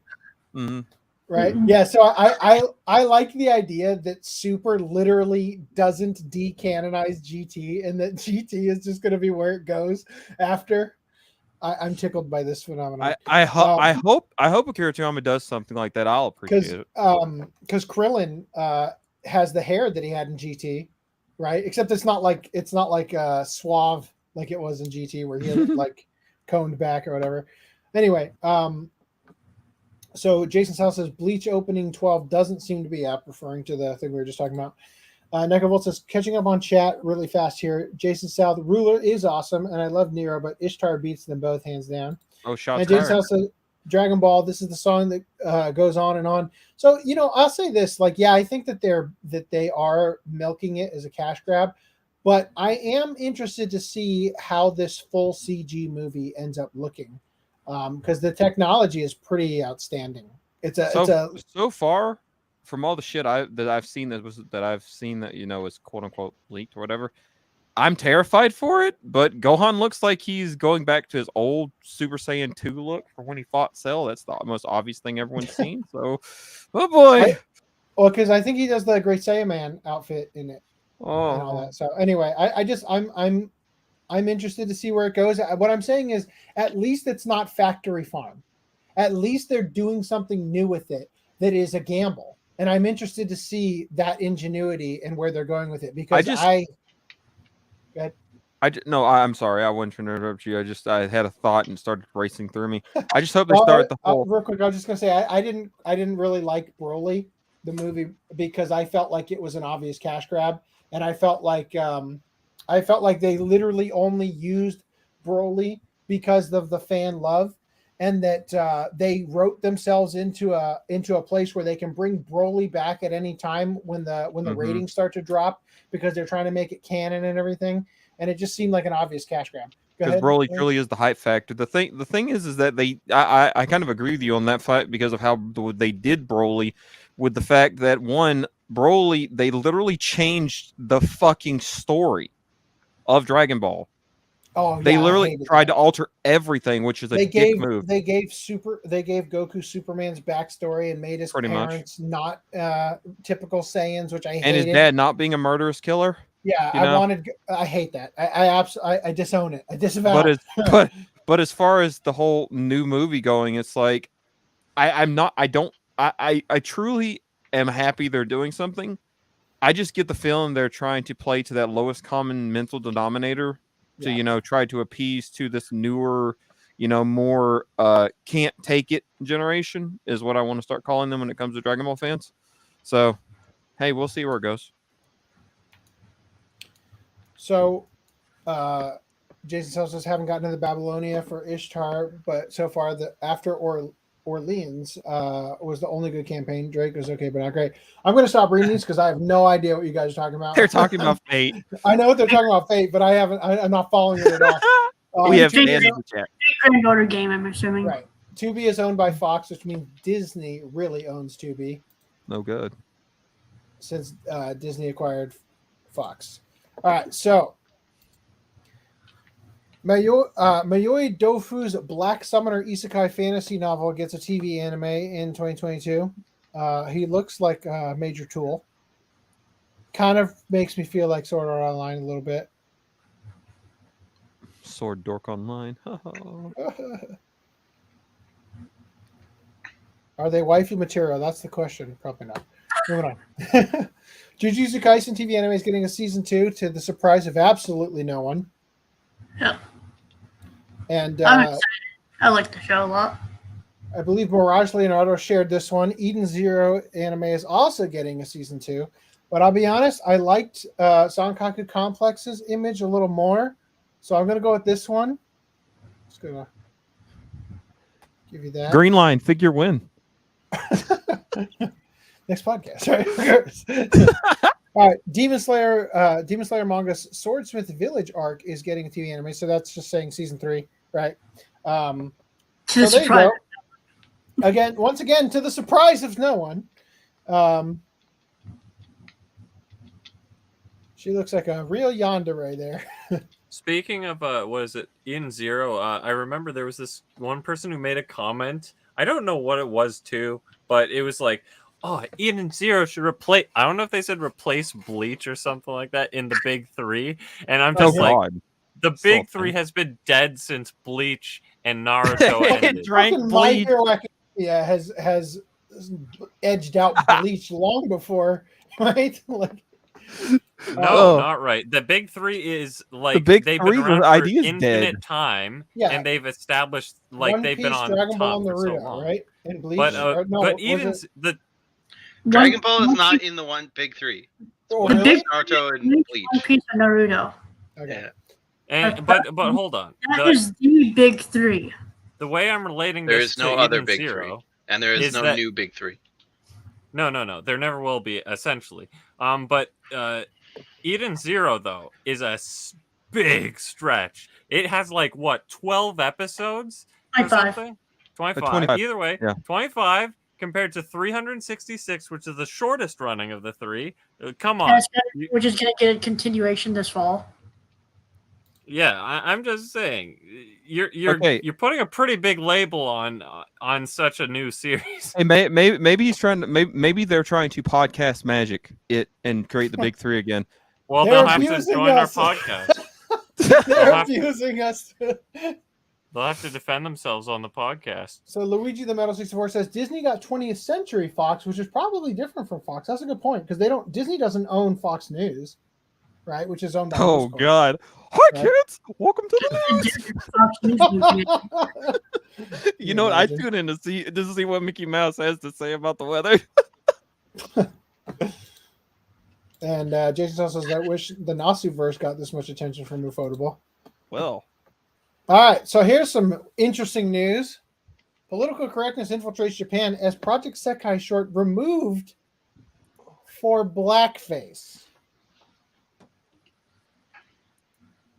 Now, I don't know about you, but when I look at this, I can see pretty obviously, based on the fucking tails and the fucking ears and the fucking stripes on the face.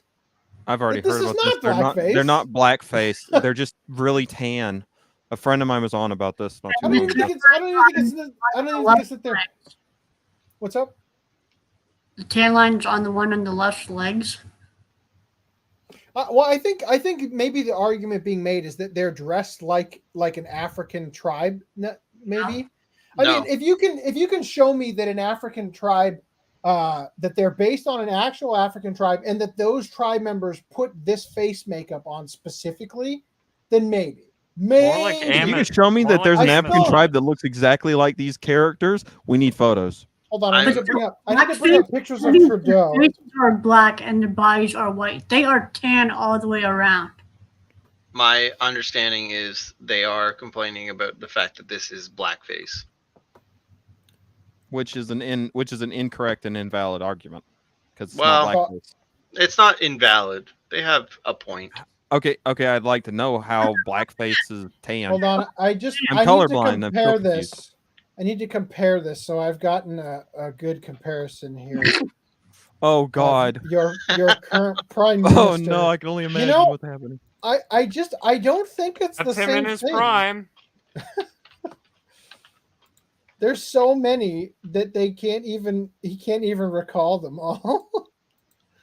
So, the makeup, like these characters are white, right? And no, they're Japanese actually. Okay, you're wrong already. Continue. Light skinned. Okay, and the makeup is expressing. Like not even the makeup, the color of their skin. It's makeup though, because they are not that color. Okay? But that doesn't. Okay, what do you say to women who wear eyeshadow? The tanness, it's makeup and tanness. Okay, fine, both. Spray on tans. But anyway, either way, it's clearly expressing the Gonguro look. Okay, that trend. And which I believe wasn't that inspired by Whitney Houston? Yeah, that trend seems to have been inspired by black people. So there could be an argument that this is blackface in a roundabout way. Wow, the first point of the night, finally. I don't think the argument really holds water. Because blackface is clearly something very specific. It's totally different unless they're trying to redefine what blackface is. Of course, because perpetual offense is how you maintain your power as a victim, which is why we were talking about earlier with Vic that it doesn't matter what you do, you will never please them, right? Because it's not about a sincere apology, it's about power. Well, it's about beating a dead horse until you get what you want because you're louder than everyone else around you. This is coming from the same people who that stupid person that accused Todd Habercorn.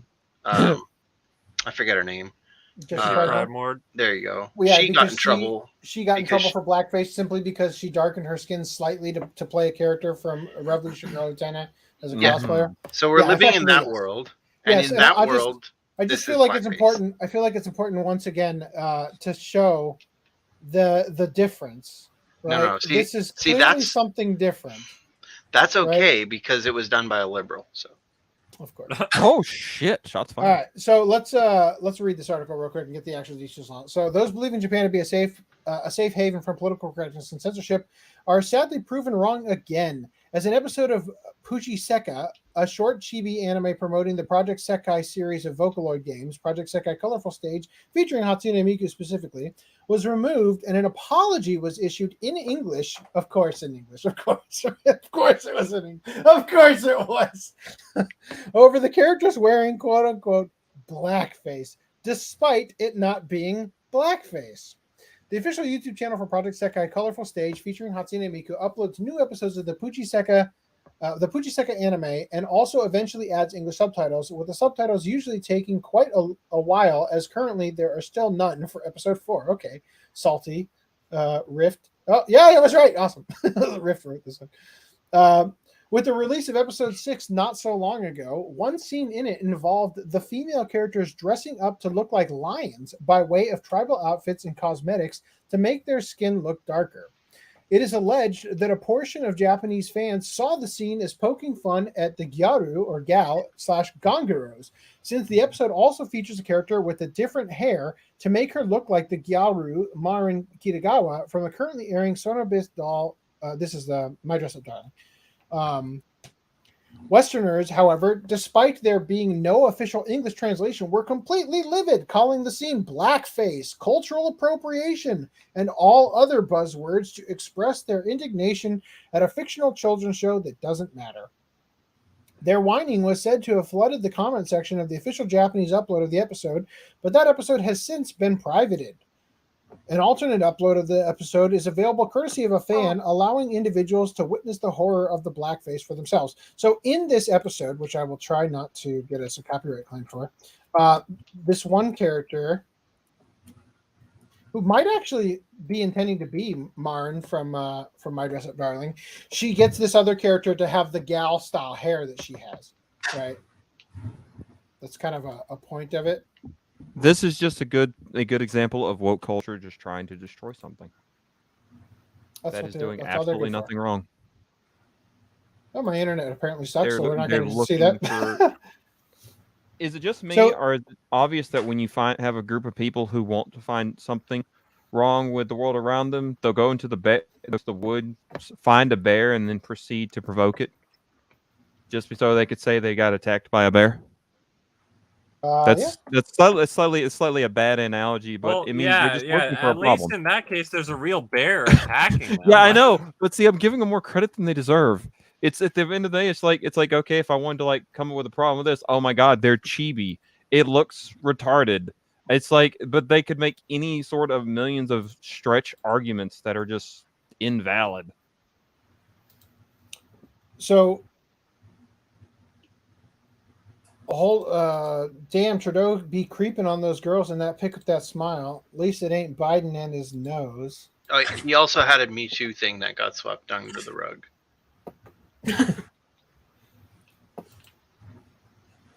Just remember, there's an actual girl underneath these anime girls. Anyway, all right. So, in true corporate fashion, that many sooner expect of the West, those in charge ended up delivering an apology in both Japanese and English, despite not doing anything wrong, and perhaps proving the ESG rating system has indeed infiltrated Japan. So regarding Petite Sekai Episode 6, we would like to issue a sincere apology regarding the use of inappropriate expression in the episode Leo/Need Style. For now, we will be taking down the episode Leo/Need Style indefinitely. Dear players, we would like to issue a sincere apology regarding the use of the inappropriate image, blah, blah, blah. So the team's goal is to provide both in-game and outside the game content that is enjoyable by fans around the world with different cultures and values. Yes, and it was to the fans. And you'll never be able to please everyone, so thus now you fuck yourself. Have fun with that. We would like to issue a most sincere apology for releasing inappropriate and insensitive content. Although it was unintentional, we appreciate many of our fans pointing the issue out. For now, we will be taking down the episode indefinitely. We are making sure the issue is shared among the team thoroughly so we can utilize this experience to avoid encountering similar issues in the future as we continue to strive to create content that can be enjoyed by a wide range of players. This won't prove all that shocking, as the Vocaloid community has long since been infiltrated by the woke, politically correct contingent at the community's tantrum, where they decided to rewrite history by claiming Minecraft was made by Hatsune Miku after learning the creator not just Nazi opinions were any indication. Okay. In addition, back for Hatsune Miku Expo 2021 online, those in charge selected a certain type of individual as the creator for the line event's main theme song. The they them, is that what we're getting at? Jesus fucking how. Oh, men always do bare minimum and win. It's sick. Men doing literally anything doesn't sit right with me. Like, go build something. Okay. Racists and homophobes don't reproduce challenge. You're all racist. Gen 4 Lucas was a homosexual king who fought for LGBT rights. Whatever the fuck that means. Draw my bitch. She's an LGBT icon. I just read comment section about another. Okay. So this is going to just go on and on. I'm losing brain cells. I need them. No. Oh, here we go. Here's the Garu. Continuing. Oh my God, how many are there? To the fans that think this was okay and just Gongro, it is not. The highlighted markings on their faces was definitely not Gongro. The donut mouth and tribal-esque marks are not okay. Gongro the does exception not is the rule. Maybe you missed the part about the tail and fucking ears. This person's not on the boat though. Okay. This person's saying, "Oh, it's not Gongro," as if Gongro is okay with these people. Gongro is not okay with these people. They think that's also blackface. So, like, it's a distinction without a difference to these people. It's also hideous. I don't know why any girls do it, but yeah, because the Japanese are way racist, cuter than trying to impersonate the Whitney Houstons of the world or whatever. Anyway, so Bandai Namco is changing their logo a second time. Now, I might have mentioned this. I thought this was wrong last podcast. Is this a reaction to the last logo? Is the anime character you just passed going to be their new logo? If only. So I thought this was wrong when I skimmed through it right before the last podcast. We didn't talk about last podcast because I was under the impression this was the logo for Bandai Namco Filmworks, and that this was the Bandai Namco like overall brand, and this was just Sunrise, the new logo for Sunrise. But it turns out that they actually had a poll. So the latest midterm plan for the company had its new minimalist logo, a trend that has sadly developed across multiple industries, going from the color pink to red. The pink was initially meant to, quote, stress diversity. You'll recall that Bandai Namco made the business damaging decision to pledge itself to diversity and inclusion. After handing out a questionnaire to employees, Bandai Namco decided to change the color, but apparently still keep the lazy and simplistic design. The red color for the logo apparently now creates an impression that it is enthusiastic, fun, active, and bold. For the motif color, we sent questionnaires to employees around the world to gather their thoughts about words that express images associated with the aims of the group, whatever the fuck that means. From among the words that were frequently mentioned, we selected candidate colors through scientific methods, linking words with colors. Science, bitch. Nani? Trust the science. From among these candidates, we selected a bright red color that creates an impression that is enthusiastic, fun, active, and bold.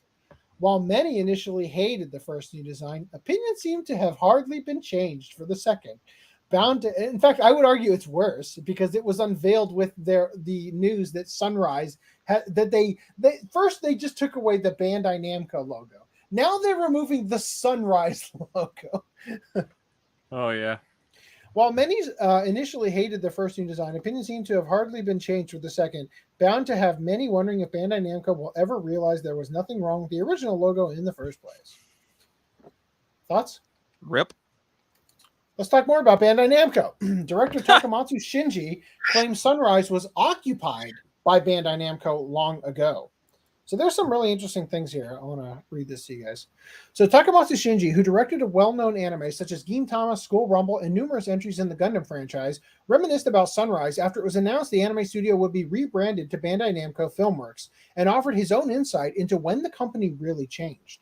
Takamatsu posted a Twitter thread discussing his own time at Sunrise in 1983 and mentioned he first joined after Mobile Suit Gundam aired in 1979, describing the studio as a, quote, cozy company. It was as if a local small business had accidentally released a hit product. He went on to say that while the name Sunrise was changing now, he saw the changes in the company as far back as 1994 when the former managers sold their shares to Bandai and left. The sale itself was carried out in secret during the development of Victory Gundam. Takamatsu noted that Yoshiyuki Tomino, the creator of the Gundam franchise, wasn't told anything about this, and Takamatsu said Tomino felt as though he himself was sold out and thought about, quote, killing the old management team, though he didn't actually go through with it.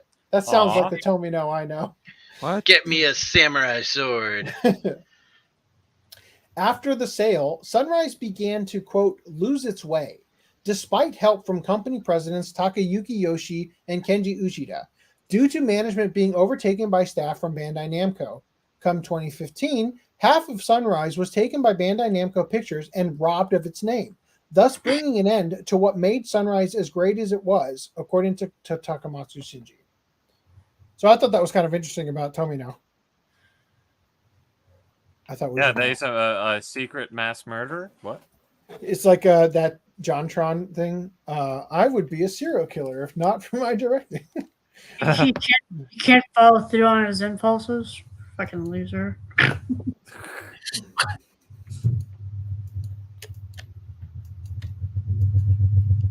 Oh, that's a good noise. That's a great noise, whatever that is. That's the power. That's the sound of revolution.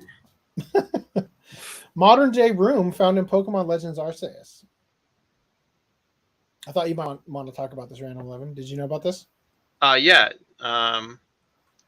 It's basically just every Pokemon game since Red and Blue, or Red and Green in Japan, has had every mainline game has had a room that you start in generally, and it has a TV and whatever current console is around during the development of that game, and except this game did not have a room, and apparently someone found that the room does exist. Let me ask you, is that because this game is a period piece based on her like Kimono style attire? It takes place in like ancient.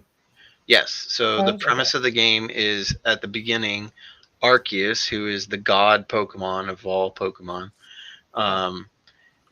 teleports you from the future into the past. Right. So this was supposedly, they were thinking this was going to be used as a cutscene where you actually started here before getting teleported. Yeah, possibly either you started here and then get teleported out, or the other thought is that this is part of some DLC plan. Right. DLC that's built into the game. If I had to pick, I would lean towards the latter, or the former, whatever. The fact that it was cut content, like they originally planned that. I would imagine it was more likely that they originally planned this to be in a cutscene at the beginning, and it never was used. But yeah, and there was another map found as well. Oh, really? The map is like it's in a whole area. You can hackers have loaded the area, but like some of the land isn't there, so you kind of it's really hacky. It's not finished at all, and it's debatable if that was also like an alpha zone that got cut, or if it was a testing zone, or if it's part of some DLC plan. Again, I would lean towards an alpha zone that got cut, but who knows? Right. Jason Sal says, "Damn, not to be moonlighting as Miku. Where's that anime?" Epic Anime says, "Lance, hell, Jesus Christ, how do you know that he's visited the hottest place under Earth?" Pokemon Legend Arceus starring Truck-kun. All right, so continuing here, Chrono Cross, the Radical Dreams edition, is rife with new features. So there's a Switch port coming of Chrono Cross, and it's going to actually have Radical Dreamers included, which is a game that is a sequel to Chrono Trigger that never came out in the US. And I've played the English ROM hack of it, and I can't believe anybody's ever sat through more than 10 minutes of that game because I thought it was trash, at least at the beginning. Yeah, because it's kind of a weird game. It might actually be text-based. I'm not quite sure. I never got far enough in it to actually play text-based. Like, it's pretty crazy trash. But it looks like Kid actually there. As I read in here, it seems like they're confirming Kid, the character Kid here, is actually in Radical Dreamers as well, and it looks like Magus from Chrono Trigger is in here as well. Even though Chrono Cross isn't actually a direct sequel, it's like kind of a in-universe, like a alternate reality kind of version of it. I don't know. It's kind of hard to explain. It's a great game. If you have a chance to pick it up, you should. It's fucking amazing. Music is breathtaking. So rumored Resident that's Evil the only 4, part that's worth it. Dude, it's so good though. I'm dead serious. Rumored Resident Evil 4 remake allegedly giving side characters bigger roles. Oh, I thought you were going to say bigger boobs. I mean, probably both. I would argue probably smaller boobs. I don't care about the role. Just give us bigger ballistics. So Resident Evil 4, one of Capcom's best performing entries in the franchise, despite its stronger focus on action, had more details about its alleged... I highlighted shit. Let me just read this. The anonymous sources said Capcom is no longer looking for a strict scene-by-scene remake of Resident Evil 4, and that the beginning part of the game with the village will instead take place at night, along with most of the game, as the remake intends to put greater emphasis on horror. The tone adjustment is apparently a result of inspiration from the long-discarded demos of earlier versions of Resident Evil 4, showcased in early GameCube preview reels, and had Leon traversing a castle whilst being assaulted by smoke and fighting off sentient dolls. Aside from this, it is mentioned that side characters will be handed bigger roles and more screen time, no doubt an opportunity to show how certain female characters are strong and independent, yet more feminist nonsense typical of the Western game market. Assignment Ada, a brief campaign that starred Ada Wong, will be expanded upon and combined with the Separate Ways campaign that also mainly focused on the titular thief, and in a way that makes them a, quote, more fluid and polished companion piece. I'll be honest, I don't remember playing as Ada at all in the original game, so it's probably good that you're going to flush it out a little bit more. The leaked images that teased a redesign for antagonist Albert Wesker were supposedly from a now canceled Resident Evil product. This is the one where DC Douglas... No, DC Douglas. Remember DC Douglas? He sent these in a Twitter DM. Not that. He sent these in a Twitter DM to somebody, along with the, again, do not share. I could get sued. And then they shared it. Right? I think it would be. Didn't he delete his Twitter account right after that too? Oh God. Yep.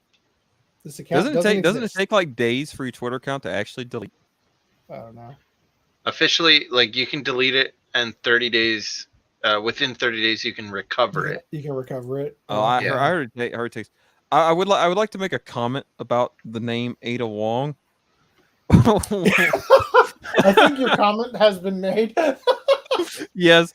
When I was introduced to this character, the comment got made.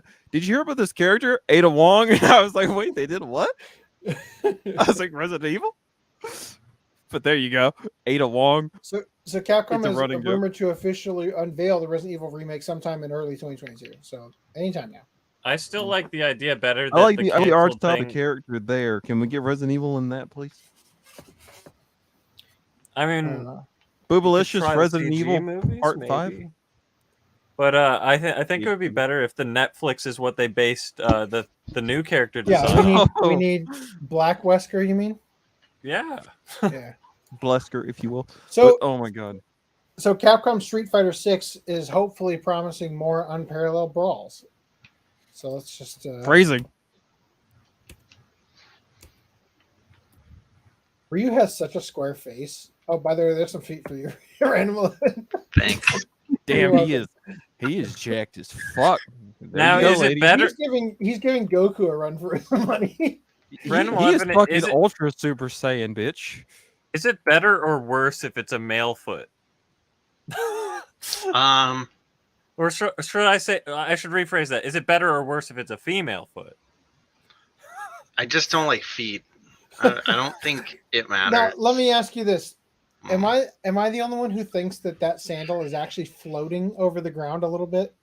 It's just me. Or sorry, no. It looked like one of them Oreo, like an overstuffed Oreo cookie. The further sandal looks even more floaty.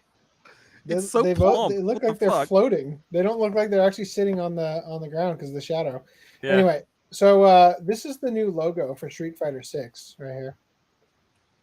Oh God. I think his muscles have and muscles. Somebody pointed this out. Stock.adobe.com. No. Oh no. Now I want to point out it's not the same logo. Right. This one is slanted. But Brady Hartel was saying, is it possible that they just spent the $80 for the extended license? Meaning basically the version that they bought, they paid the extra money so nobody else could buy it. So it's no longer on the site. Or what's worse, did they just see that and say, I can make it slightly different? Check my homework so it doesn't make it obvious. Yeah. Why'd they have to redesign the logo? They had an existing one. I agree. Yeah, it looks more like a P. Like with it being slanted like that, it looks like a P. It's guys, think about it like this, man. Yeah. If these companies keep changing their logos and shit, it's gonna just make it more like by keeping their old logo, they keep a way for everyone to universally know who they are. Just imagine if the McDonald's M just all of a sudden was a fucking E. They're following the same trap as Bandai Namco. Yeah, it's Bandai Namco over again. E for so everyone. Pokemon Bank. Wait, hold on. Wait. Oh no. Ashley better have better AI or more dumpsters to stuff her. Referring to Resident Evil 4. So Pokemon Bank 3DS app opens its doors to everyone by going free starting March 2023. Took long enough.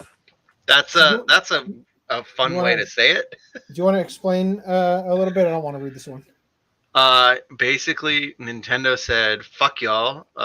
We're taking the store down. Well, purchases anyway." What is this store?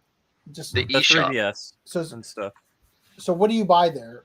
Games, anything. Okay. It's the eShop for Pokemon, or not for Pokemon, for the entire 3DS and Wii U. They're shutting down the store.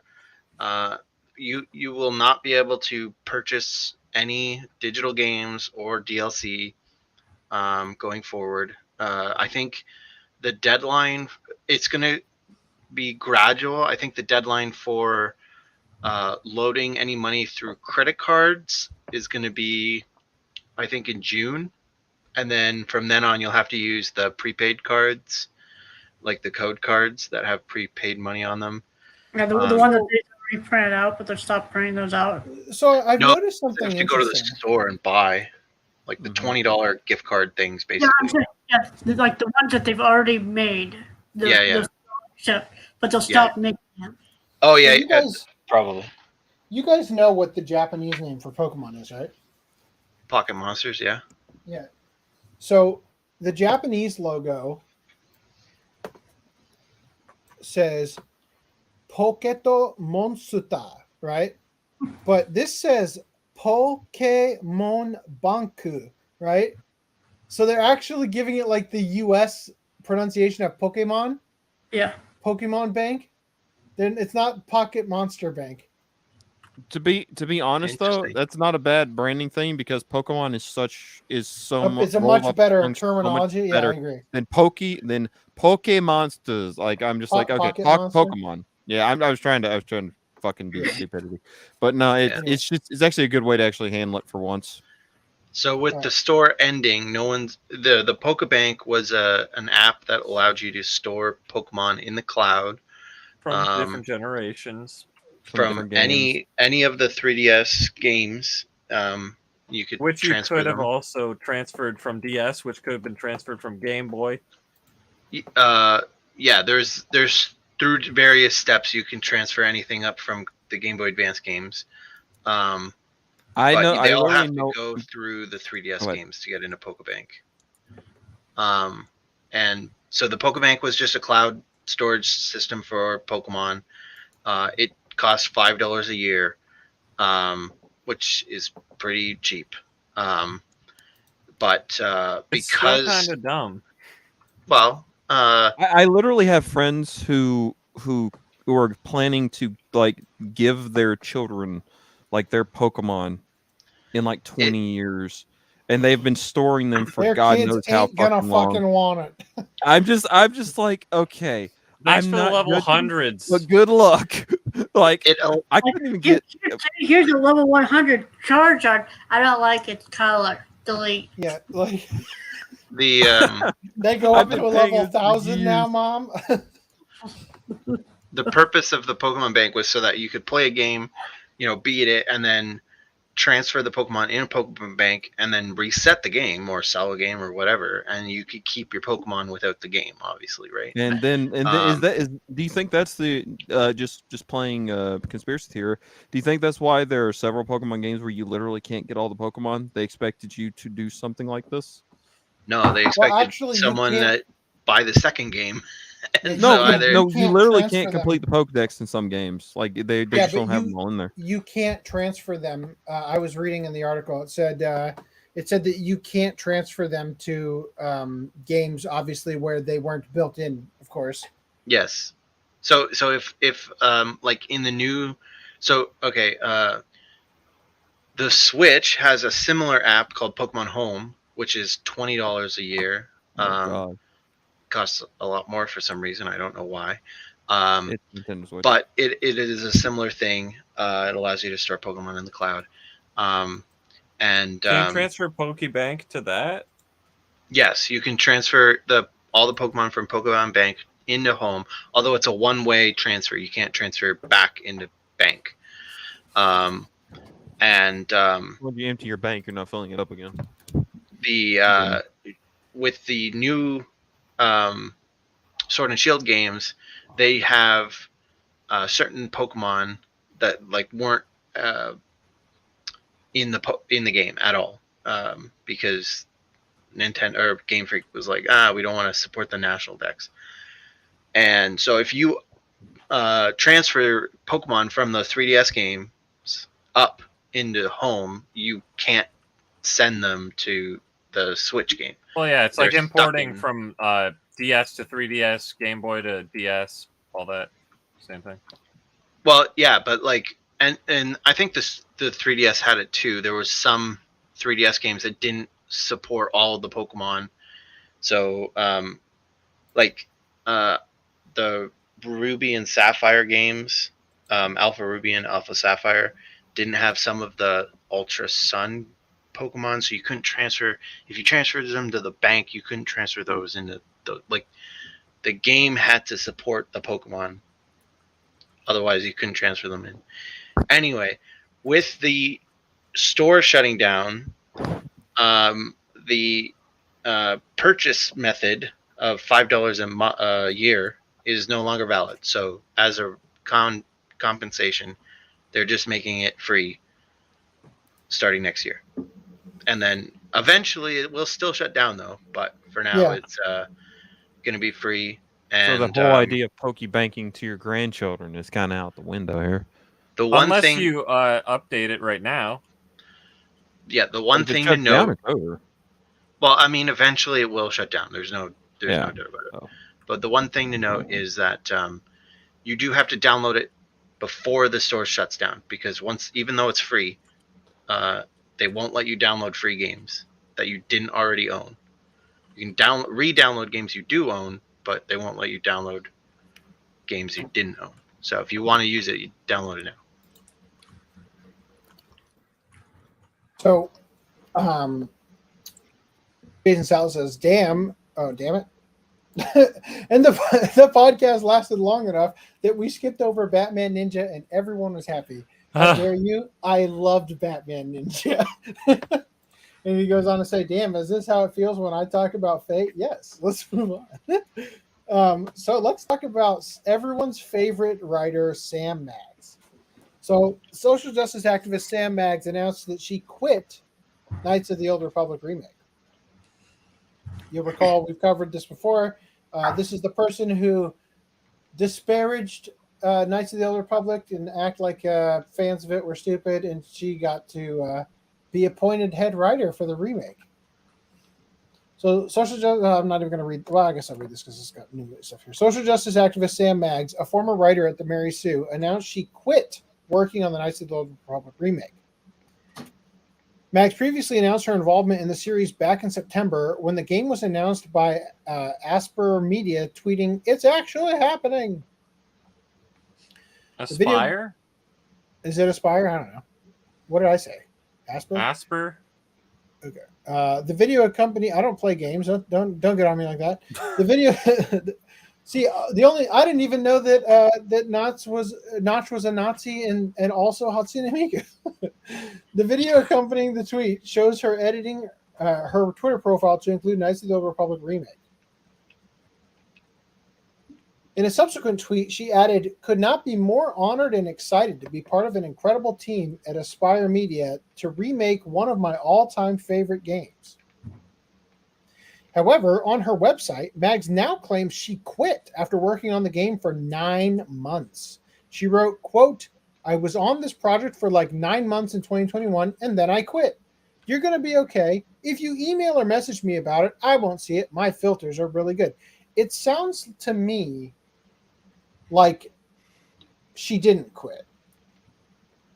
Because the way that she phrased that, if you message me about it, I won't see it. My filters are really good. That sounds like don't fucking gloat at me that I'm not working on it anymore and you're happy, because I don't want to hear it. Alt-right Nazis, right, or something to that.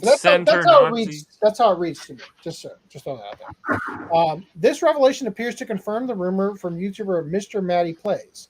Back in January, Mr. Matty Plays noted, quote, "Her contract has expired. She's moved on to work at Wizards of the Coast to be a narrative lead." He added, "Her role was very minor compared to others that worked there." Indeed, Maggs announced on Twitter in November 2021 that she joined Wizards of the Coast. She wrote, "Job news. Oh, no. Today, I am joining the D&D Wizards of the Coast on their digital publishing and licensing game as narrative lead." Which narrative though, D&D or Magic? Because I'm concerned for both. Actually, no, sorry. D&D is a lost cause, but was D&D. D&D is a lost cause, but Magic, like that's the only thing keeping it together is the lore, like that people are happy with. Otherwise, it's like, oh, the trans planeswalker. Oh, this got another porn bot. That's so nice. Hey, look, that's look, man. They're underachieving. That's only 2 in an evening. I want to see what happens in 5 minutes. Okay. Go ahead. Sorry. Oh, I was just thinking about earlier when that porn bot came in, the timing. Yeah. Watch the podcast. It was. Yeah, I like how it popped in right after I brought up Whitney Houston. All right, continue. So, given it appears Mr. Matty Plays scoop regarding Maggs panned out to be true, it's possible his other scoops regarding the game could be true as well. Those scoops included that the game's combat system will look like, what the game's combat system will look like, and changes to characters. Regarding the combat, he stated, quote, "First and foremost, I wanted to talk about some of the action combat, which as we saw in the job listings, that's more than likely confirmed at this point in time. Gonna be the thing." Okay. He continued, quote, "What it was compared to in the terms of inspiration. This does not mean the execution will be like, but inspiration." All right. They looked at the likes of God of War, Neo 2. The YouTuber then noted, "On the story front, I was told that they're staying faithful to the main story outside of some changes to characters like race, species, name, and age. but that's not going to apply to anyone connected to the main plot. Oh. He also noted that the game will include mini-games like Swoop Racing and the Pazic card game, and that Aspyr also plans to remaster the original game's soundtrack for the remake. YouTuber Ryan Kinnell reacted to the news that Mags quit, saying, quote, I think that is good news that she's not working on the project anymore. Wow, that's so great that you included that quote there. Later, he added, it's interesting that after a history of shitting on fans, after a lot of backlash, after she was announced, very quietly, she's not working on the project anymore. She's saying she quit. I guess we really don't have any reason to doubt that. That's about it. Any thoughts? I feel like this is kind of like one of those situations where, damn it, what was the comparison I had before? Where it's like, oh, damn it. It eludes me. Good job. If you don't like the property, you don't need to be working on it. Thank you. Bye-bye. You shouldn't be. Okay, I remember. Like how you're talking about how in the anime industry, the director comes in for like the first bit, he gets everything he needs done, then he screws off. Whereas for this, I'm thinking maybe she wrote the scenario, her contract was perfectly aligned when she finished the scenario, or maybe based a bit specifically on how she phrased it. Like, don't even email me because I won't see it. My filters are good. That really doesn't read to me. Sorry, I'm lowering the stating. Well, if she was yeeted, that's even better. That's fine. Well, that's how I'm reading it. I don't know. How's my audio? Does that sound good? And either way, I'm just glad that there's a chance that I might like this remake then. We'll see. Assuming that she didn't infect it too much. Like, hopefully they were just like, God, all this stuff you're giving us is just hot garbage. Can we, like, not use this? Yeah. Well, it depends on how woke it is, because if she goes super special woke, then they'll be terrified of her and feel like they must, or she's going to accuse them of something. Continue. So Seven Seas continues Wonderful Wednesday's announcements with Manga Grail Yokohama Kaidashi Kiko and other titles. So they licensed Momo the Blood Taker. My repair skill became a versatile cheat, so I think I'll open a weapon shop. That's a title. Yakuza Fiance, Raisei wa Tanengai. Huh. It's short and sweet.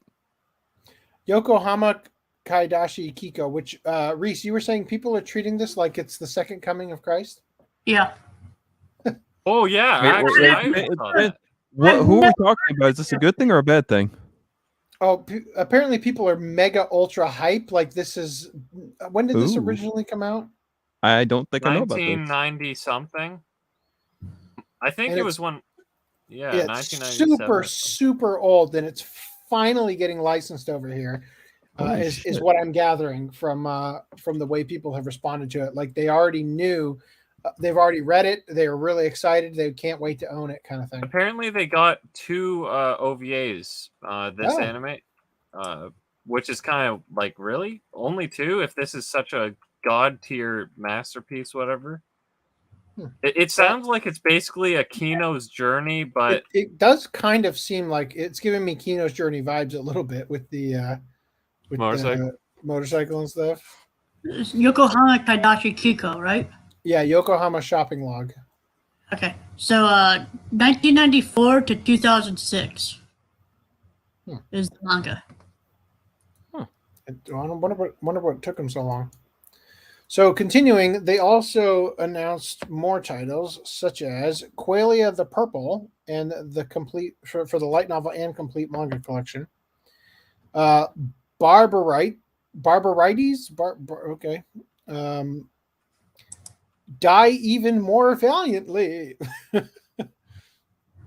Les Miserables, an omnibus.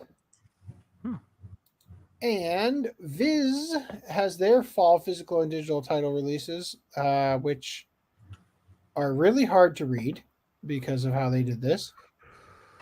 But a mystery manga by Yu-Gi-Oh! Creator Kazuki Takahashi is coming out. I thought that name looked familiar.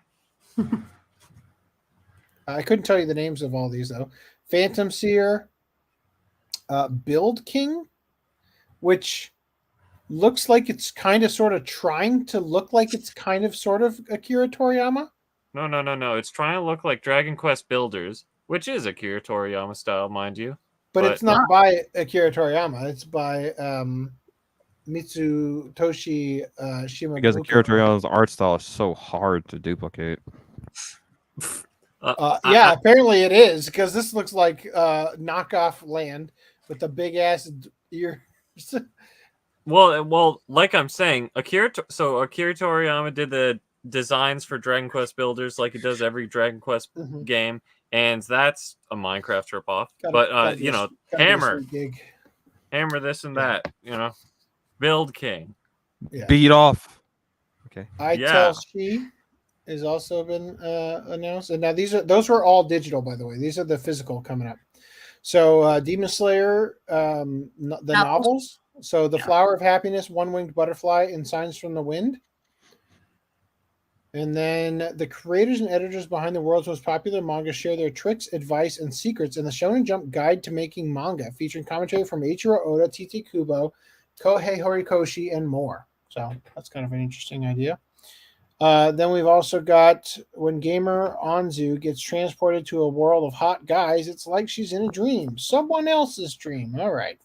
The full-color romantic killer. What? Okay. A reverse harem? I think it says... just called it a romantic killer. It's not... I think it's Take Killer. Take Killer? That's the name of it? I thought that was the genre. No, that was the name, but it's from what I could read at least. 4 male friends support each other through the colorful ups and downs of teenage love. Okay. A lot of other stuff. Oh. And this is Andrew WK's manga, right? So Drip Drip is a one-shot graphic novel with a massive nosebleed from the unique imagination of Paru Itagaki, creator of Beastars. And then which is Dandadan or whatever it's called. Yeah, Dandadan. And Yozakura family.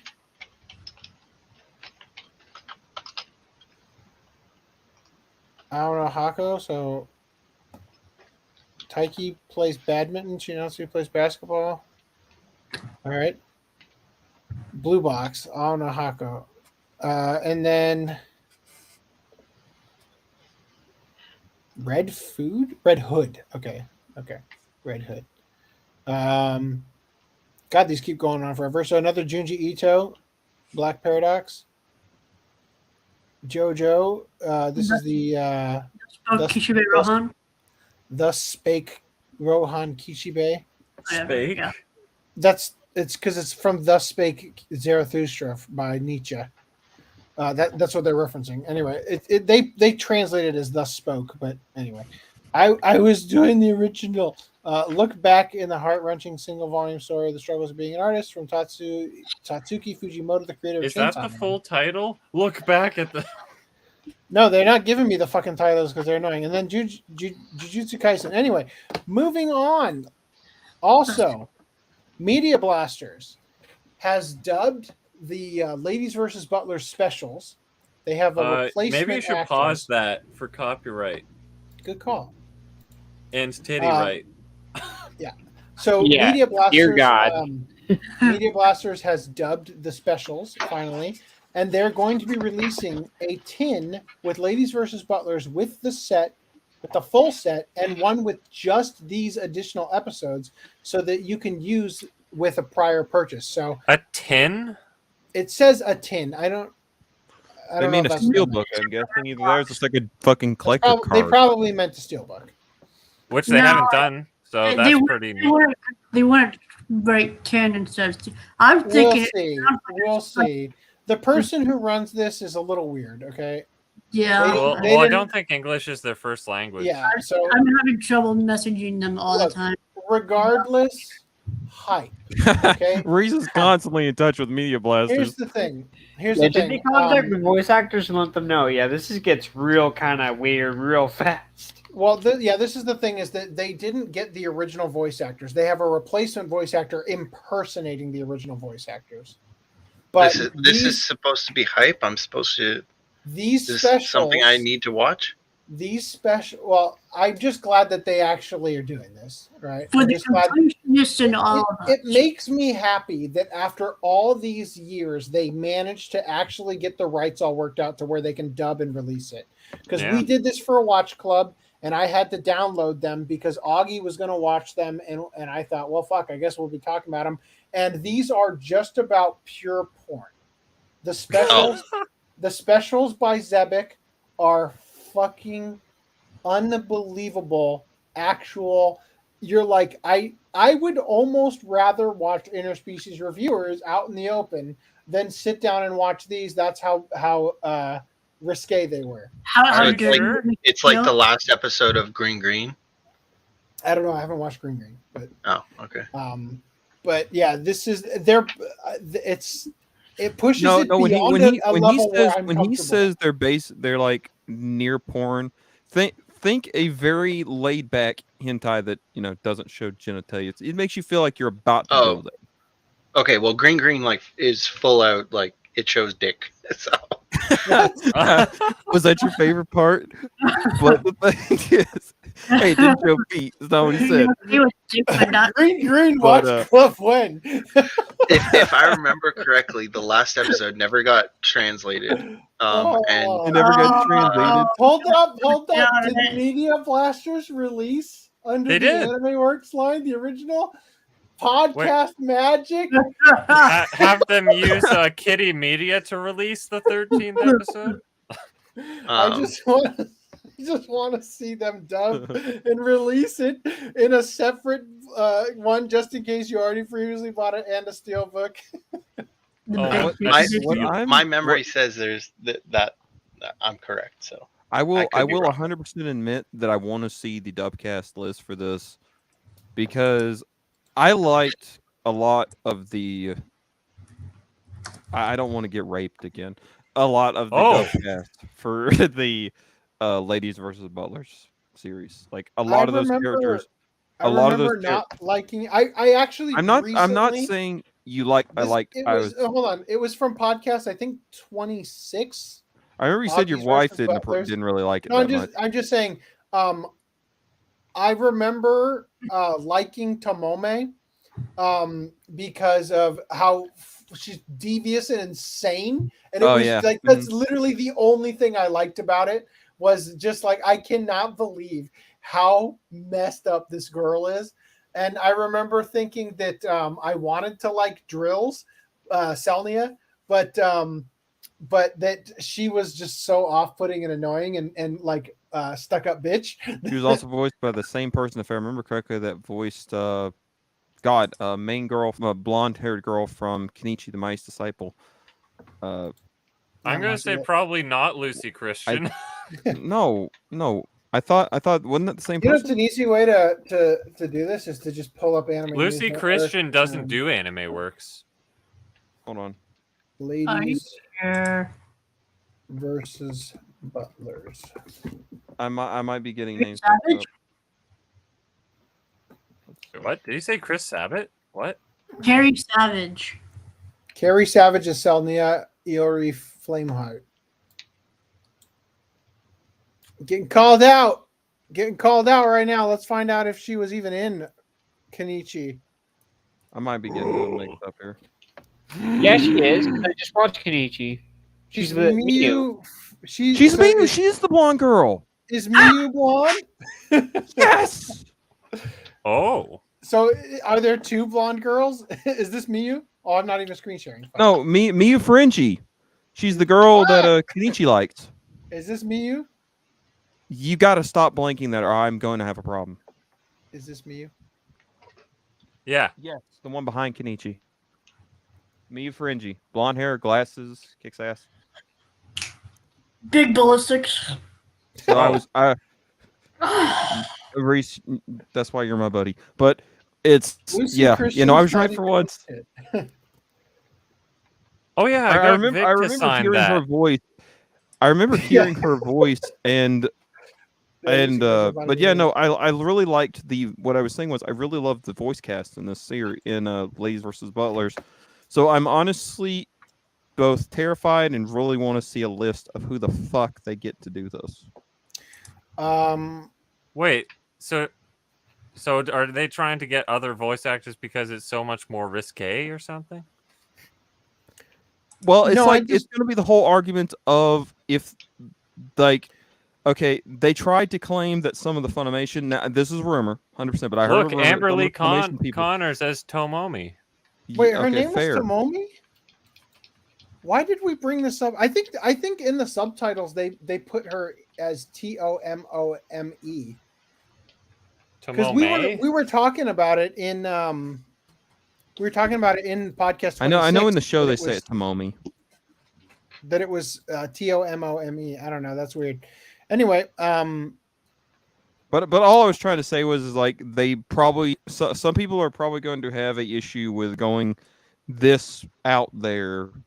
You know, again, like Brittany Karbowski and that like ones like her.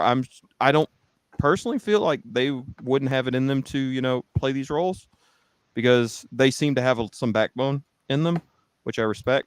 But Jesus Christ, Kenichi has 61 volumes of the manga. God damn. You didn't know that? So here's the voice actor. You got a list? Fuck yes. Well, I only happened to notice because she retweeted it and said, so here's an announcement. Remember the Ladies Versus Butlers anime? The spicy OVAs have gotten dubbed, and yours truly got brought on to voice match the original dub actress and play drills, Selnia Iori Flameheart. So the girl we were just talking about, the blonde one from Kenichi. Thank you so much for trusting me with her, Kocha and MB VoiceWorks. Okay, I would like to make a comment. Whenever they say voice match, I get scared because Michelle Rojas, they claim to voice match her. This person says, you have zero idea how fast I screamed yes when asked if I wanted to reprise my beloved Saori. Having heard the clips, these specials are so that means that clearly what did you say, Carrie Savage? It was very uncomfortable with doing I didn't say she was. I'm just saying it's possible. Yeah, Yara Naika. So that is No, I'm just saying this is what my concluding thought from the evidence I'm just provided. It's weird that all of these voice actors have like the no one under 18 symbol.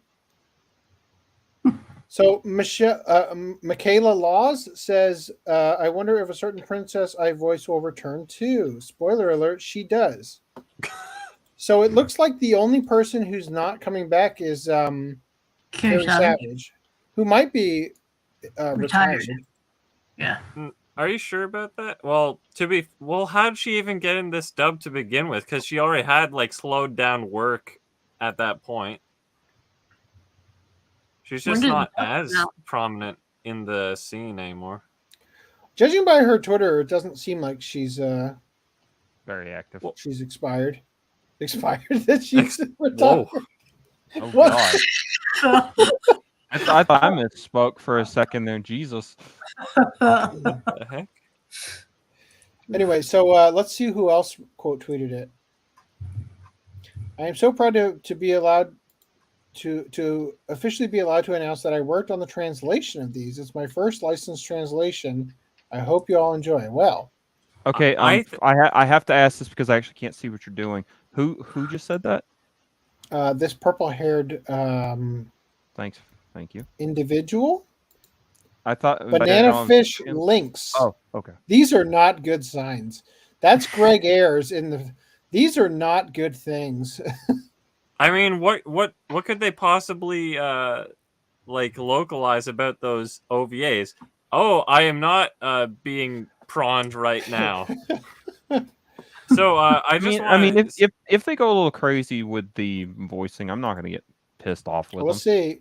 We'll see. I want the translator. Just appreciate how the voice actors at anime works, like their current lineup of people they usually get nowadays, are such degenerates that they're like, yes, the hentai OVAs.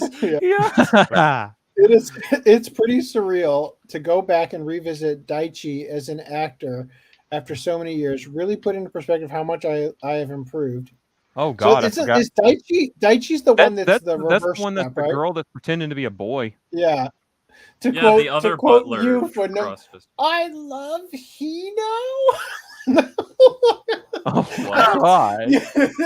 There's a line, you bring it up in podcast 26, and I'm like, I have absolutely zero recollection of this occurring at all. It's possible that I accidentally skipped this episode.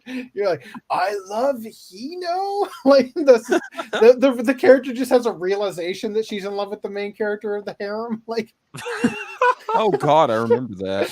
Yeah. Anyway, all right. Well, that was a fun trip down memory lane. Let us, and it's good to see that only one of the characters was recast. So in the right stuff news, Boruto Naruto Next Generation Set 12. No. Say the real title. Kara. What the hell does that say? Actuation. You're right. Boruto Naruto Next Generation Set Kara Actuation. Because the point he's getting at is that they do not put the number on the side anymore, which is really only annoying. On the back. It's only on the back. Because we needed to have both Viz, the Blu-ray logo, which Shonen Jump decided they needed to be at the top. So the Blu-ray logo is now down here because that was important for us to know. So we couldn't have the number anymore. I don't know anyone who's collecting this set. That's my only comment on it. Not me. I mean, I was. I would. I still don't know anyone then. I'm waiting for a full Blu-ray of the whole series. Yeah, I'm so proud of you that you'll episode never 1 get to that. 200 collection. Somali in the Forest Spirit. This looks this looks like if you mixed fetish with religion. Oh god. No, this is the thought. Father-daughter pair. Okay. Fetishes and It religion. is very wholesome. Don't you dare. I'm just saying. I will make a joke until I've seen it. It's a wholesome show. It is very good. So I'm just gonna download this video. I have to edit tonight before I go to work tomorrow. Keep talking. Shit, this is taking too long. Okay, hold on. Just Reese's reaction there makes me very curious. So it's definitely not one of those hidden boner shows, I'm guessing. No, it's very wholesome. Okay. All right, I'll take your word on that. Inverse boners. So what come to mind? What did you picture to give you that reaction when he said fetish mixed with religion? The reaction makes me feel like you had a penises mostly. The reason I bring it up is because not you, Reese. I want to know what his thought process was. Like, what made him get that reaction? Because he had to have pictured something to give him that much energy. Like he said, fetish and really don't sexualize the child, you piece of shit. Okay, what made me say that is that the way he might be thinking Catholic. Motherfucker. Which is an old joke. I will kick you off the street. Oh god. The reason I brought it up is because the way that they drew the outfits, they kind of look like fake leather, and they've got like the straps that kind of feel reminiscent of fetish gear, and then they've got like the horns and the gimpy type, Are you saying that they are wearing like fake terrible low budget cosplay for a porn parody but in art style? Yeah, and that's why I brought it up, because it kind of looks like because they got the hoods and stuff, and it kind of feels like he's a monk, so it kind of feels religion-y infused, and there's like the horns. Anyway, well, I will explain it very briefly. The Somali is a human in sort of a demon world, and they're trying to hide the fact that she's a human, so she wears a hood with the horns on it. And then the forest spirit's wearing a cloak just to hide his own identity as well. And that's it. He's like a golem. Also, to refute your other statement, no one was sexualizing anything. You're the one whose mind went there. Just saying. All right, good. Okay. You said fetish and religion. Okay. And so it was a conversation. It was just making a point. Anyway, moving on so we can just get past this. Yushibu is getting a Blu-ray. Is this this isn't the first time I had a Blu-ray. Is this season 2? I could have sworn that they already re-released this, but once again, there's no dub that's being added. So, like, I have the original Blu-ray of this. Yeah, I know you do. You know why? Because Augie bought it for all of us. What? No, I got it for myself. Oh, well, he bought it for me at least. Rip. Unprompted. I will recall that he bought them to give to all of his friends who hated the show because he liked it. Oh, so I missed out because I liked the show? Anyway, moving on. Mignogna, you should be proud. Nana Blu-ray. They pulled a what is that thing? Evangelion. They're like, here's the limited whatever, the limited steelbook. And the only way you can possibly pre-order it for like for $100 a week before the release. They're still asking for way too much for this. How many episodes is this? 47 episodes? Maybe, I guess. Plus three recap episodes. I just hate it because it's like the people who pre-order the steelbook, I bet you there's a good portion of them who just wanted the series as a whole, but the only option was a steelbook. So they're eating up my goddamn steelbooks. Infinite Stratos. This is hilarious. Season 2 has not been released on Blu-ray in standard edition. He's right. Whoa, that cover. Remember when I used to talk about Sentai and how they will find the lewdest artwork for even the non-lewd shows, and use that as their the girls in the bikinis, right? Like as the covers. Now this show does have lewd things in it, but what is it? Completely justified cover. So when they 15-year-old Ichika Orimura. Oh no. Maybe not. There's no way that's 15. Well, that's the male character is the 15-year-old. Oh, okay. So hold up. He's the first man capable of controlling an IS. So the second season got a DVD standard edition, but then the Blu-ray came out with the Cancer edition, which was also expensive, and then no one bought that. So now it's always on Sentai sale for cheapo, and no one still wants it because it's aid size, and you can't possibly make it work. Even the Blu-ray case inside is a digipack with a clear slipcase or whatever, but it's too tall and bulky. It doesn't match the first season, so it looks like ass no matter what you do. If anybody wants that, I have it. So I am shocked. I am shocked that this is sure. Yeah. I'm okay, sure. I wasn't able to read the title. That season. This is a season 1 re-release. The fuck? It's not a season. Yes, not season 2. It says complete. It says complete collection. What's the second season called? 1 and 2. How long is the runtime? Look. It says Infinite Stratos season 1. No, I agree. I'm just saying, what is the justification that they could say that? What is Infinite Stratos season 2 called? Does it have season 2? But it doesn't say Infinite Stratos season 1 complete collection. It literally just says complete collection. I know because Infinite Stratos 2 is the title of season 2. Okay, see, that's what I was asking. No. With the Encore OVA. Encore OVA comes with the one I have. Okay. Yeah. Okay. Yeah. So hold on.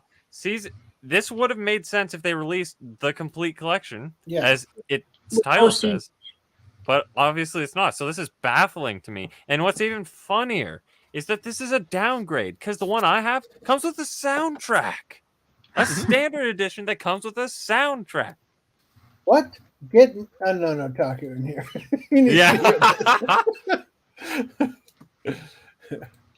Anyway, my mind's blown that they used season 1 instead of season 2, but season 2 must be around the corner if they're getting around to season 1. So hold out. What? What did you say? Press X out. Oh, okay, yeah. Actually, if you look at it, Brett, if you look it up, I don't think you can find season 2 unless it's it's only the limited edition. You can't find the DVD standard. The DVD is gonna be a pain in the ass to find for at least the last time I looked. But no, it shouldn't even be on stuff. I honestly just think this is a cash grab because there is a big fan base and lover of this series, and not to mention that by going back and doing season 1 again, they just make people feel like they need to buy the Cancer. Which, don't take me wrong, that limited edition comes with a huge art book and all this kinds of stuff. But why the hell don't huge? Why the hell they don't release a standard edition? I don't get. And also, Sentai needs to fucking no. lower the size of their shit. Jesus Christ. I'll tell you. They want to make sure that their limited edition stock is sold out because once they release the standard, no one's going to buy the limited edition. But no one's already buying it, so they're just stalemating until nothing happens and they never release it. And well, I mean, they can't lose that way as long as they don't lose the rights to the show. No. So. They can lose. They can lose the license rights if they don't. Yeah, that's what I said, unless they lose that. Sorry, I was just doing work for that. You were getting the Batman ejector seat button ready for me. I believe in you. No, he's cutting together the video while he's doing the stream. I literally am prepping to start. Yes, the Legend of Heroes Trails in the Sky Blu-ray. Because honestly, the video is 6 minutes long, and I'm literally just slapping an intro and an outro, rendering that shit out, and sending it. So I want to get it done during the Watch Club for sure. So the Legend of Heroes Trails in the Sky Blu-ray. Nothing to say here. All right, cool. English and Japanese. That's great. Moving on. Obsolete. This looks intense. This looks like that. What's that guy from Fast and Furious? You can't say that about they the make show. references to. Not intense. The One Punch Fuck Man. you. All right, continue. No. The One Punch Man guy that you want to be Jason Statham. Oh, Jason Statham. Yeah, he does kind of look like Jason Statham. So apparently, this is a show done by I just had his name. He wrote Psychopaths. Urabochi? Gen Urabochi? Yeah, there you go. I'll watch it. He is a huge what is it? Gen is a huge flop or good military simp. No. Apparently this is a flop. I'll watch it. I was gonna say his writing's Does either Jason ass Statham or voice pretty the good. main character? Because I'll watch it. Moving on. The God of High School. Oh yeah. Oh, I don't care. It's gonna look like ass, like the Tower of God, the other Crunchyroll original they released. Have you actually seen the God of High School? The Tower of God was bad. Guys, have any of y'all seen the God of High School? Oh, I don't know. I mean, I have. I have not seen it. No. You have not.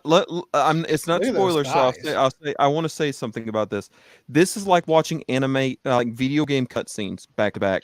They literally take out the gameplay. Skip so much. It's like okay, we have something happening. Okay, next thing. Now we have something happening. Okay, next thing. It's literally it's sort of like just an video excuse game to jump to the next like overly polished animation of like camera moves and. Yeah, that's it. They do nothing.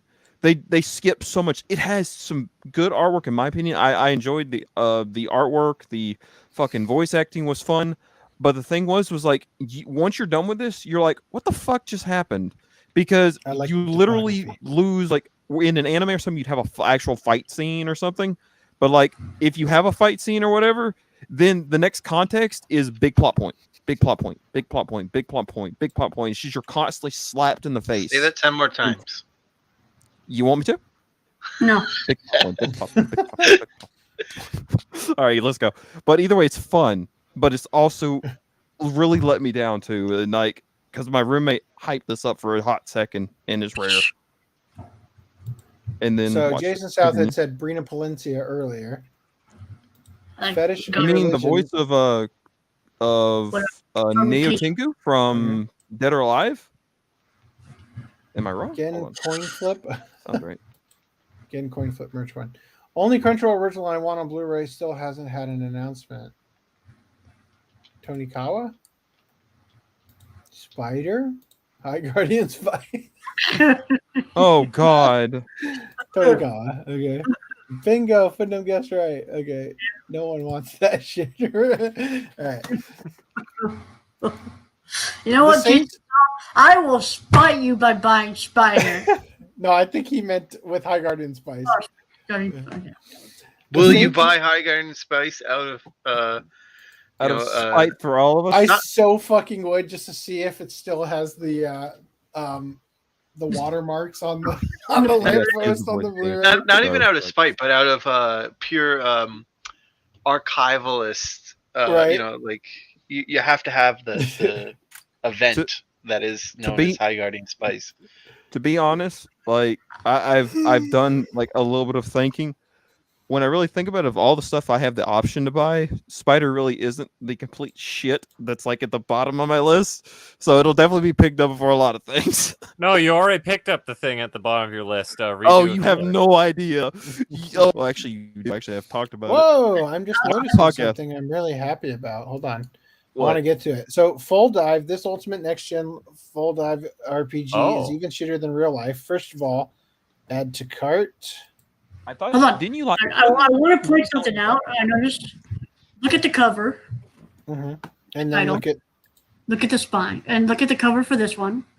Oh, no, do this. Yeah, go back to the standard. Look at this title for the standard. It's got the shittier is censored. Now look at the spine of the standard. It's got, and now look at the spine. I can't read anything. It's too small. So what you're saying is that shittier has the I dashed out like it's censored. But on the LE, it's still on the spine, it actually says shittier. Yeah. You have got an eye, my friend. It's still censored on the main on the main logo on the front. Well, I wouldn't be surprised at all if it's just in the mock-up and it's still censored on the actual. It's very possible. So I learned that Full Dives, the guy who wrote it was someone who made another show that was good, and I was mildly disappointed. You were mildly disappointed. Mildly disappointed. Shut up. Show. I'm looking into the database, the mainframe. No. Okay.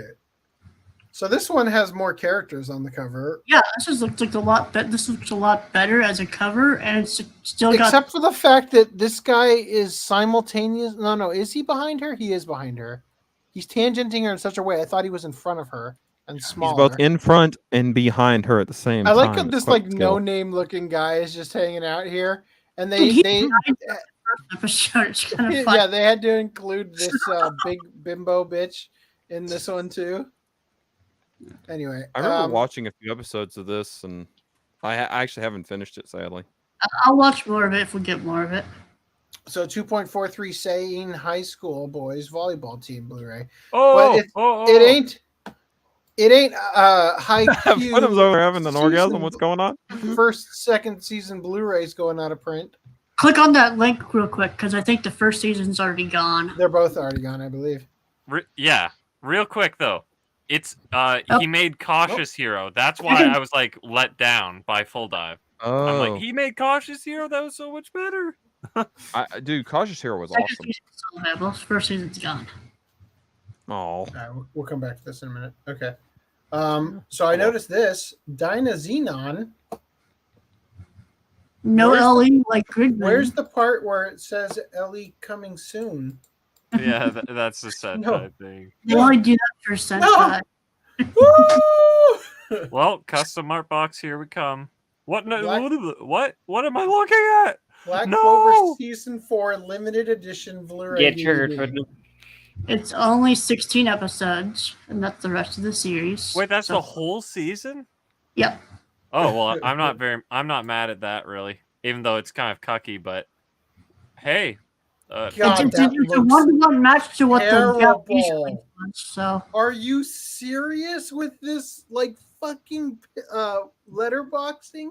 Oh my, you're right. Oh my god, that looks horrendous. Why would you not drop that like border down and frame it there? Funimation. Also, it's an art box, but they put a screen cap. It's an art box that they put a screen cap of the show instead of production artwork. Yeah. Well, at least there's not like subtitles on that. This picture. better be a super or the Crunchyroll. This anime watermark. Yeah.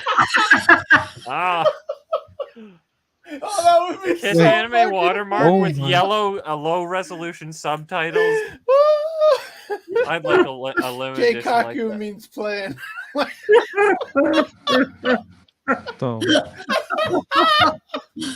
When are we gonna do a Death Note watch up? What the fuck? Why has that not come up yet? Dude, I will watch that shit in a week. If we do a Death Note watch note, we have to stop at episode 26 or whatever it is. Yeah, a Death Note watch note. We all die at the end. The the second, third, or the we'll third, do it. third, whatever. The third. Yeah. We'll do it when the new live action Netflix movie comes out. The sequel to the whole. Right. The third of Death Note needs to just not exist. Yeah. So here's the regular edition. The normie edition. The not true fans. Okay. Kimono Jihen. Great job covering up all the artwork with your art, not final thing. I can't even see it. That's the best part of it. Kageki Shoujo as well. I feel like we were just covering that this was announced as like airing. Damn, this is coming out quick. That's what she said. Maybe do first, I guess. Maybe it's not that quick. Oh, 30 miles an hour. Super Cub. What? This is literally the only image that exists for this series. Yeah. I don't know of this series. Me neither, but it's got a weird name. What? Super Cub. Have you seen it? Well, yeah, Cub is the name of a moped. So. Oh, okay. Also, Constantine, the House of Mystery. Wow, look at my that favorite Chungus anime. in the background. What? Chungus in the background. Go back to the Chungus. Oh, pretty good cosplay. I'll take this Chungus with the fetish religious wear. There's a lot of Chunguses on it. Hey, Anyway. don't you say a lot. Don't Wait, you say what the hell is it with all DC animated movies being like 80 minutes or less? Why are all DC animated movies so fucking short? Because to go a full maybe 90 they're not minutes gonna would make inflate they it. be an hour and a half late. I'm means they assuming didn't it's not inflate as it good with as stuff. Batman Ninja. That was 80 minutes too. This is Warner Bros, Was right? it? That Yeah. I felt like it was really long. It took me 4 days to finish it. Oh my god! But And you said it was good? I liked it. Guys. I had to go to bed. Warner Bros. Distributes for this, right? Yeah. What I don't So always that's get why is- there's Chunguses in it. So the Blu-ray why- logo is way down here instead of up here. Why is it that Yeah. whenever something's like Warner Brothers or something, a lot of times it'll just have like the most ugly, not all the time, but a lot of times I'll see this like ugly ass, art style. It's just like almost makes you cringeworthy, which Incredibly has its uninspired, draw. Yeah. Dude, But I the just covers understand. covers look so fucking incredible compared to. Yeah, you'll pick it up for this. You'll pick it up for this, and And you then put it get back the- for this. Like, Then you get the crappy 2D or shitty art. Yeah, like I remember the Arkham or the Batman Gotham by Gaslight cover. Mhm. Looked Oh, man. fucking awesome. and But you the know the Batman Ninja cover is also pretty good. All right. Anyway, moving on, so we can finally. Talk about Batman. Yeah. Maybe. So just a quick follow up here. Let everyone know that they're not getting it again. There's a pre-order for Haikyuu to the Top, which is season 4. Yes, and we were just confirming about the LE that is still forthcoming, right? Yeah. Okay. I'm reminding myself because I need to buy it and get done with that. Okay. So, would you like to talk about DNR? No. Footnote. Great job not being here. No. Oh, Footnum. hold on. Did we even speculate why? Why the first 2 seasons are going up print? No. Yeah, we didn't speculate why. I don't even know what we speculated why about. You got. Speaking of DNR, I think his So just audio gonna- is on. Do not resuscitate. Yeah, I'm gonna kick you out of here for a Just minute. zero. Can you leave the studio and come back, Mr. Footnum? And he's back. Mr. Okay. Yeah. Yep. Yeah. Mr. Foot. No, we can't hear you. Did we talk about Ron Fighter Mickey last podcast or whenever it was solicited? I thought we did. Okay. Yeah, we did. We did. All right. In other news, still no Yorimoi BDs. What the fuck, Crunchyroll? Death Note manga finale bit is slightly better. Come on, we haven't even gotten the freaking Konosuba movie. Thanks, Crunchyroll. Wouldn't be surprised if had. Wait, did he say that before I did? Dang or is he asking what you meant by that? Well, numerous times Funimation has been caught posting the Kiss Anime watermark. Well, it's because none of their employees has a Funimation subscription. They don't just let them have it for working there. You should just search Google for. Yeah, that's what they're doing. But what they should be doing is going to the approved images that the licensor gave them in order to promote the show.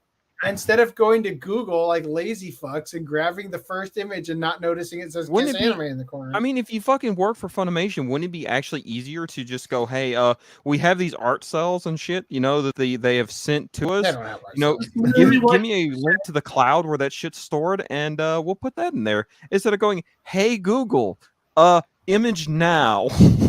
No, it's okay, Google. So I'm going to move past this because Foodnum isn't here. Let's talk about the Walmart exclusive Dragon Ball Z sets. So they were releasing these. I've heard of this. This is seasons 1 through 3, 4 through 6, and 7 through 9. Not gonna lie, I kind of so much lower. Well, maybe you should just buy the Amazon exclusives because actually it's cheaper to buy the three. It is cheaper to buy these, yeah. But you're getting the exact same thing, except that apparently, what did we read here? They have new trailers. They have updated the trailers, and that's it.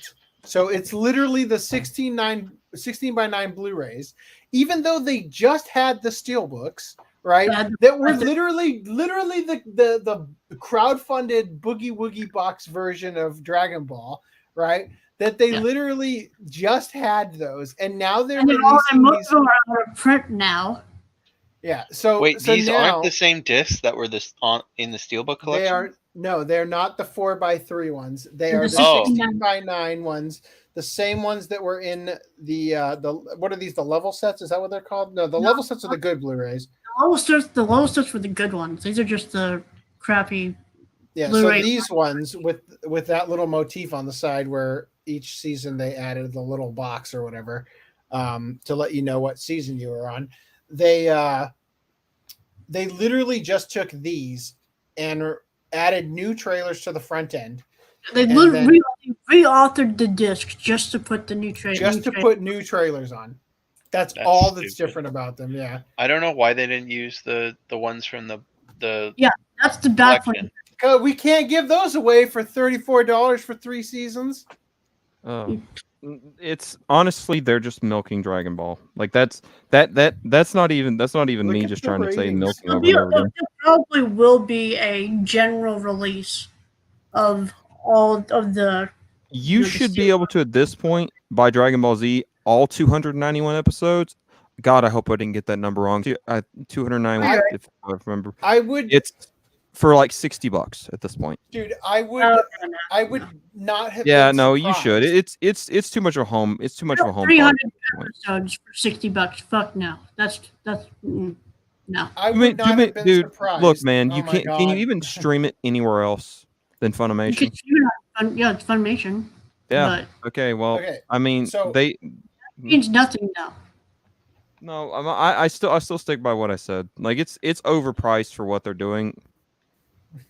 Like they just keep repackaging this and sending it out. Dude, $30 for 100+ episodes or almost 100 episodes is a steal. It is. That is a fucking steal right now. I still feel like they're overly milking this. But did you ever think that we could just interrupt AC until he gets super frustrated? Yes. So I wouldn't have been surprised if they did this and they were the exact discs of the 16 by 9 version with new cover printed on. simply because they had enough of them left over that they're literally repurposing them. Mm-hmm. But that's not what they did, because they literally reauthored them, had new glass masters made, and repressed these discs just to fuck you in the ass, right? Anyway. And they're identical to the 2013 Blu-ray release. Only difference that I can see are some of the ads in the packaging. Discs are just about identical as well. So I'm going to save this, I guess, for Foodnum for next podcast, because or just later on, I guess. Let's go into our secondary merch plug, or I guess our secondary supporter segment. If you would like to support the podcast / me, stealthweeb.com is a great place to do that. You can buy lots of awesome merch. And I think the shirt I'm currently wearing is no longer available. Why is this taking forever? There we go. Newest edition from Space Dandy. Sadly, there was no Batman Ninja merch to me. Right? Yeah, I guess the Katamari shirt has been revoked by our licensor fulfillment center. But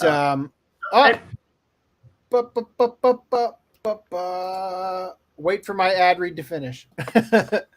Also, you can shop on OCAPodcast.com/store and buy an amazing Bloodbath and Beyond mug. Which I don't know if you guys noticed this, how much fucking work I put into these, but there's like a thumbprint. I photoshopped a bloody thumbprint into some of the lettering. I worked really fucking hard on this, and I hope you enjoy it. Like the joke, there's a store called Bed Bath and Beyond. So this we don't have them in Canada, so this is a reference to. Yeah, we do. Is the blood from Reese being a Shadow Vampire? No, this is a reference to podcast 50 near where I am. Podcast 50. We covered. It's not near me anyway. We covered Blood Blockade Battlefront and Blood Blockade Battlefront and Beyond, and the title of the podcast is Bloodbath and Beyond. Yeah, I was trying to make funny, note. and it's still funny.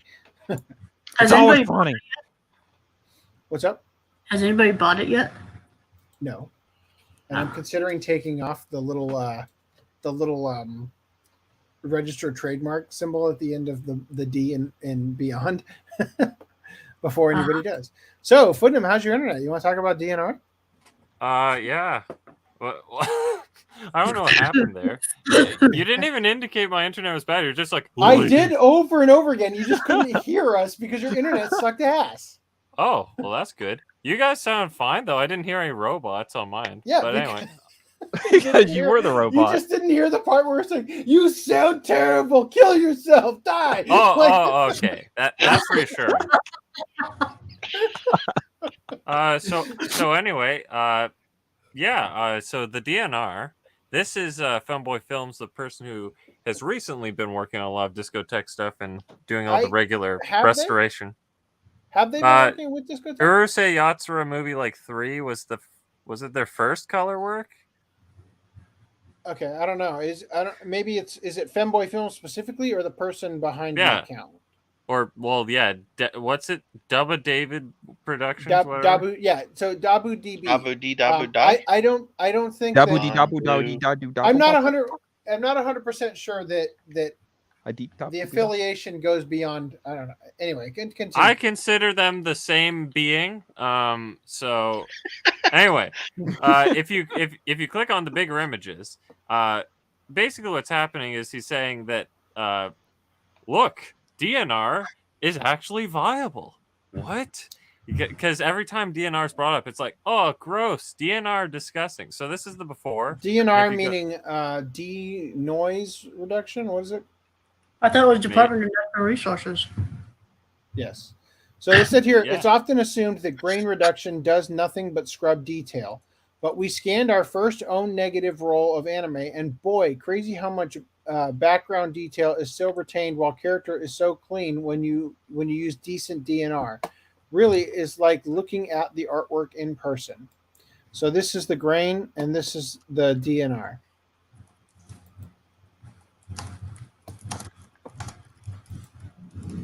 Now, the more important thing you should focus on is the background detail, because this is cheating. Like looking at them, because like it's a such solid an color. easy. Yeah, it's an easy. Nobody is complaining that you lose detail in here, because there isn't any detail to be had. The background is where the detail matters. Well, to be clear, like in Dragon Ball Z or whatever, you said that their DNR was so hard they lost mouths. Yeah, but that was a different kind of DNR. That wasn't DNR.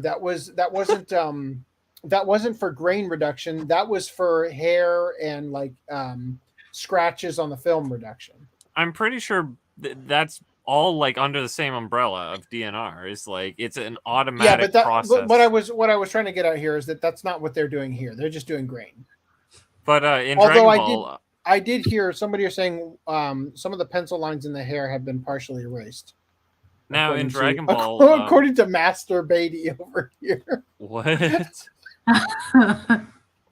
Wait, who? So the account is Master Beatty. That's what happens when you name your company Femboy Films. So the Dragon Ball Z. Oh wow, Dragon Ball. Well, holy. I can't think with these images. Keep distracting him. So Dragon Ball Z in the background. The thing in the most recent iteration of the 4x3 Blu-rays is that they're like there's scenes with like clouds and stuff, and all the clouds are like merged, so you don't really see the depth because the DNR was still harsh enough. All right, so when they say, I'm not even seeing, unless they're talking about this up here. I think they're mixing up the texture of the grain with the pencil. They might be talking about this, right? Oh wait, no, I'm kind of seeing it. The pencil line, like the hair, maybe. There is a line. Your cursor's not helping, man. Oh, I'm sorry. Yeah. There is a line right here. It's a dark line, not a light line. I was looking for the light lines. All right, go back and forth with that in mind. Oh, I can barely make that out. I don't think it's enough for it to matter. But go back one more time. Yeah. On the far left there.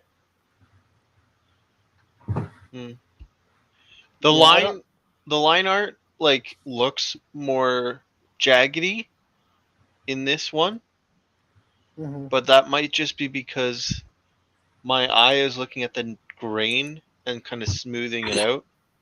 Yeah, it's like an anti-alias or whatever. You need to keep in mind that grain, so an image like there for the grain looks way better in motion because the grain is constantly changing, but the grain sometimes will just like in a still shot looks what'll happen is what it does is it looks at the section of the image and it decides what the average color is. So you actually will have a weird distortion effect in movement where the color will pop a brighter and then darker and brighter color. It's possible if you don't normalize it between frames.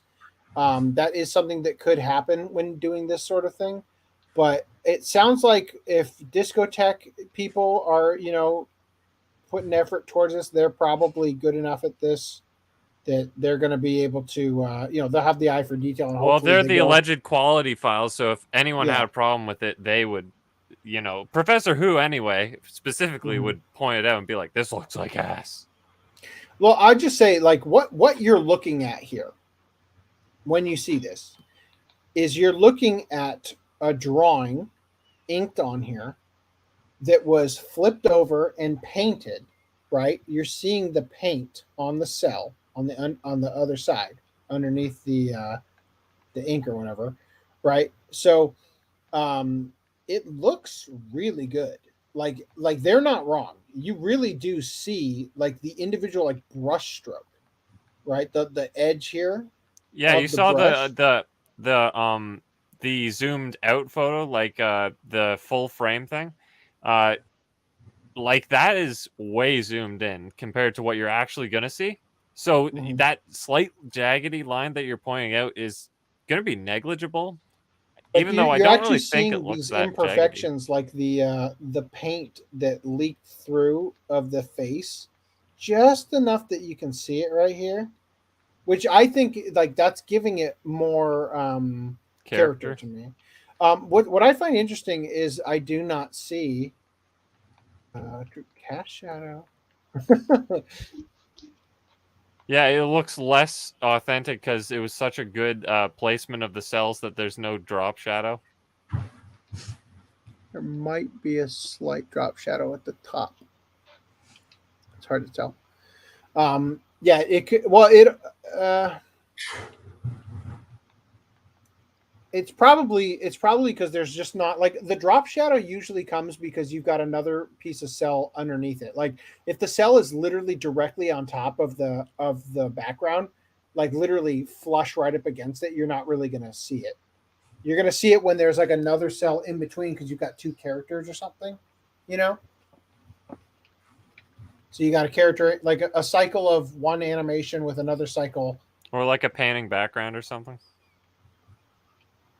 Less so with the panning background because the background is going to be moving left and right. I should be more specific. Like the panning background that has like trees and everything that moves. Oh, parallax. Yeah, the parallax. Yeah, okay. That would be an example, yes.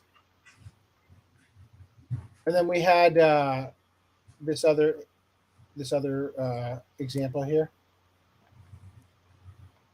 Somebody said, well, if the grain density levels are clean enough, DNR can be tolerable. DNRing in low-quality 16mm prints can be absolutely catastrophic to the line work and fine detail. Cough, Dragon Ball Z, cough, cough, right?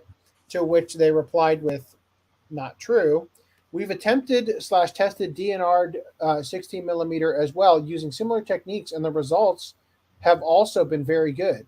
This is a third-generation 16mm print. Same ones Funny used for Dragon Ball Z. Those guys just had no idea what they were doing at all. Okay, it was also the mid-2000s. So you've had years of working off of their mistakes and figuring out the solutions. And you did it for one frame, and they did it for every frame of 291 episodes. To be fair, they probably had an entire... Let's just point that out real quick. To be fair, I think they did it probably like... They had a reel of one episode, so they probably have an entire episode to it. I know. Well, also, but they're showcasing the DNR for this one part, right? Look, and also to be fair, like Dragon Ball come from a time when anime was a hell of a lot more niche than it is, and I just feel like all these little additions. Oh, hey, we're going to go back. It was being released on DVD. Fair. It was released on fucking cassette originally. True. The thing is, though, is like they're going back and they want to like redo all these frames and everything. When again, the show has its charms in the fact that it's from a different time, and I feel like them just constantly like, hey, we're going to re-edit is just again beating a dead horse when there's a gem that just needs to left the fuck alone. I mean, that's not exactly it. Like the Dragon Ball Z release debate is that they're screwing up. They're not even giving us the most neutral release we could possibly get because it's all either it's cropped 16:9. Oh, the colors are way oversaturated. Oh, we did so much DNR that the clouds merge together. So they shouldn't be like, they should give us the original. Like, okay, you guys might not agree with this, but I'll say this again anyway. I'll say this anyway. What we should do is give us the original 4x3. I don't want to get my terminology wrong. The original thing with the dub, the original square screen basically with the dub, and give us that instead of, adding a normal affordable price rather than this crop bullshit.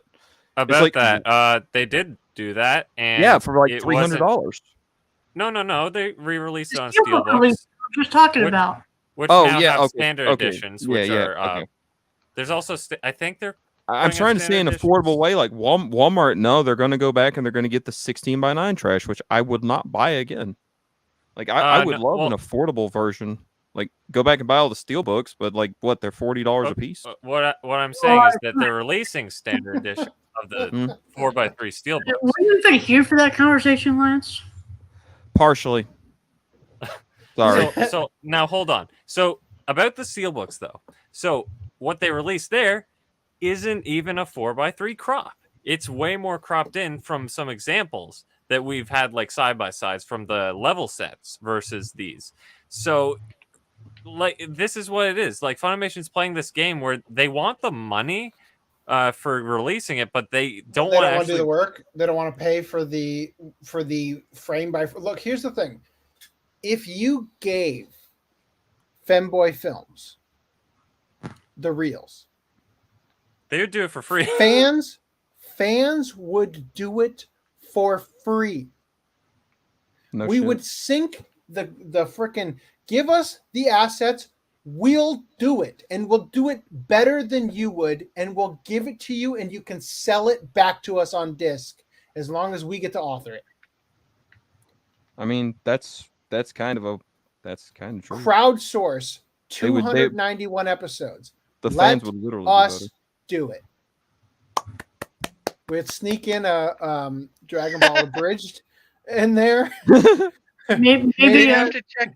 If they ever did that, they'd have to check literally every. We have the ocean dub.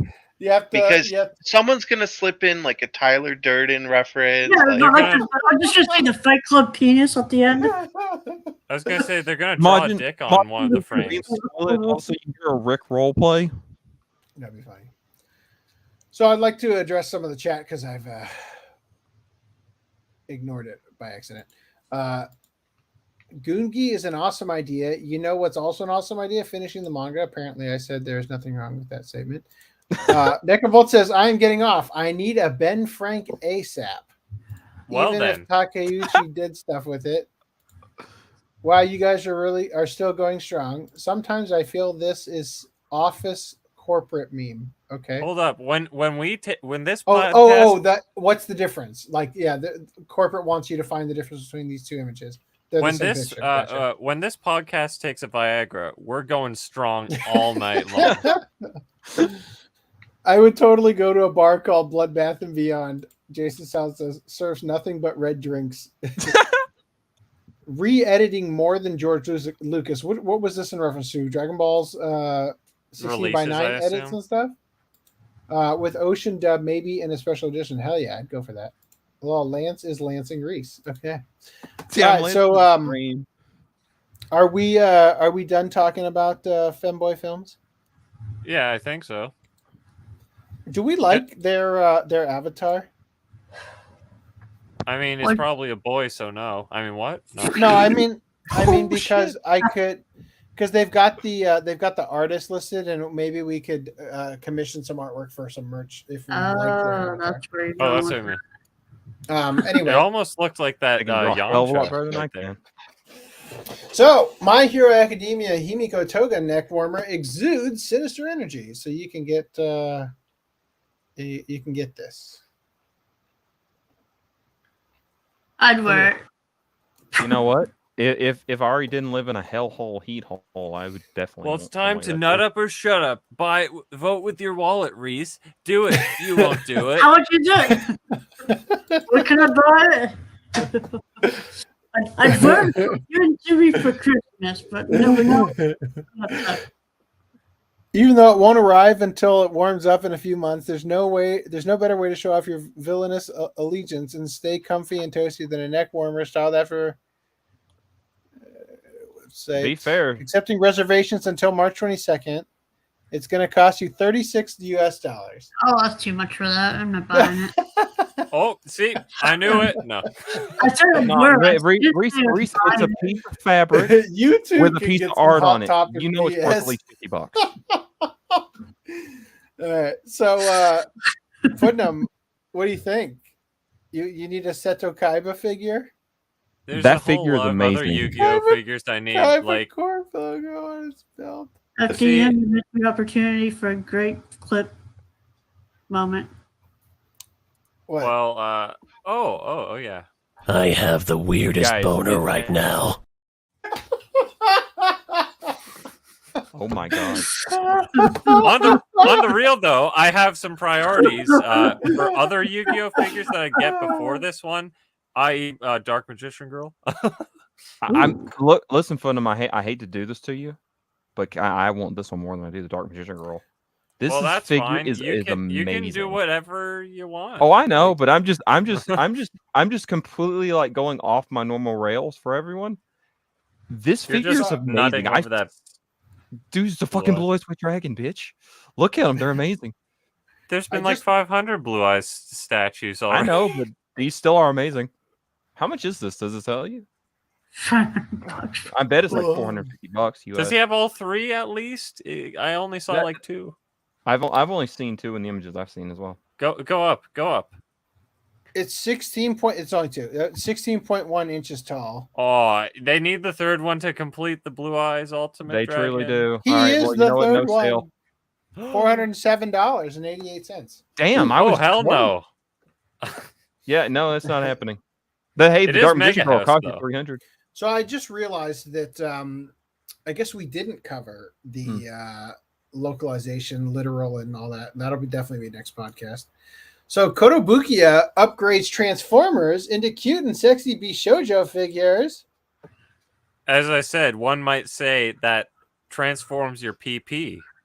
But they're both trans, so they both have PPs anyway. So good luck with that. Got the little they both got transmissions. Oh god. You see if Transformers went this route, I'd be okay with it. Optimass Prime. More like Prime Ass. That's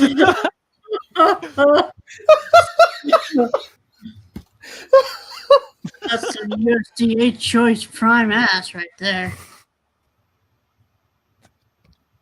So would you give her the Decepticon? I'm gonna come. Reese is more interested in Megatron. In Megatron. Can you masturbate for us briefly?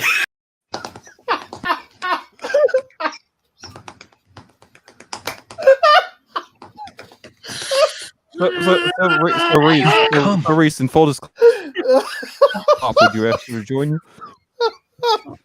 Oh god, I need to go to bed. I'm sorry for that barrage. At the exact moment you played that clip. Oh. I mean, she just screamed, "You want to be stepped on or stepped on by her?" You know? I knew you were a masochist, you little bastard. So Hunter's Gungi board game so much. gets first official real life set. Is this just Go? No, I think it's a specific game that they play in it because. Yeah, I thought you finished it. No, I still haven't finished it. I've been on Chimera Ant arc for going on 8 years now. No, I don't know. It kind of looks like Go, but I don't think Go stacks this much. It's like an advanced version of Shogi. Yeah, it does look more like a Shogi board than a Go board. It looks like a combination of Shogi and Go. Okay. Anyway, exquisite Fist of the North Star Shochu set on sale for a limited time.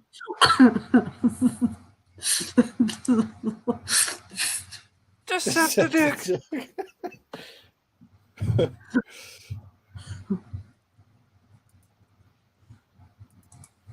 It pours out of the horse's butt blowhole.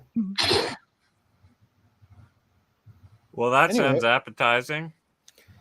Pringles you can drink. Did you go over the price point of that thing? I didn't. I wasn't paying. No, it was expensive. I didn't. I'm too tired. Oh, sorry. He's too tired. More like Drinkles. Okay, I'll admit you really do laugh like a little girl when you tag at everything. Godzilla, Evangelion, Ultraman, and Kamen Rider to collaborate in Shin Japan Heroes Universe project. This looks bad. You're the one who told me to share it. Yeah, but that's why you wanted to share it for, probably, to say it looks bad. Why is his how there's dirt a eye? googly eye. Is that SJW? He has a googly eye on Godzilla. Oh no, it's an H. Jesus Christ. And Lance, I know that this is crazy. I only realized it. I realized it a few years ago as well. But Shonen Jump Weekly, SJW. Enough said. Mobile Suit Gundam, MSG. All right. So I am not covering this tonight. Oh, fuck. No way. No. Shit. Oh, I forgot. Okay. The most important article of the year. This will be the last thing we cover. Oh, no. Do you guys remember this? Oh, it's a shame that Otaku tapped out. Oh no! Oh, is this we the get our answer? Did the Twitter account come back? No. But I have the answer. Okay. But maybe we should wait. No. What are we waiting for? We might as well do it. That was just going to be a cherry on top. Okay. What are we going to wait for? So for those of you who don't remember this, Lance did a smash pass. Yes. According to the website, Tom Fujita. It's all right, Necovolts. I've got all of our answers. I've got them here. Don't worry. I'm prepared for this. What do the winners get? Reese, I need you to type these, or maybe I just copy and paste. Oh, them. it'd be awful. It's like the reward is you get to sleep with the guys.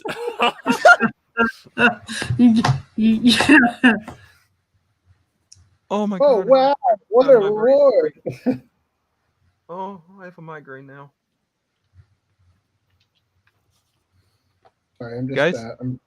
Yes. Hello. Hey, you're here. Okay. Oh shit! Everything just went on me. I was like, oh no. That's a great sound. Someone's fierce masturbating. All right, oh, that's great. They look great. All right. That's incredibly readable. Let me try that again. This is Reese. This is Reese right now. I've learned I can masturbate up to 17 times a day. I mean, like 15 years ago. That was my old previous world record. In my prime. Somebody died doing that. In my prime, when I had the house to myself all day long. In your Optimus Prime. Your mom came home and there was this weird fuck's sake, smell. why? And the PS3 was really sticky. Why? This is terrible. I can't. All right. Anyway, I guess it didn't work. Okay, so here's what we had. Okay, so a quick reminder. They claimed this beauty website / magazine / Twitter account or whatever. This beauty brand was claiming that they, in order to showcase the quality of their brands, they used the makeup products on this model, Tom Fujita, and asked the viewers or the people on their website. They asked which of the 12 women he was. Which of these is a guy cross-dressing? Now, my statement was, I think it's a trick question. I think all, or at least most of them, are guys, right? And so I asked everyone to give me your 3 answers. And the answers that we gave mine were 7. Oh God, I have to do it over here. Okay. 7, 2, and 9. Reese had 2, 9, and 7. So the same as me, but in a different order. Footnum had 2, 6, and 7. Random 11 had 5, 7, and 2. Greenline had 6, 7, and 9. Lance had 9, 1, and 3. And Necovolts picked 1, 9, and 2. So I think the only ones who didn't pick 9 were Random 11 and Greenline. I'm sorry, no, Greenline did pick 9. Random 11 is the only one who didn't. I didn't pick 9. And you're right, but it's so hard to read on the way I have it here. Anyway, so there were a lot of common ones, is what I'm saying. 7, 2, and 9. That's what I picked. Those are very common numbers. All right. Now, as it would turn out, if you can believe it.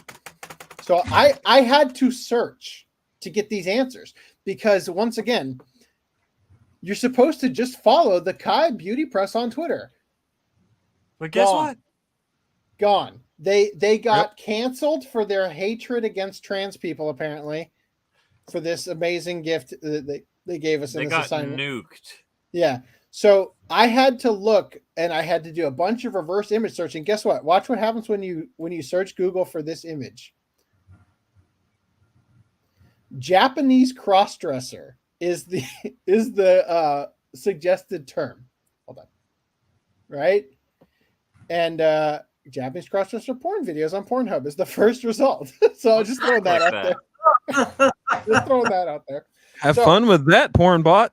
So I did a bunch of reverse image searches, and I eventually came across this, where they were asking the people on this site what their thoughts were. Okay, so I had to run. Probably had a lot of thoughts. I had to run the Google Translate app that you hold it up and you can read what it says, right? And there were a lot of people just putting their guesses out. Yeah, it's got to be 9. Definitely 9. 2 and 7. God, they look like men. Wow. So these were the profiles. The profiles submitted on the website. There was actually a lot more on the actual website than we got to see. And in fact, if you look at the Rocket News 24 version, there's images here that we didn't get to see. A little bit of extra stuff here. Different picture of Tom Fujita for some reason. Anyway, so there was more that we didn't get to see, but apparently this was on the site.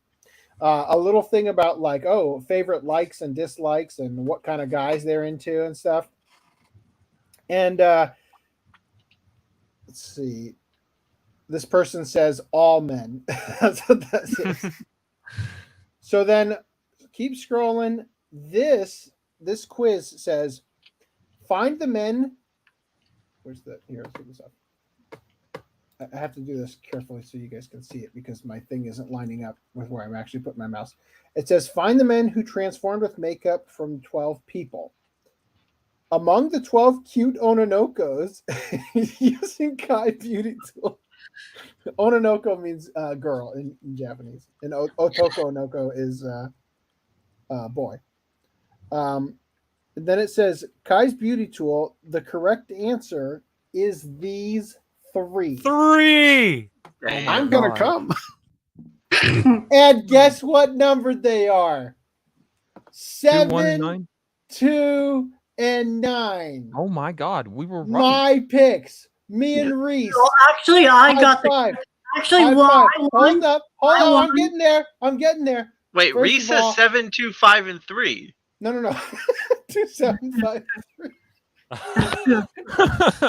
Oh shit! I was like, that's his username. Oh, guys, the moral of the story is Lance at least smashed 2 guys. Well, so hold on. Continuing. They posted this, and it says 2nd, 7th, and 9th from the left. It says the answer. The man who was transforming has it's terrible translation. The man who was transforming has shots and impressions during the transformation of these 3 people. They're saying that they were going to have a like a behind the scenes thing was going to be going up showing their transformation. Now, it wasn't even the guy from the article though. Actually, this is Tom Fujita. All 3 of those pictures are this Tom? one is Tom Fujita. The one hold on. It's putting in the wrong spot. The red shirt. This is Tom Fujita. Okay. He's like the other Tom with the red shirt, right? Which means that Reese and I picked the 3 that were guys, but Reese picked as his first guess 2, and so did Footnote, which means that they picked Tom Fujita because he was number 2 here, which is weird because I'm actually hovering over number 7 on my screen, right? So I've also got this where you can see the before and after. This is the behind the scenes like thing they were talking about. So what the fuck? Okay, so Tom Fujita before and after, and then whatever this guy's name that was. last one's so bad. Right? I thought it was so bad. I was like, it can't be. It has to be like a diversion, a red herring. I can't pick it. I would just like to congratulate Lance for passing on this one. Okay. Because, I mean, you got the important one out of the way. if you were really drunk, silent but gay. If you were really drunk, beer goggles don't work on blind people. Both of these are sorry. If you're really drunk, both of these are somewhat passable, but no, not even in a billion years. Not even if I'm under the table, I drink some. I'd be like, "Oh, why is Jay Leno wearing a wig?" I remember. I'm guessing that's the one I stopped on and went, "Oh," I was like, "Wait a minute." Yeah. Anyway, so there you have it. Oh, those are the answers. Oh no! I'm very pleased to learn that number 8 was in fact a girl. So now you no longer. I have the weirdest boner right now. So Lance, Nicovolts wants to know how does it feel to be gay, buddy? Proud of you. If we can get Random 11 to admit he loves feet, we are halfway there. We'll have a gay old time, guys. I just want to know what the other half is. Random 11 just has to realize who his true supporters are in life. He needs to realize his calling. All right, so okay, I have a answer. question. Wait a minute, what were my picks again? Your picks. I forget. You your just picks said were them. 913. 9, 1, and 3. And so what the social media would say is that you're a misogynist for saying the other 2 were men. Oh God. So you decided that 1. Oh, hold on. Where's my fucking mouse? 1 and 3 were men. Okay. And you missed. Feel ashamed. You missed 2 and 7, which are right touching the ones you picked. Right next to him. What's up? Right next to him. Right. Yeah. Yeah, that was an. You said, and I quote, "Smash, smash, smash." I really did. up till 9, I was just like, well, insert that song. The Smohoyo song. I don't know if you've heard of it, where the hatchet hitchhiker. There was Smohoyo, the people that do the songify the news. They like auto-tune news stuff. I legitimately thought you were talking about a VTuber or a Genshin Impact character would be based on all of the Hero Hey videos I see pop up on my feed that I don't watch. No, sorry. They made a song out of this hitchhiker that had this hatchet, and he like they made a song out of a hitchhiker. No, the news did a video on this hitchhiker who saved some women from this crazy guy with a hatchet. And as he's talking to them, he says, "Oh yeah, I grabbed the hatchet and I smashed." Oh yeah, I have seen that. Yeah. And they made a song out of it. So in the song, he's smash, smash, smash in the song. All right. Whoa! Before we get into SpongeBob,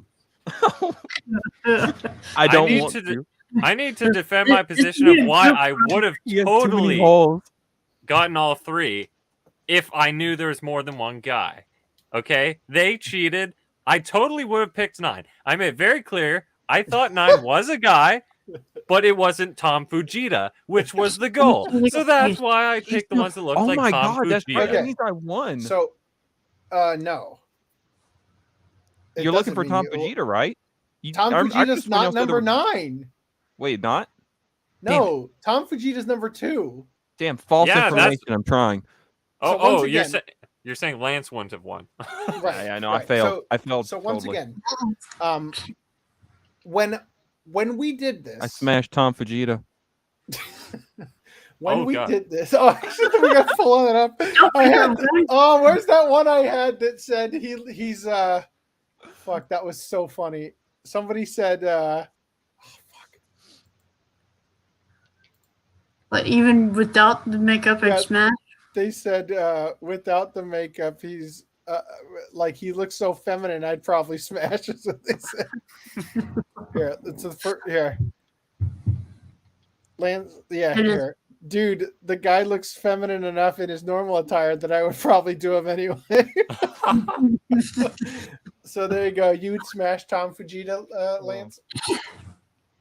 Look, I'm gonna get raped later anyway, so I'm gonna plead 5th. Can you masturbate for us briefly? All right. This was a wonderful conclusion to the. You could say it was a climax. Look! I had one too many beers. And he was the prettiest girl there. What was I supposed to do? All right, so Jason South, I was going to end it there, and we're going to go into Batman Ninja, but he said, okay, I just read one of the titles, and what the fuck in the name of SpongeBob? So here you go. A despicable woman murdered her daughter in the name of SpongeBob SquarePants. What the hell? Oh, he seems okay with it. Do you think they're going to revert him from being LGBT after this? This was way funnier when I didn't realize the age she of the wasn't. I'm sorry. I hate whoever did this. Another mentally deranged parent has ended the life of a poor, undeserving child as the 22-year-old Justine Johnson is allegedly responsible for the death of 3-year-old Sutton Mosser. The woman claiming the yellow devil known as SpongeBob SquarePants instructed her to carry out his spongy will. A Child Protective Services investigator testified in court saying it was SpongeBob who was saying if she didn't do what she did to her daughter, they would kill her. She said she was afraid for her life and she had lost her mind. That last part's true. The 22-year-old Justine of Oscoda Township, wherever that is pleading not guilty to her charges of felony murder and first-degree child abuse, and she is being held without bond. Johnson is said to have stabbed her 3-year-old daughter before then throwing her corpse in a trash bag. Child Protective Services investigator Ryan Eberline gave their input. Quote, she didn't remember the specifics of what happened at the time of what happened to Sutton. Okay, great phrasing. That she was experiencing hallucinations due to heroin withdrawal and not sleeping for approximately 2 weeks. Color me shocked.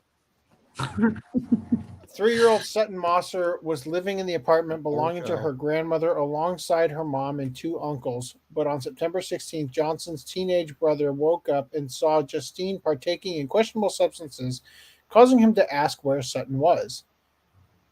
Nestle Johnson, one of Justine's other brothers, that's a guy's name? That's a name? That's a name in general? Nestle with a K? Nestle, like the chocolate. Came home after working and began looking for Sutton, and Sutton's mother was not home at the moment. The teenage brother saw a limb hanging out of a garbage bag and informed Nestle, who then contacted the police, and it was identified that Sutton was indeed the corpse in the bag, dealt several stab wounds.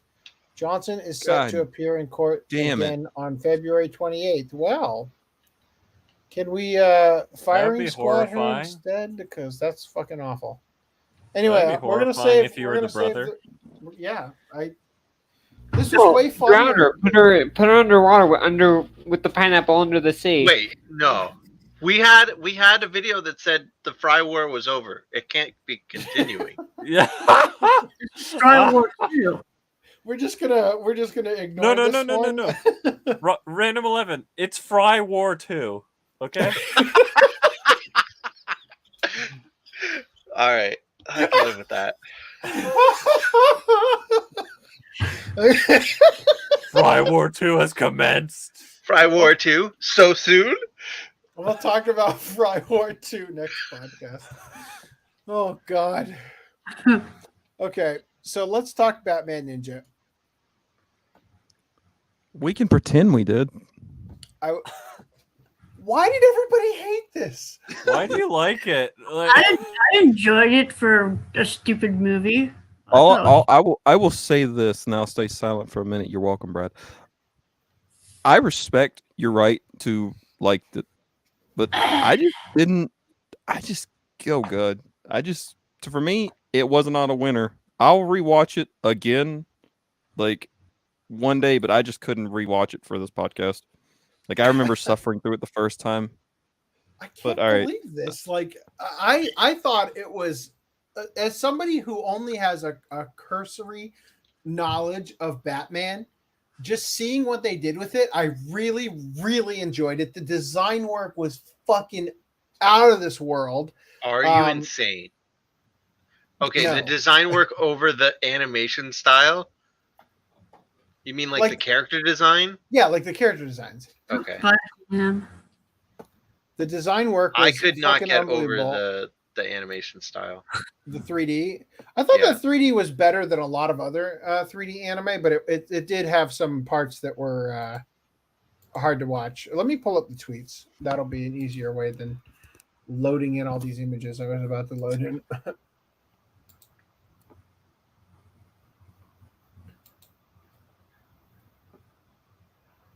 Oh my god.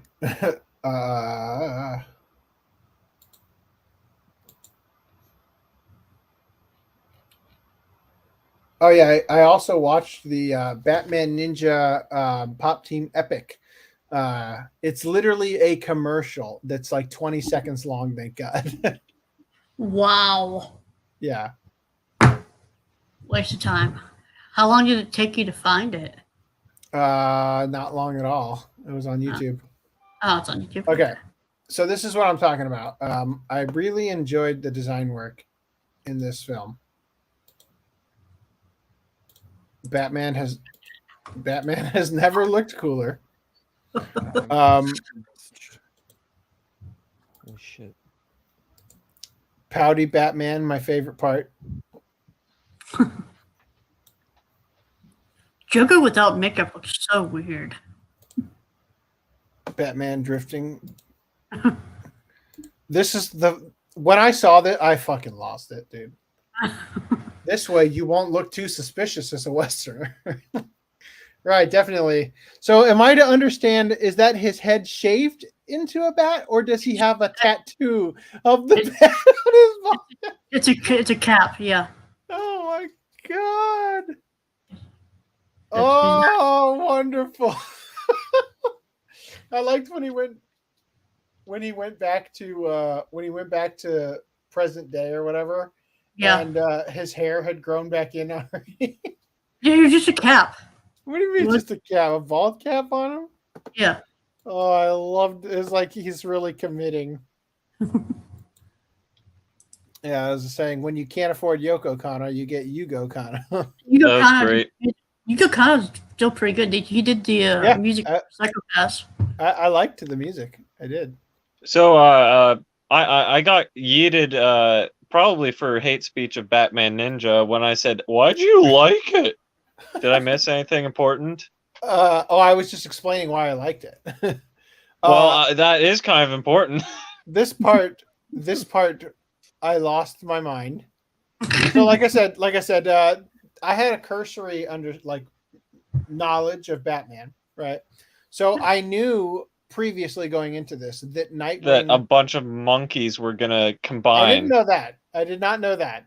I didn't know that there were going to be Joker in a mech castle or any of that shit. I did not see that coming.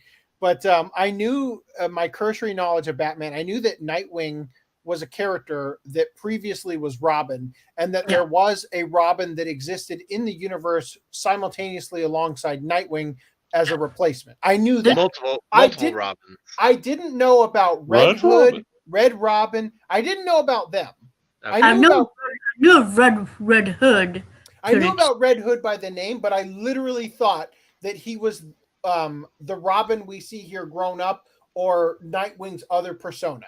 I didn't realize it was one of the many boys that that Batman has brought up in his cave for some reason. Oh God! Had like 5 or 6 different Robins now. Yeah, the Batman grooming. Batman grooming. Yeah. Boy, Batman brought up to groom to vigilante. So what happens at this point is that the Robin, this Robin, has a fucking whistle that Gorilla Grodd gave him, where he like plays this flute that causes millions of monkeys to be summoned. Millions of monkeys to be summoned. They're all wearing gold-looking plated samurai armor, and they got tied together into this giant ass like creature. No, right? They weren't tied. They combined. That's what, got tied. Okay, got tie is the Japanese phrase for robot combined. Oh, I thought you said they got tied. Got tied. No, they got tied. G-A-T-T-A-I.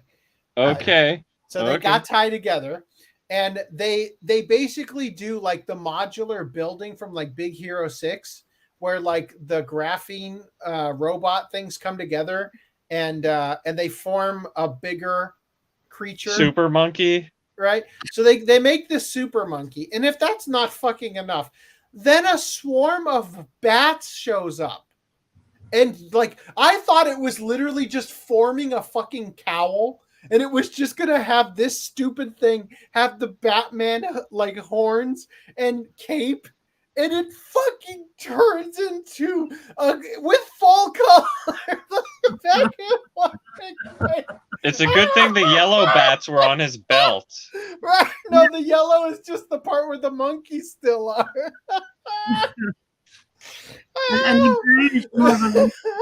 So as I said here, absolutely nothing could have prepared me for this. Just like, oh my fucking God, how does this movie keep topping itself? I couldn't believe it. Oh. I want to talk more about Catwoman's ass. Oh God. Media, right? That's probably where it is. Yeah. So I really like. All right. Can you please give us your detailed essay on Catwoman's ass, please? Well, here's the design work I enjoyed. With the old timey Batmobile with like the rope wheels and shit. I was like, that is fucking cool. Weren't they back in the present? They're back. They were going to meet the mayor driving around in that thing. It's like so fun. I liked Joker's like hilt of his sword or whatever had like the teeth. I thought that was pretty cool. I liked how it looked like he was totally gonna clip that car, and then he did, and I'm just like. Did. And it's like Joker's car too. It's like themed after Joker.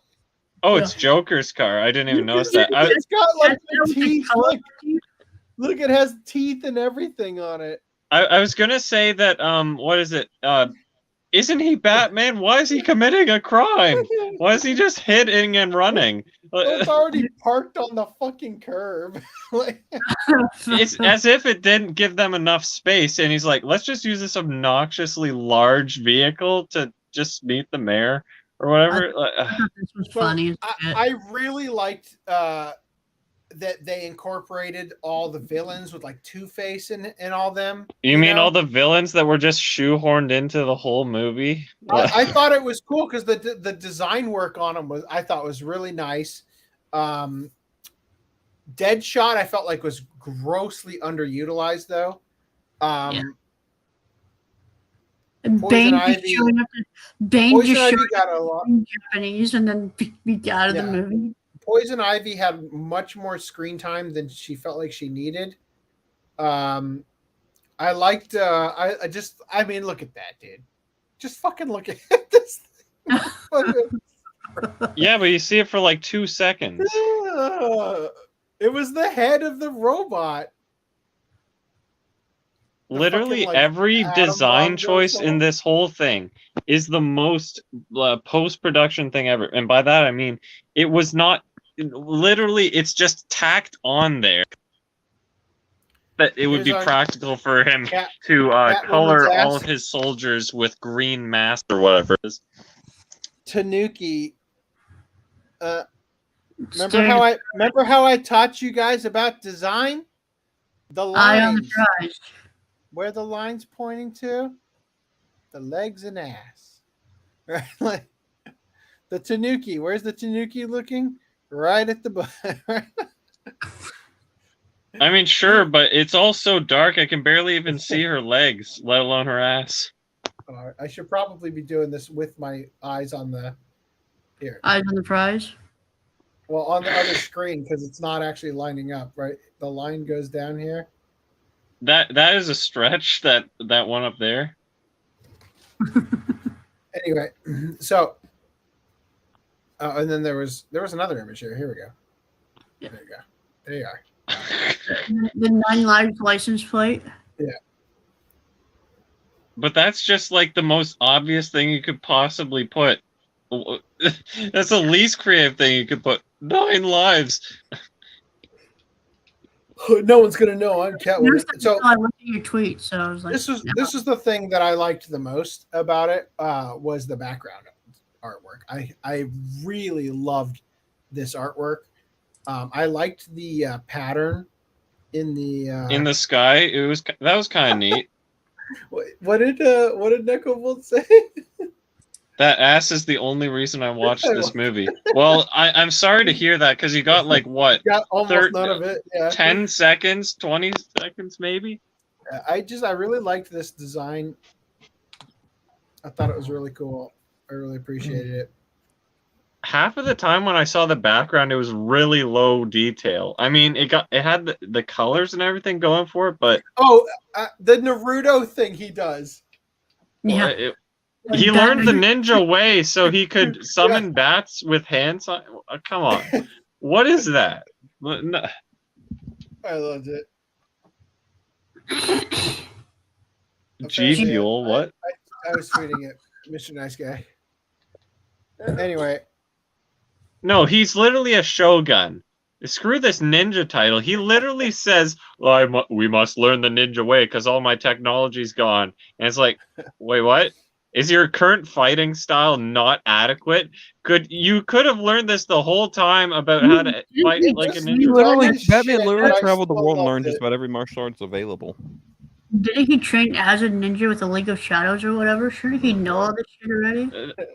Yeah, he basically is a ninja, but he's like, we must learn the way of the ninja. But the whole point, though, is that when he gets to the final battle or whatever, it's all mechs. I guess our ninja way doesn't matter. Right. Like, what was the point of it? The final battle was against Monkey v. Monkey versus robot. Yeah, Monkey versus robot. Where's his Roblox? So. Why does that guy remind me of the Jones Brothers? What? Jonas Brothers, I assume. How did it feel to begin? Oh, this is back when we were talking about that. Okay. Way to kill the butt. I'm sorry, SpongeBob. It was terrible. I wish I hadn't read it. I wonder if CPS has a reason to exist. Yeah. Let's not talk Batman Ninja. Let's talk Forrest Whaley. Will Friedle, I think, was Red Hood. He played 2 characters, actually. There were a lot of people in the credits who came up more than once. You and your crack habits. Okay. Okay. All right. I will have to open this in another tab. It's funny how that kind of works with what we were talking about before the podcast. Right? What? I was talking about how he's turned into Iron Man. Well, I'll get into more detail about that, but I said the difference between him having technology and technology that suits the situation is that he has a batarang that he uses to snort crack versus a batarang that literally assembles into a crack snorting tube. I don't remember this conversation.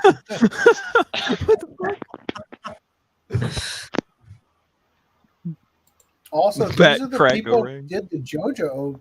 Oh, I thought it looked familiarly like ass. Yeah. I love the JoJo openings. Yeah, but it looks jank, the CG. I like it. Yeah, okay. There's nothing wrong with that statement. With my bat no jutsu, I will defeat you.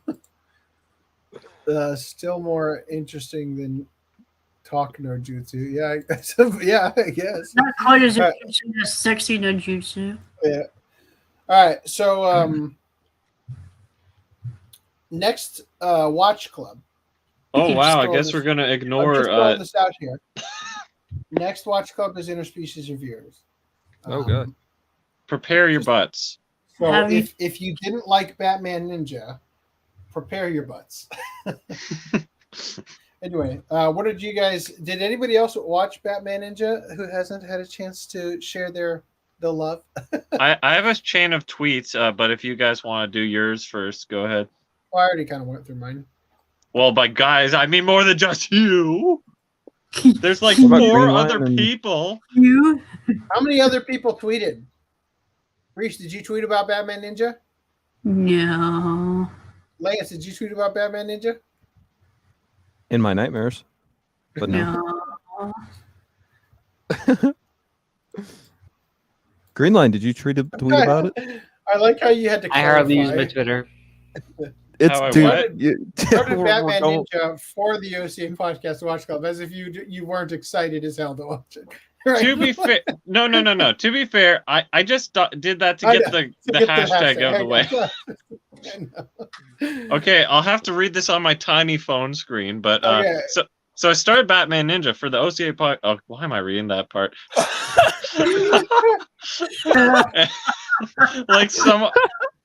Like some other CG shows I think I've talked about before, the subtle gestures that attempt to come off as quirky and playful just come off as awkward and forced. Mainly the Joker. Everything I watched of him was pure and utter cringe. Probably half because of the CG, but I feel like even animated, I think, God, he's acting so tooly and like overly flamboyastic. Flamboyastic, what am I talking about? So in 2D it might work, but okay, yeah, he just comes off as annoying. I like Chris Redfield as Batman, but at the same time, I don't know what, like, there's so many different Batmans. I don't know what sounds like Batman. I don't know if he sounds off or not. So further, it feels like a lot of coincidences that are pretty convenient. I don't know why Catwoman knows where the time machine is, and then I say Butler because I forgot if it was Alfred or Wilfred. It was Alfred. Butler happened to be in the Batmobile. What is it? So my best guess is she knows where the time machine is because she was colluding with the gorilla guy, but I can't tell if she was colluding with the gorilla guy after the fact or not. Because, I don't know, she seems like she was going for the flow. But it's like, yes, I happen to know where the time machine is. And, Alfred happens to be here as well with the Batmobile. And I just want to keep it a surprise. 2 fucking years would shorten his lifespan. It's like, why are they all there for 2 years, but Batman just got there? I thought they all teleported at, like, the same time, right? Or am I crazy? My Timey-wimey, strange things. Something wrong with my mic. It says it. Hold on. Yes. My favorite part is how Catwoman's like, I love a guy who will forgive me for double crossing him or whatever. She said that? I don't remember that. When at the end of it, when they finally run into the pagoda to do the final battle after the and Batman saves them. It's just like, he goes he goes, like they're running forward, and she's like, "I'm gonna take Harlequin or whatever," and she's like, "I love a man who will let me double cross him, like or whatever, like who will forgive me for double crossing him." Like, it's just like she basically the way she phrased it, she's like, "Wow, Batman, you're such a cock," right? Like, you must really yeah, Batman was like something like, "I'm glad you're okay." I'm like, right? What? Yeah, she literally. She went and cheated on you with Mr. Gorilla Dick over there, but just a picture of the Batman and Catwoman hot air balloons. Like Batman is deflected like dead ass is going to get some.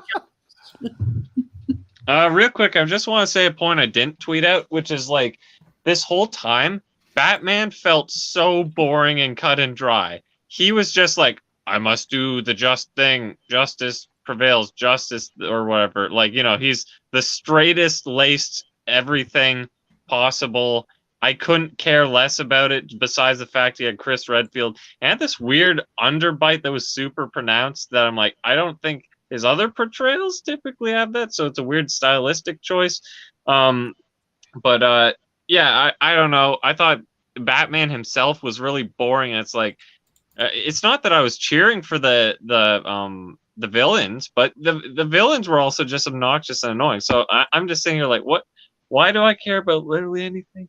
But I mean, Catwoman was fine because, you know, we had motivation there for the getting out of the time loop. It's like, okay, so Catwoman, she needs to go. That's all that matters. But okay, so where I leave off, yeah, all of these conveniences. So I have little knowledge of Batman, but as far as I've seen before Batman, he isn't necessarily As far as I know, Batman, he isn't Iron Man. After Marvel got carried away with him, Iron Man, after a certain point, just became ex machina solutions that Tony Stark somehow accounted for. They gave him so many what? No, you're completely wrong, buddy. I'm gonna stop you right there. Are you telling me his suitcase that happened to fly along with him while he fell out of the building? Hold on. Second? You're wrong. You're wrong about the ex machina shit. Okay, Batman in the 60s TV show would ex machina shark repellent spray when he falls into the fucking water out of his tool belt. Oh, you're saying the inverse. You're telling me Batman does ex machina everything. Yeah, you said Batman. He can do anything. Actually, the bat repellent is brought down to him by Robin, who for some reason puts his legs. No, he pulls it out of the bat helicopter, puts his legs into the rungs of the ladder, and hangs upside down to reach and hand it to him for no damn reason at all. Literally could have dropped it from the fucking top of the ladder, or just gone down there and sprayed the shark himself. Okay, he didn't need to prove that he could, dude. I'm fine with being enlightened with that. Okay, so maybe it is consistent with his character, but that doesn't defeat the point that they gave him so many obscure built-in functions they had solution for just about everything. It became an ass-pull after ass-pull, which is what Batman feels like in this movie. That is what Batman is. Let me check my utility belt. Oh, I have the thing that perfectly fits this solution. I have the Joker kryptonite or something. Yeah, no, literally. Oh, okay, Superman's here. I have kryptonite in my belt. Don't worry. Okay, so I'm going to give a perfect example. Batman, do you have a condom? I have 3. Oh, I have the Bat condom. His Batmobile. For sure. His Batmobile gets Bat lube. His Batmobile gets destroyed. And what's that? It had a smaller vehicle inside? What's that? There's a smaller vehicle inside that vehicle? What? That smaller vehicle also happens to be a mech, which can support this giant falling building? Like, holy crap, how much of my disbelief do I have to suspend? And also, each of these vehicle iterations, they were, like, crushed or destroyed by something, right? But I guess the inner vehicle didn't get harmed. It could function fine. Like, holy crap! I mean, look, listen to him say this movie was actually a little better than I would give it credit for. If you just look at it from, holy shit, what the fuck, why? From that. What, buddy? Forget it. Oh no, I couldn't hear you. I'm sorry. Good, FDN. Continue. So, well. Also, So, my like- neighborhood filled with sirens. I hope I live. Stop interrupting people, God. I love you So, too. Reese wants So- to go to bed, and I am now rendering out that video I was supposed to edit. I'm proud of you, AC. You're the true video Chad. So yeah, like I mean, 90%. Okay, maybe not nice. Maybe way more of this movie is suspending your disbelief to an absurd degree, shutting off your brain. But my brain was not turning off. I could not get past all of these unbelievably stupid, trivial little things. Okay, so I say they gave him. Oh no, you have to scroll down, Brad. Mr. Renderman. So I'll just say real quick, I have a spreadsheet where I log all this stuff, and this was a 6-minute video, so it didn't take me that long. It took me 4 minutes to do it. But based on my rate of pay, or basically based on how much I made from this, divided by how long it took me to do, I worked for $274 an hour. I only worked for 4 minutes, so I'm only making $18 off of it. Yo, are they looking for a side hoe to edit some videos by any chance? All right, so his Batmobile. No idea how. Oh yeah, here we go. Problem with that, and the same with Iron Man. Oh whoa, you're going too far. Whoa. Apparently, the end of the last tweet I still needed to read. The problem with that, and the same with Iron Man, is when you have no grasp on the rules and have no way to gauge the threat. There's no idea. You have no idea how serious the situation actually is. So you don't get invested in the situation and its stakes. And it grows to where if it grows to the point where it establishes the rules as everything is an ass pull, as you're describing Random 11 with Batman, then it becomes boring, like Iron Man and Superman. Because it's like, oh, Superman has laser eyes. Oh, Superman has this really obscure power that can, oh no, it's fine. I can overcome the situation. Oh, okay, I guess. Except for when he gets rebarred. Oh, no. Oh, it's true. Henry Cavill. Rebar is the new kryptonite. The Kryptonite. Oh yeah, the scene where he says there's other farmers that match their descriptions. Yeah, green hair, blonde hair with accent. Tons of Japanese folks fit that description. Wait, how could they not? Such a great bit when he's like, I hypnotized myself because to fool your enemy, you need to fool yourself. It's just like the dumbest shit. I love That's what I'm saying. It's like, yeah, I believe that you hypnotized yourself spontaneously. I'm sure you know how to do that easily. And also the fact that all of these crime overlords, whatever, they're just in Edo, Japan, and I guess they're also dominant in Japan, when they have armies of samurai and everything, to take them on in numbers. I'm sure that whatever they had up their sleeves could deal with all of them, commit mass genocide. But no, they somehow civilly became, I don't know, the rulers, the emperors, whatever. I don't know. Yeah, that was just another. Hold on, I want to address that. Nekavolt says, podcast Bat no Jutsu. Interspecies reviewer gets a dub in fall 2022. That's Nekovolt's trying to take on the podcast magic. Not actually seriously. Just we're podcast magicking that into existence. We're sorry to cuck you, Jason South. I have to watch this. You're making me. I gotta see it now because Will. What's his name? Oh, are you talking about like the Lego Batman video games? No, the guy in the movie. What's his name? Will. Isn't he voiced by that guy in Arrested Development? Or yes. whatever? What is his fucking name? Will Arnett. I don't know. Will Arnett. Thank you. Yeah, Will Arnett voices him in the movie. Anyway, so continue, Footnote. Yeah, no, No, not Will Ferrell. So, yeah, I just thought it was another big hump to get over of suspending disbelief. It's like, oh yeah, they all have a castle of their own. They're big crime lords, whatever. It was so dumb, but it was so funny because like the design was all. No, it just came off as cringe to me because it's like, oh look, this guy, he's in his. How many Fast and Furious movies have you seen? All 0. All 0 of them. See, maybe you shouldn't watch them then. I've seen all of them. And how much do you love them? Did they get you furious and fast? No, it was just dumb fun. That was it. So much fun. Like, I don't even care if they got a car into space. It was fun to watch. Does that really happen? Yes. I haven't seen them all. They drop a fucking rocket engine to a car and a satellite. Tell me, did they hit the Tesla that's orbiting Earth?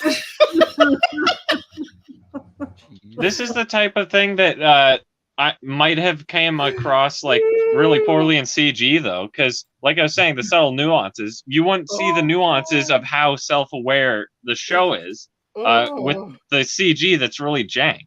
So what is it? But that being said though, kind of like the what am I talking about? Kind of like the, you know how in these adaptations where it's like, oh, we changed this aspect about from the source material. Kind of like that. The way it's been established is the way I expect it to be. So when it's like, oh yes, Batman's serious about in like all these other things like the Dark Knight, whatever, blah. And when I watch this, I expect the same thing, but then it's like, oh, so I'm supposed to have Fast and the Furious expectations? Because Fast and the Furious, when they establish it as this is stupid, well, there you go. You know what to expect. Batman, no. I was just like... I mean, it starts, like, the first movie is fairly serious, you know? But okay, well... It got worse and worse as it went. Escalates. I would say the fourth one is where it goes off the rails. The third one's good, but it's a completely different thing. The second one is a whole different movie. It doesn't even feel like it's part of it. It's still good watch if you want the racing and stuff. But the fourth one is where it just goes off the rails, and then it just keeps like. Is the fourth one the one where they drive around with the safe, or is that the fifth one? No, I think that was the fifth one. I think that was the fifth one. That scene is so fucking great. Like they're just driving around dragging a safe with chains, and it's literally just like obliterating everything behind him. Oh, fuck! I love that movie. But yeah, so back to the farmer thing. I was just like, I'm sure. The fourth one's where they drive in the tunnel underneath the U.S.-Mexican border. That's the fourth one. I haven't seen that one in a long time. I don't remember it that well, but. Continue, Footnote. So yeah, like they totally have all these other farmers that match that description. I'm sure. Right. And what is it? But like they fucking know. They fucking know that it's Joker, and he says like, doesn't he say like, I thought he changed, right? Like. Well, it turned into one of those Goku moments where he's like, "No, I'm a good person. So I'm going to let Frieza live," and then he backstabs him, and then he's like, "Okay, I guess I gotta kill him the next time." And fucking Red kill Hood him by kill him. He doesn't. Red Hood the whole time is like, "I fucking know it, you bastard!" Like you have to kill him. You have to fucking kill him, you dumb, stupid cock. Right? Like, he's like, "This is why I left you." Yeah. This is why I left you. But yeah, I'm like, wait, how would they not instantly be able to distinguish these foreigners in the sea of Japanese people? Which, by the way, his foreigner disguise, the one you put the tweet about with the bat symbol in his head. First off, bat symbol, they made a comment about how, oh, it's a nice touch, the bat symbol, whatever, on his head. And I'm just like, yeah, just paint a giant thing on your head so people can recognize you while you're trying to blend in. That makes sense. But they use that disguise for like a minute. What was the point of it? But that was the thing. It's like that right there is when when that popped up. I'm like, oh, it's a comedy. Like that was the moment I knew. No. So and then I think the last one was just so much for them learning the ninja. Oh yeah, I said that earlier. And I guess that's all the tweets. But yeah, overall, I just didn't care about literally everything. Anything that did happen, it's like, oh yay, There's another fight scene. Because, you put the spectacle of the monkeys and the giant Batman, but it's like, after that, it's just, okay, they swing a fist. Cool. They swing a giant robot fist at the robot. And not to mention that giant monkey pile, I am going to have to believe those monkeys at the bottom aren't going to get crushed. I'm going to have to believe the monkeys that use the fist to contact the robot aren't getting crushed and obliterated. Like, the monkey genocide is off the charts in this movie. Have you ever seen people stand or lay on a bed of pins? I mean, yeah. It's the same idea. The force. The monkey physics work that way. The monkey. Yeah. For sure. The force is absorbed over a large surface area, so it doesn't affect one monkey in particular. That's true. That must be the case. Yeah.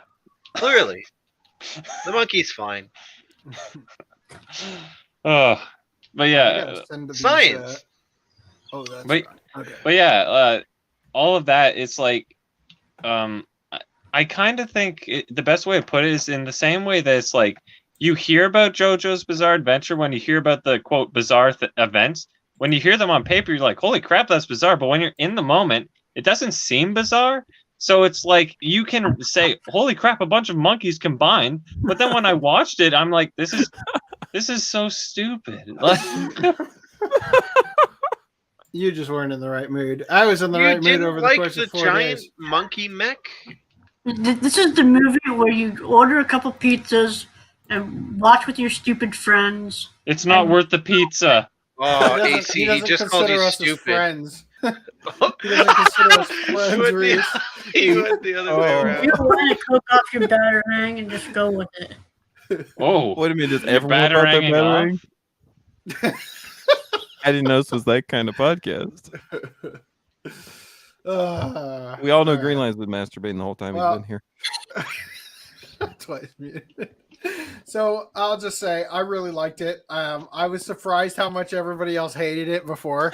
Like from last podcast, everybody's like, "No, I don't want to watch it again." You literally got my hopes up for it. I'm like, "Oh, okay, maybe it'll be good." And then my expectations got reverted. Our definition of good are based in different realities. See, my definition of good is this is the stupidest thing I've ever watched. I love it. And your definition of good is has good plot, good story. No. Hold up. Let's rephrase this. You enjoyed it. You found it enjoyable. Yes.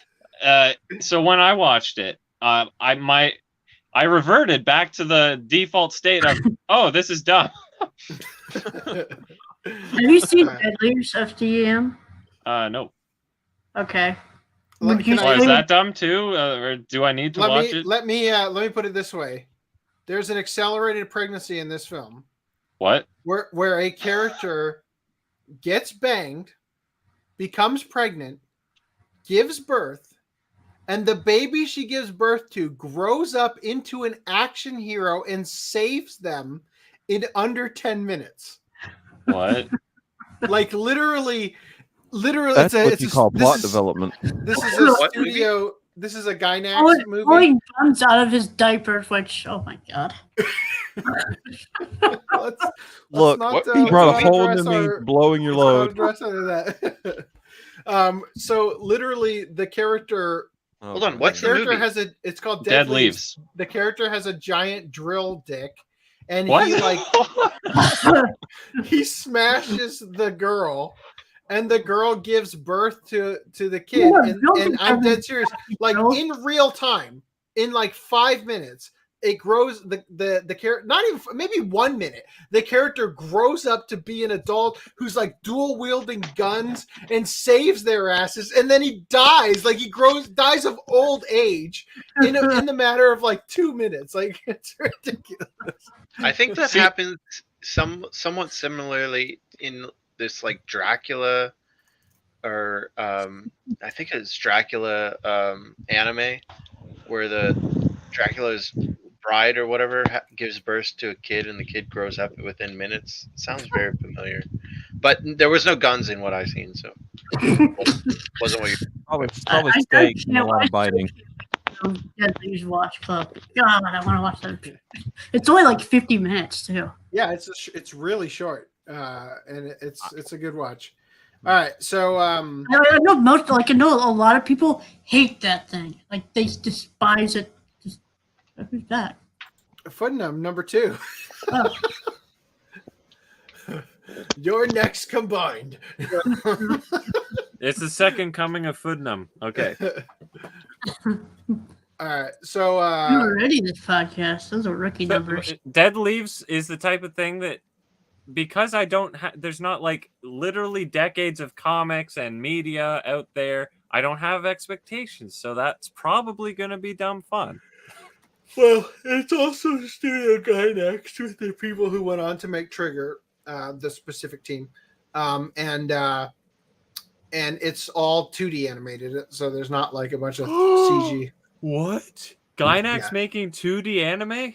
That's shocking. Well, I'm saying versus Batman Ninja. Granted, you might be jaded because Amanda Wynn Lee is is Pandy. You see, I probably wouldn't have recognized that. Thanks for ruining it for us. I'd become retroactively jaded. If I could forgive Amanda Wynn Lee for being as forgettable as she is, but thank you for pointing it out. Now I have to think about it. I mean, like, her performance in that, it's like, especially when she screamed "Frog Ho!" She has such uninspired deliveries of all of her lines and everything, and she thinks she's fantastic. Anyway, that one. Anyway, yeah, the one thing I really like that she did was Rally, just for the line where she goes "fuck" and guts with gas. That's like the only thing I actually like. Yeah, with the same pitch. Pretty much, yeah. I did a perfect delivery of it, so of course. Anyway, you guys can keep going. I should get out of here. I am gonna check out. Yeah, I think. All right. Well, let's end it with our brand new intro. But before we do that, wait, we have what? You'll see. You'll see.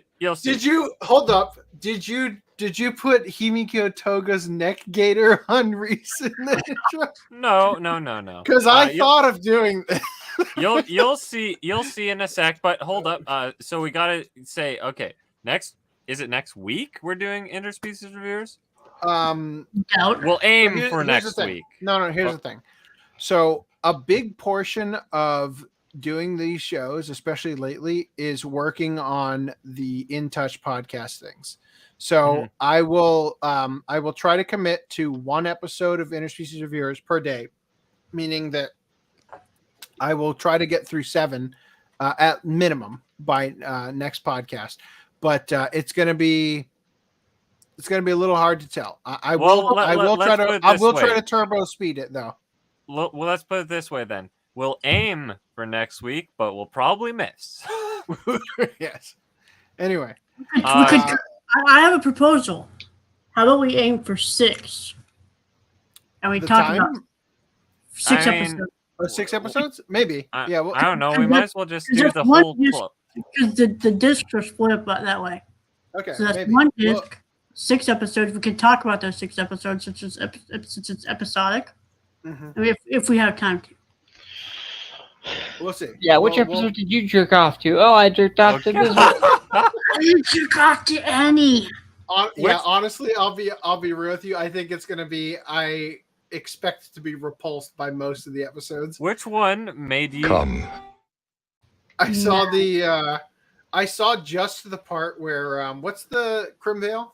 I saw just the part where Crimvale lifts up the little kilt thing, and you see the bicycle shorts with the Goku penis. And I was already years ago when this first came out. I was like, oh, that was already too much for me.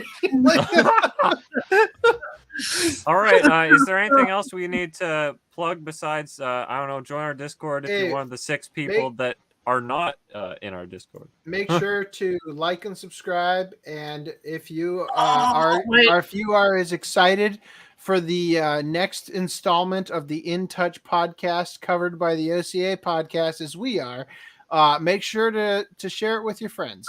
Hold on. Before we, would the podcast after next, could that be on Monday? Or would that be out of the question? You mean in like 4 weeks? We'll have to see. 3 weeks, actually. Why? Guess whose birthday that is? Is it your birthday? Hey, is it? I care about my friends. I don't even know what day that is. So. I know when your birthday. I know when FDM's birthday is. I don't know. You're a much more caring person. You actually buy people gifts and send them across the country or to Canada. I only know Brad's birthday because he said it 1,000 times on this podcast. Yeah.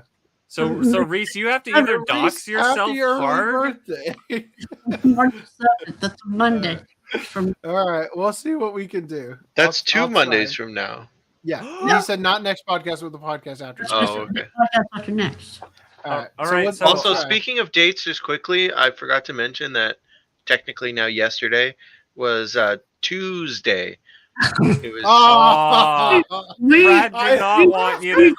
Not to cover that. I literally forbade them from bringing it up. I'm like, I have seen so many people bring that shit up. Glad I got it in at the end there. All right. Well, that was so close. All right. Speak now, forever hold your peace. I'm about to end us off with our brand new outro. See you guys next time.